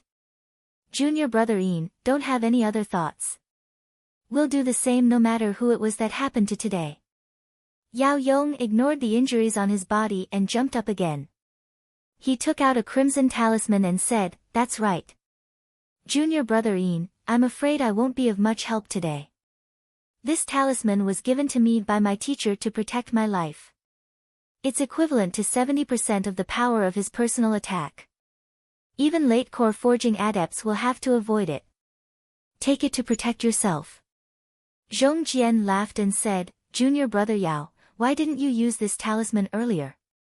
If you had used it, you wouldn't have been seriously injured by that primordial crocodile." Yao Yong glared at Zhong Jian fiercely and said in a muffled voice, "Humph, that guy was too powerful. I didn't have the time to use it." Ji Xianxian took the talisman and stuffed it into Yin Xuanchu's arms. Yin Xianchu still wanted to decline, but Ji Xianxian said in a low voice, "Now is not the time for pleasantries." Lu Ping nodded and said, "Senior sister who still has to stay behind to handle the matters on Huangli Island. Moreover, fighting and killing is not your forte, so you don't have to go. Junior brother Zhang, return to Tianling Mountain as soon as possible. You don't have to participate in this matter. Master Immortal Lu and junior brother Xian Tao will have to trouble the two of you to help senior sister who guard Huangli Island. Senior brother Yao and Jing Jia are injured. Does anyone else have anything else to handle?" When Zhang Xuancheng heard that Lu Ping didn't need him, he said anxiously, "Senior brother Lu, although I'm weak, I'm still at the core forging stage. I can more or less help." Lu Ping flatly refused and said, "No, you can't participate in this matter. Return to Tianling Mountain as soon as possible. You've already done your best." Zhang Xuancheng still wanted to refute, but Ji Xianxian stopped him and said, "Senior brother Zhang, you're not a direct disciple. It's not good for you to participate in this matter." Zhang Xuancheng was startled, then he sat down dejectedly. Yao Yong patted his shoulder. Zhang Xuancheng nodded and said, "I know this is for my own good." At this moment, perfected Lu Xianyuan also stood up and said, "Martial Uncle Xuanzi should still be on Huangli Island. I'll leave the matter of helping junior sister who guard Huangli Island to him. I'll lend you a hand first." Lu Ping was a little hesitant and said, "Master Immortal," but perfected Lu Xianyuan chuckled and said, "I know what I'm doing. You don't have to worry about teacher."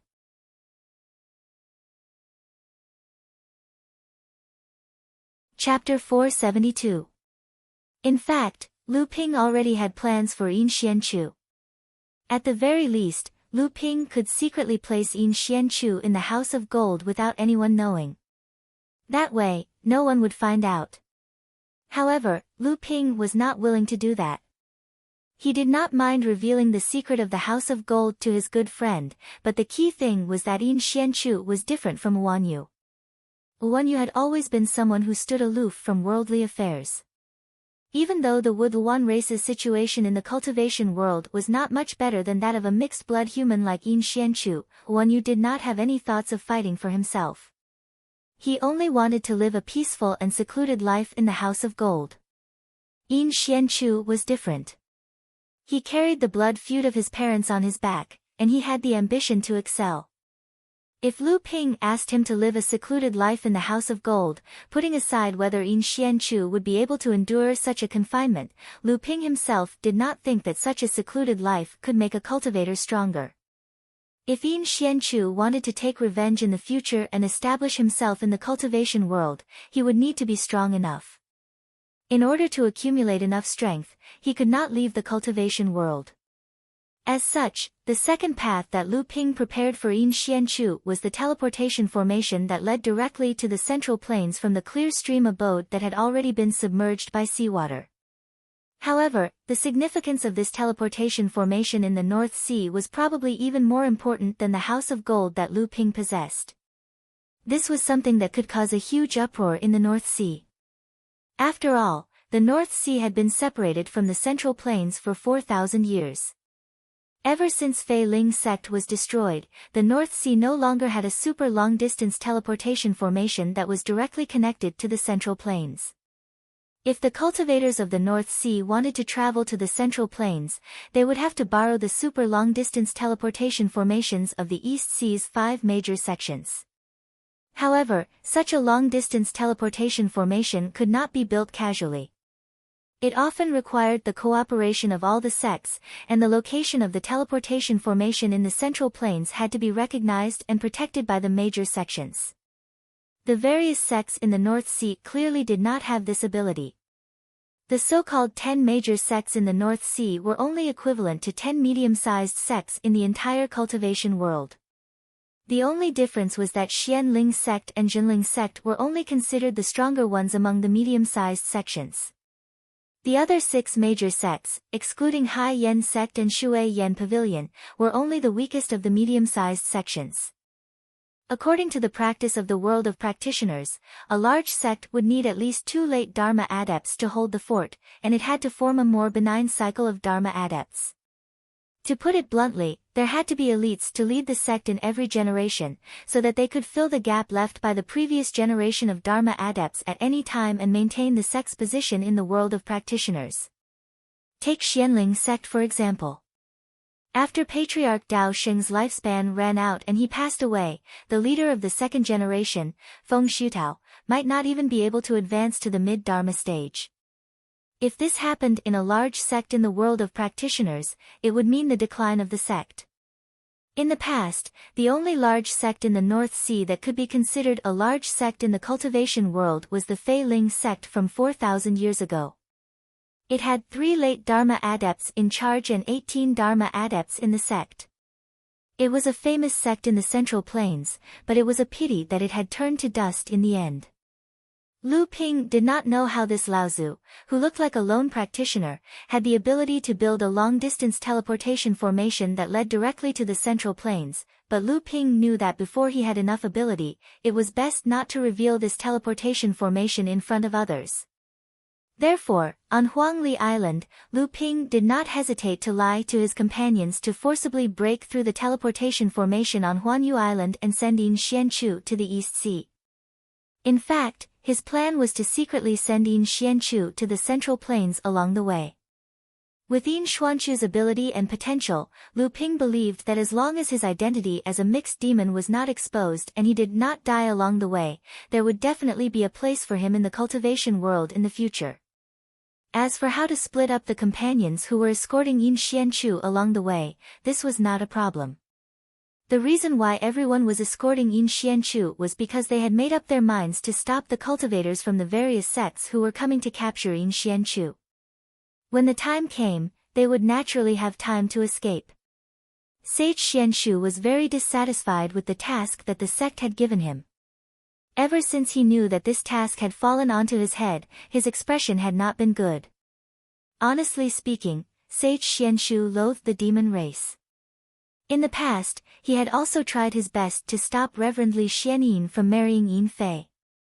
Once the other Laozus learned of this, they had tried to interfere. Tian Shui Laozu had even pointed at Reverend Black Yin's nose and scolded him. The other Laozus had also tried to persuade him with kind words, but Reverend Black Yin had already made up his mind to be with the demonic girl Ice Dragon. Besides, Celestial Phenomenon Laozu's attitude at that time was unclear, which was why Reverend Black Yin had given up and could only try his best to cover it up. Unfortunately, in the end, the matter was exposed. Xianling sect's Dao Shi Laozu had practiced a divine ability that allowed him to see through the secrets of the demon race who had taken human form. When Reverend Black Yin and Yin Fei had gone out once, Dao Shi Laozu had accidentally seen through their tracks. At that time, it had been a few years after Jiang Xianlin and Lu Tianling had worked together to kill Dao Kong Laozu. The relationship between the two sects had always been tense, which was why Dao Shi Laozu had made a prompt decision to kill Reverend Black Yin. At that time, Li Xuanin's level of cultivation had not reached his current level yet, and Yin Fei had only just reached the later stage of the core forging realm.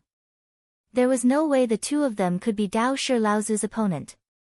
Yin Fei had been heavily injured on the spot, and Li Xianyin had managed to block Dao Shi Laozu's attack by exploding the ice dragon pearl that Yin Fei had inherited, and only then had he managed to escape back to Jinling.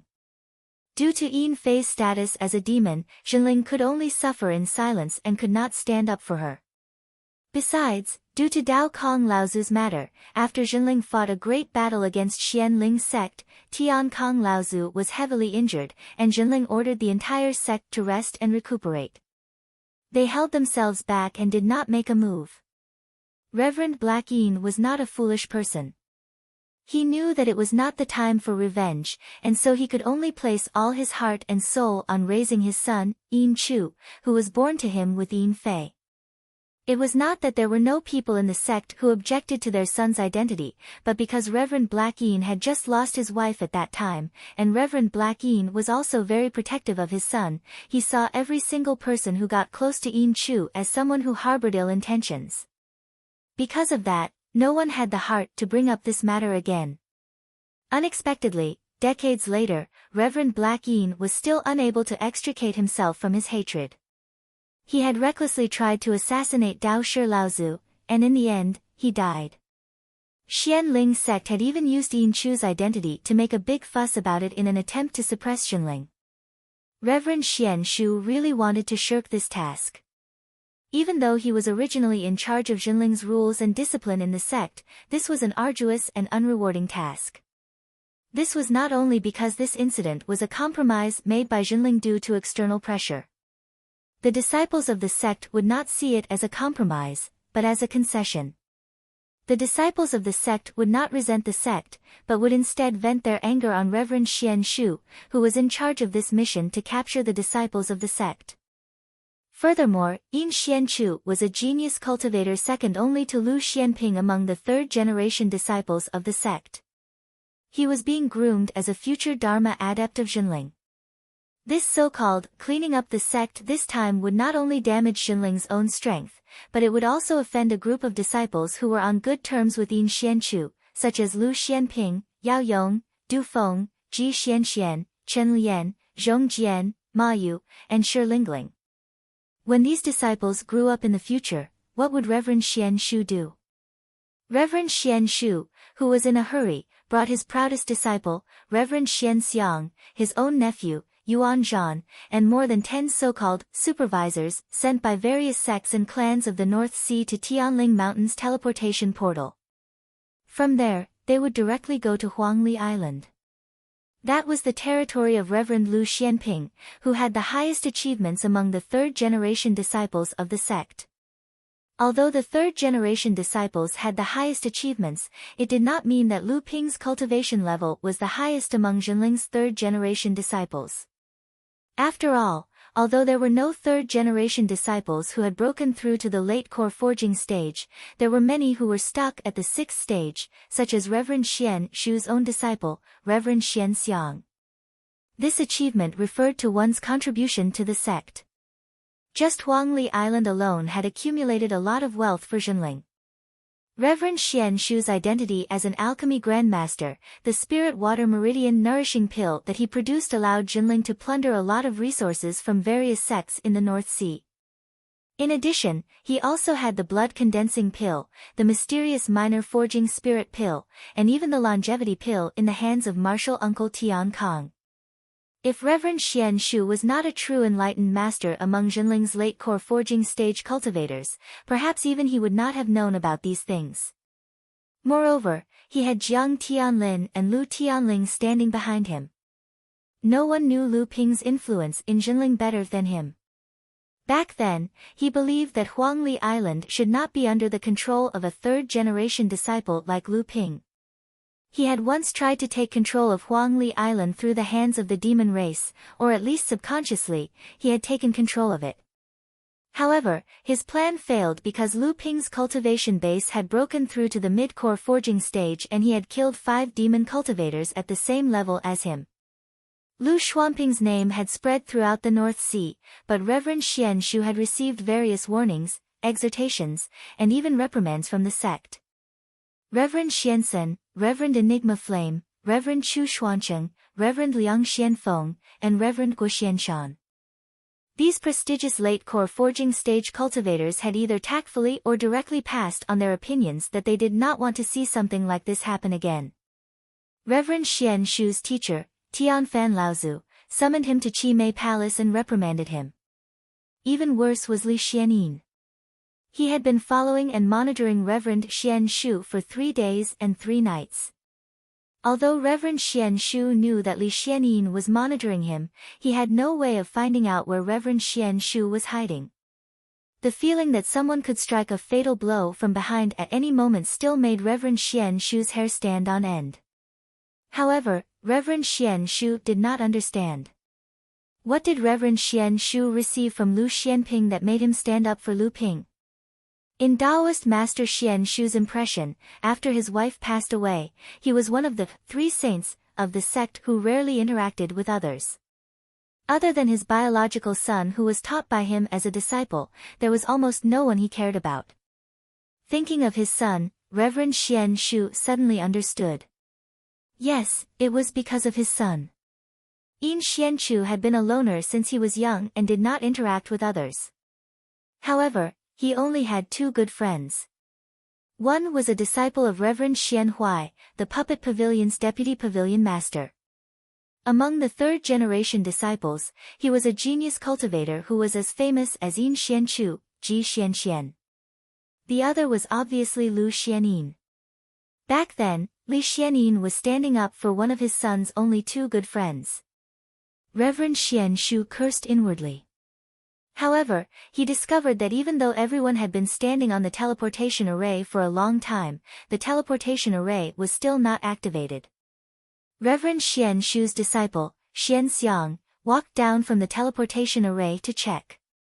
Then, he walked up to Reverend Xian Shu and said strangely, "Teacher, the teleportation array's compass has disappeared for some reason." Without waiting for Reverend Xian Shu to speak, Yuan Zhan, who was at the side, said thoughtfully, "This is definitely intentional." Reverend Xian Shu suddenly smiled and said meaningfully, "I'm afraid this attack has just begun."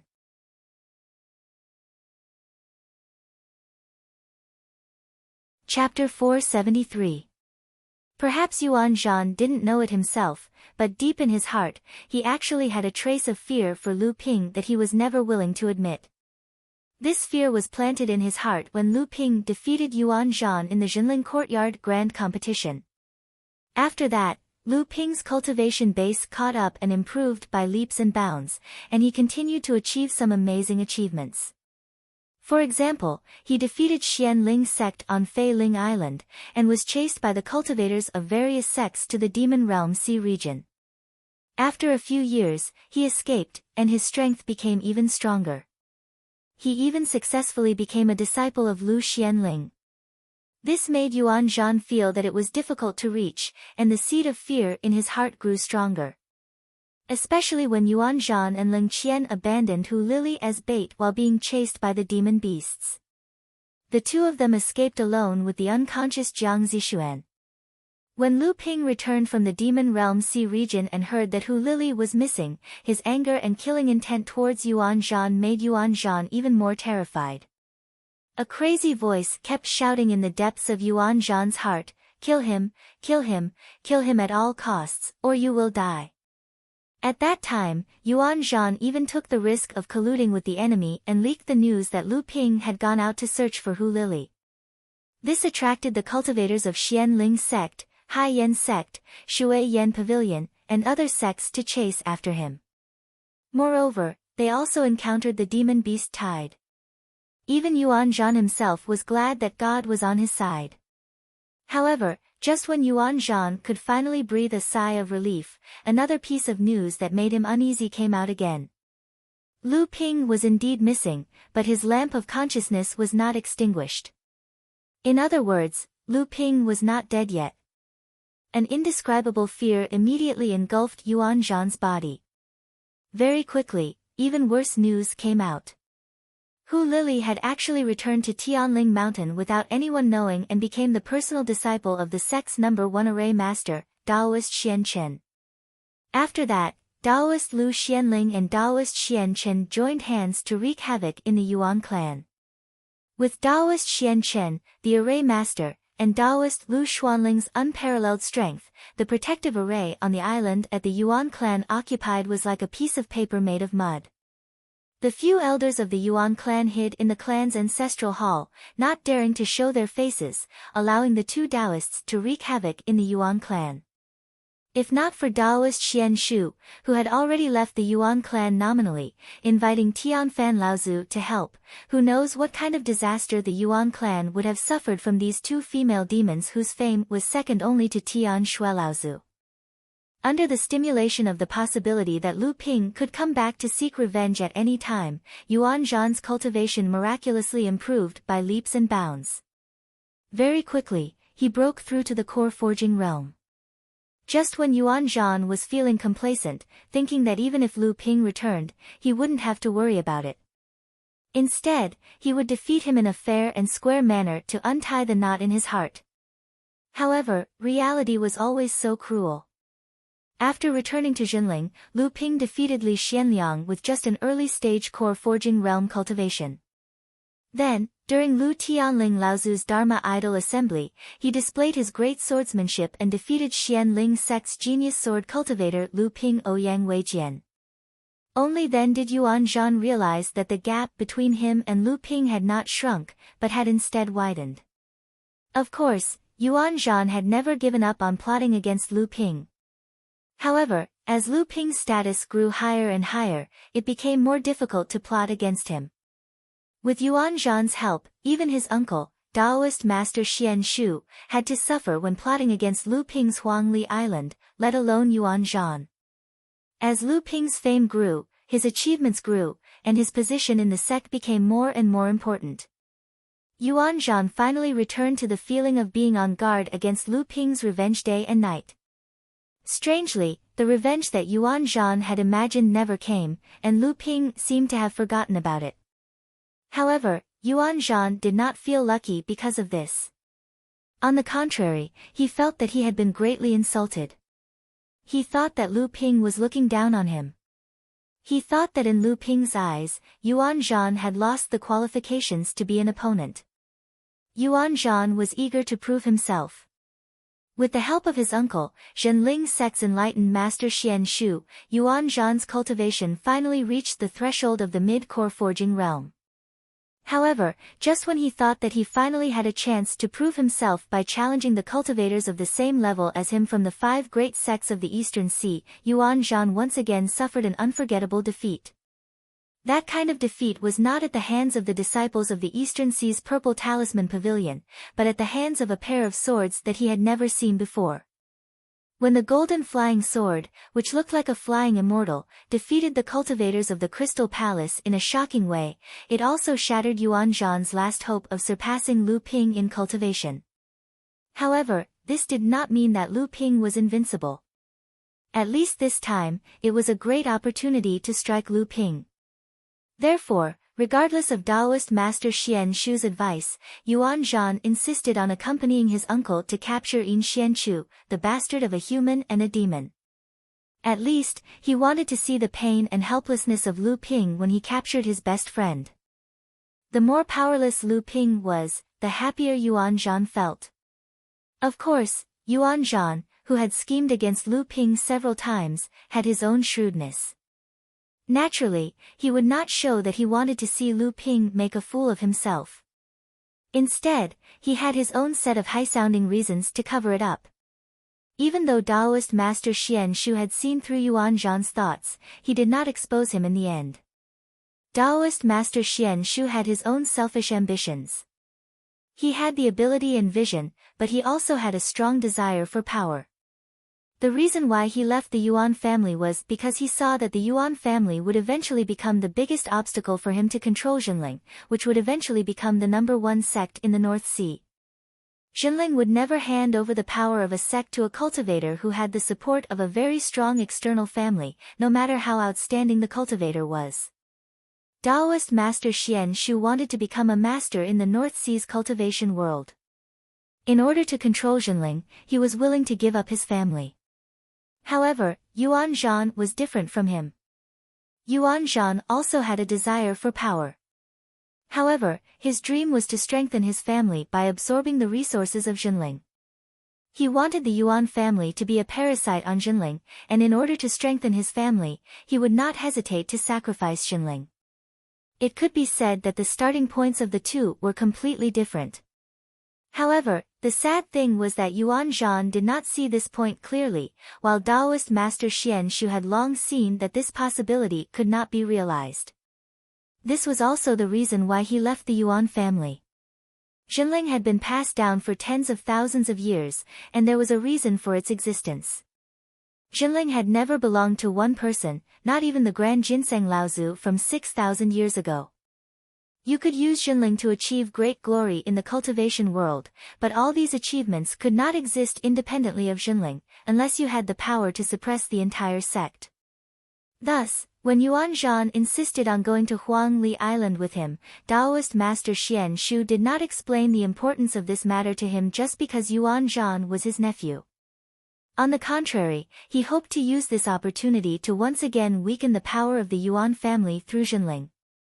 Taoist Guo Xianshan was about to advance to the Dharma stage, and he would no longer be the deacon of the sect. Chu Xuancheng and Liang Xianfeng were both unwilling to manage the sect, so the next deacon of Jinling would most likely be Taoist Master Xian Shu, who no longer had the power of the family to hold him back.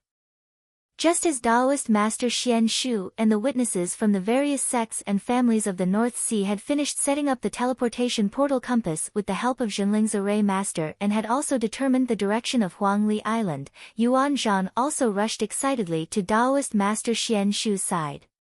He said in a low voice, "Uncle, I've already asked around. The person who used the teleportation portal before us was Zhang Xuancheng, who assisted Uncle Master Xian Miao in managing Jinling's courtyard. This person was heading towards Huangli Island, and he is a good friend of Lu Ping and the others. This teleportation portal compass must have been taken by him to inform Yin Xianchu and the others, and at the same time, to buy time for Yin Xianchu to escape." Taoist Master Xian Shu said lightly, "Oh, that doesn't mean anything. After all, no one saw Zhang Xuancheng take away the teleportation portal compass." Yuan Zhan was stunned for a moment, then he said, "That's true, but this Zhang Xuancheng is the most suspicious. There's no time to lose. We must hurry to Huangli Island as soon as possible to prevent Yin Xianchu from escaping." Taoist Master Xian Xiang, who was standing to the side, also felt that it was somewhat irritating. He couldn't help but say in a low voice, "Junior Marshal Brother Yuan, no matter what, Yin Xianchu is still a disciple of our sect. The cultivators from the other sects haven't spoken yet, so there's no need for us to say anything." At this time, the cultivator in charge of activating the teleportation portal suddenly said, "Huh? This is strange. The teleportation portal on Huangli Island can't be connected. It seems that there's a problem with the teleportation portal on Huangli Island." Taoist Master Xian Shu seemed to have already expected this situation. He said, "Then let's go to Dikuan Island. Through Dikuan Island, we can go to Xianqi Island, then we can fly there." At this time, Xian Ling sect's witness, a mid-stage core forging cultivator named Su Weihong, finally couldn't help but say sarcastically, "Your sect is clearly trying to evade responsibility. I'm afraid that by the time we get to Huangli Island, Yin Xianchu will have already escaped. Who knows, that vile spawn might have already surrendered to the demon race. In any case, your sect and the demon race have such a deep relationship, so I'm sure you won't mistreat him." Taoist Master Xian Xiang couldn't help but curse, "Su Weihong, shut your fucking mouth. I'm telling you, before my master personally announces to Junior Marshal Brother Yin Xianchu that he is expelled from the sect, he is still my disciple, regardless of his identity.